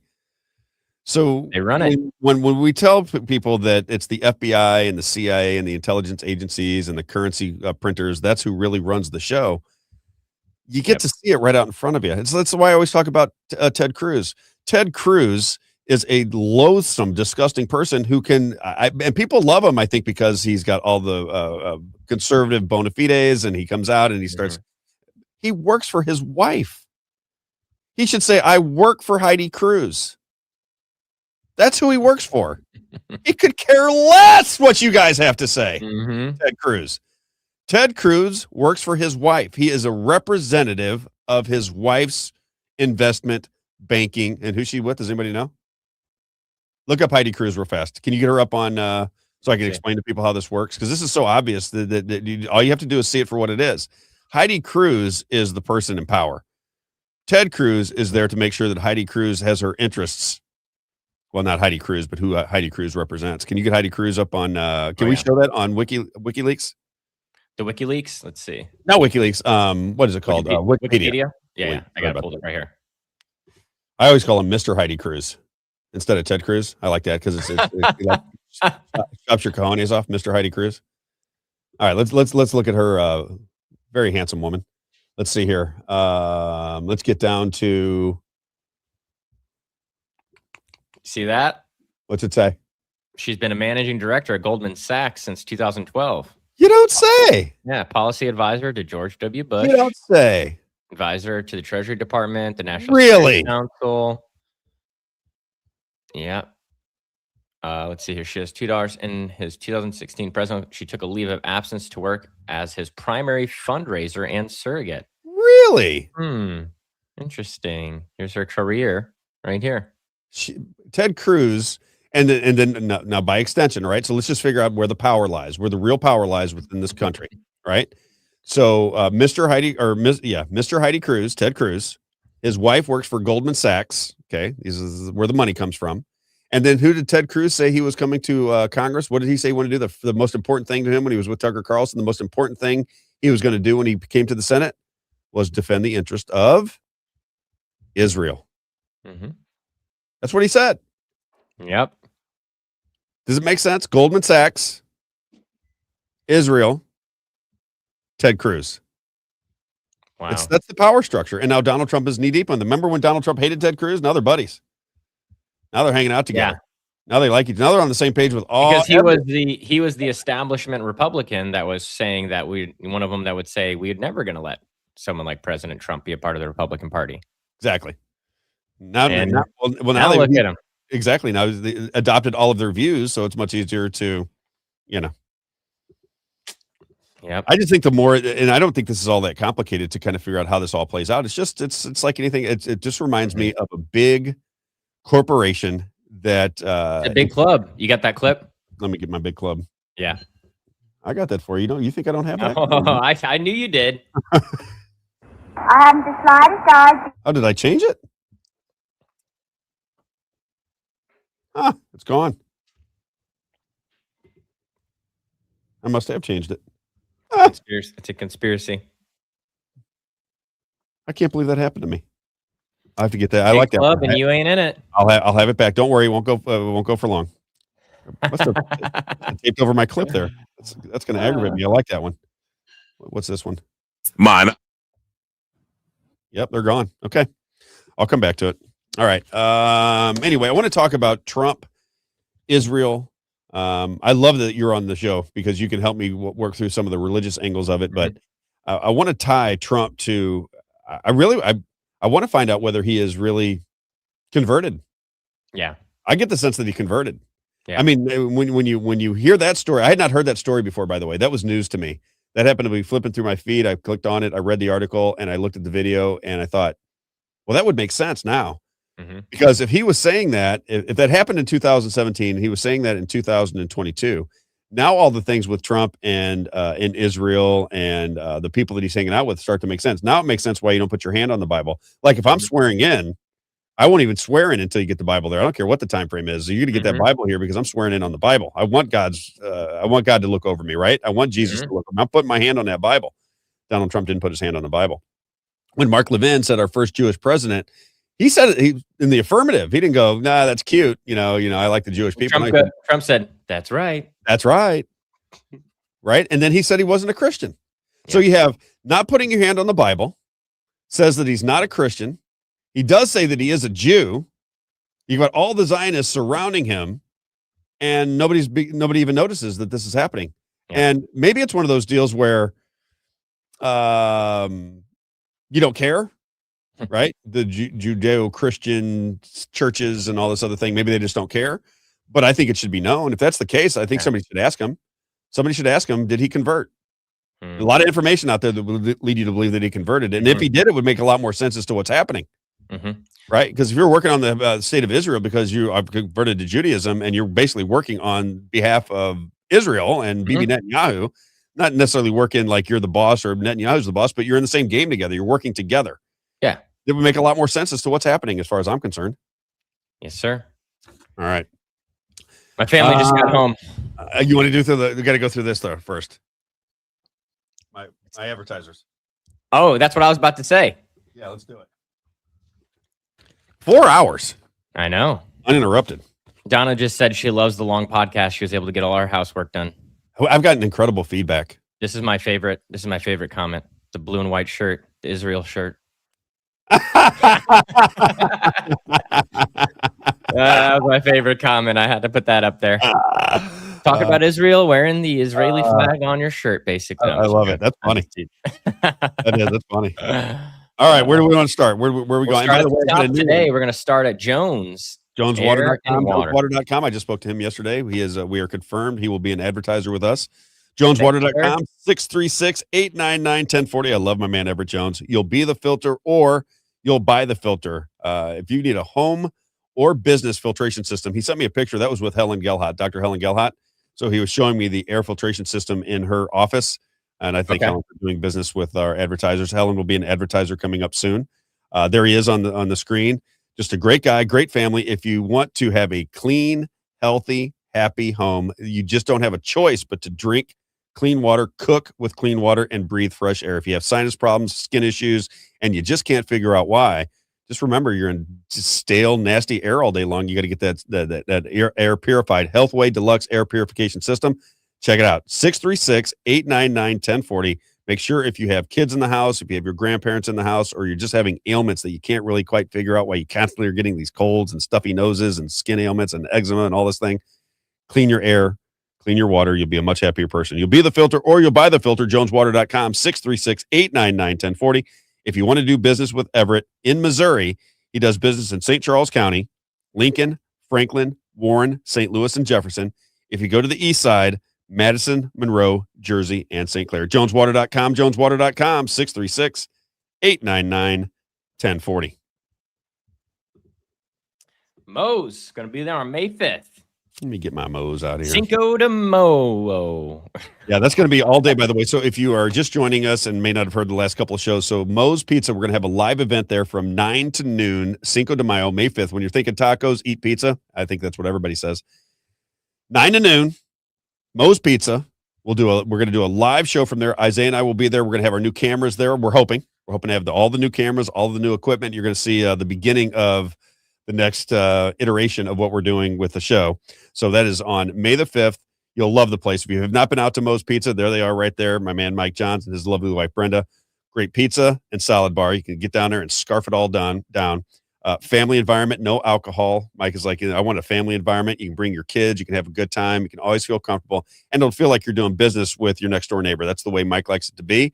And if you have any kind of gatherings, any kind of birthday parties, anniversaries, Bible studies, you name it, Mo's Pizza will take care of you. They have banquet space available, and they'll treat you like family. Mo's Pizza, a landmark in Washington, Missouri, closed on Mondays, open the rest of the week.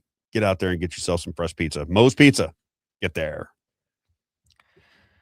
RocketCareers.com. He's been on the app today. I saw Mitch on there a couple times. He wants to create some music for us. Amazing. Yeah, he wants to put some music together for us. Mitch is a hilarious guy. He does hip hop music. You got to check it out. I got to send it to you. And so he's the third person that wants to do music with us. And then I have another guy that does kind of really. I'm not a huge country music fan, but it's kind of country pop. And they opened up for the Marshall Tucker Band when I was younger. So Marshall Tucker Band was in town. Whoever their opening act was couldn't come. So they reached out to my friend Tim and Rob and their group, and they opened up for Marshall Tucker, and they were absolutely nails. So I might just play their old CD that I used to love. It was a cassette back in those days, but I'm hoping it's been converted to CD. But I'm going to get some music from people that are surrounding us, and we'll put it together for you. There's Mitch right there saying Rocket, ROCKIT careers.com. Again, very quickly, small to medium-sized businesses. You either have an HR department who's putting some flubs in front of you, and or you can't afford an HR department, and you want good, solid candidates to fill positions within your business. They vet these people for you. They know where the good ones are at. It's a business from coast to coast. So wherever you're listening, if you need to hire somebody and you want that person vetted and you want good candidates put before you, lean on rocketcareers.com, ROCKIT careers.com. You can reach them at 636-778-2419, 636-778-2419, rocketcareers.com. And last but not least, if you are somebody that is out of work, starting to panic, hate your job, and just don't want to deal with it anymore, you're thinking, man, I gotta feed the family, but man, I hate doing this job. Lean on these guys. Tell them what you want to do, and they'll walk you through the process. They'll put you in front of people they can hire. They're just great with people in general. RocketCareers.com. Out of work, looking for work, hate your job, 636-778-2419. They'll brush your resume up. They'll teach you the elevator pitch so that when you get somebody's attention, you capitalize on it.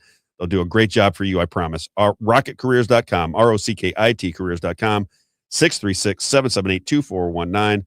My friends Mitch and Brian, give them a chance. Who we got? Rick Babbitts. He's coming back in town here before too terribly long. Rick Babbitts is, like I said, he's been doing great for us. Now I can give him a personal testimony.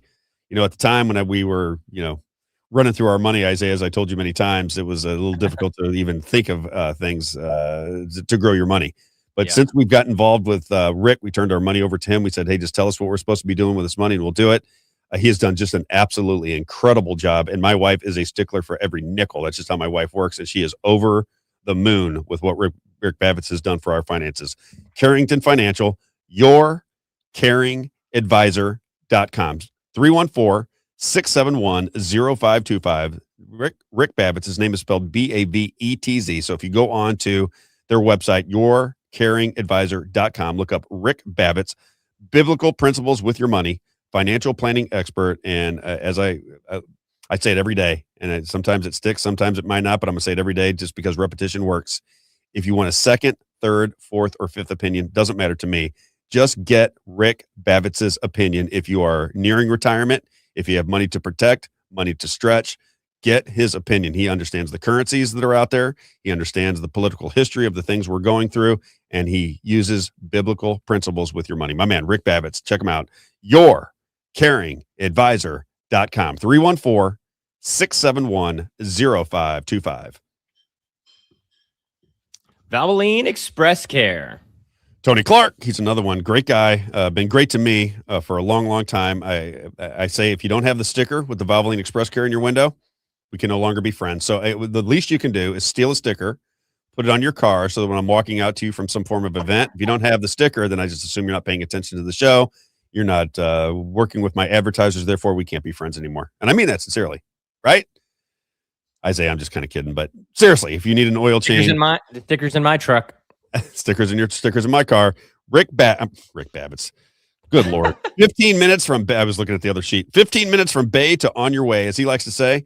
In and out, easy oil changes, no pressure, no appointments, all Valvoline branded products. If you want to do business, and it's on the screen right there, but I'll read it to you. If you want to do business with Tony Clark, first of all, you can check out his website, Valvoline-expresscare.com, Valvoline-expresscare.com. It'll have the locations of Warrenton, Cape Girardeau, St. Peters Parkway, Mid Rivers Mall Drive, Troy, Illinois, and Lemay Ferry Road. Valvoline Express Care. Get out there and get yourself an oil change when it's time. Always think Valvoline Express Care, 15 minutes from Bay to on your way. And then finally, you'll bring him up here, is my man Gary Schneider with Grace Hauling. GraceHauling.com, GraceHauling.com, GraceHauling.com. Another business that I love, pride themselves on outstanding customer service. I like that old school vibe. Competitive pricing if you are a commercial business. 2, 4, 6, and 8-yard dumpsters. Business established in 1998. As Gary likes to say, but for the grace of God, he would not have such a thriving business. All things, whether it be commercial or residential, they'll take care of you. You're going to see those Grace Hauling dumpsters and trash cans all over the place. That's because they do great business. If you're a residential customer, trash, recyclables, yard waste, and more importantly for me, at least bulk items. When I had bulk stuff to move, it was just such a pain in the tail. GraceHauling.com will take care of you. Gary Schneider, GraceHauling.com. GraceHauling.com, GraceHauling.com. For all things rubbish, all things trash, GraceHauling.com. All right, Isaiah. I don't know why you do these long periods of time, but we had a lot of guests on today, and I had a lot of things to talk about. So tomorrow, if you want to listen in, I do want to talk about the Israeli-United States alliance. That is something that gets a lot of people angry. I don't know why. I don't think it's anti-Semitic to question what your government is doing with foreign governments. But I do want to talk about Trump, Israel. I'm going to get to Isaiah's opinion on many different things. So I'm not sure exactly what's going to happen in the news tonight, but tomorrow we will talk about that particular situation, bring a lot of videos to your attention, and see what people think. And that's all I got for you today. Have a great day, everybody. We'll see you tomorrow morning at 9 a.m. on the Robb Carter Show. Talk to you later, Isaiah.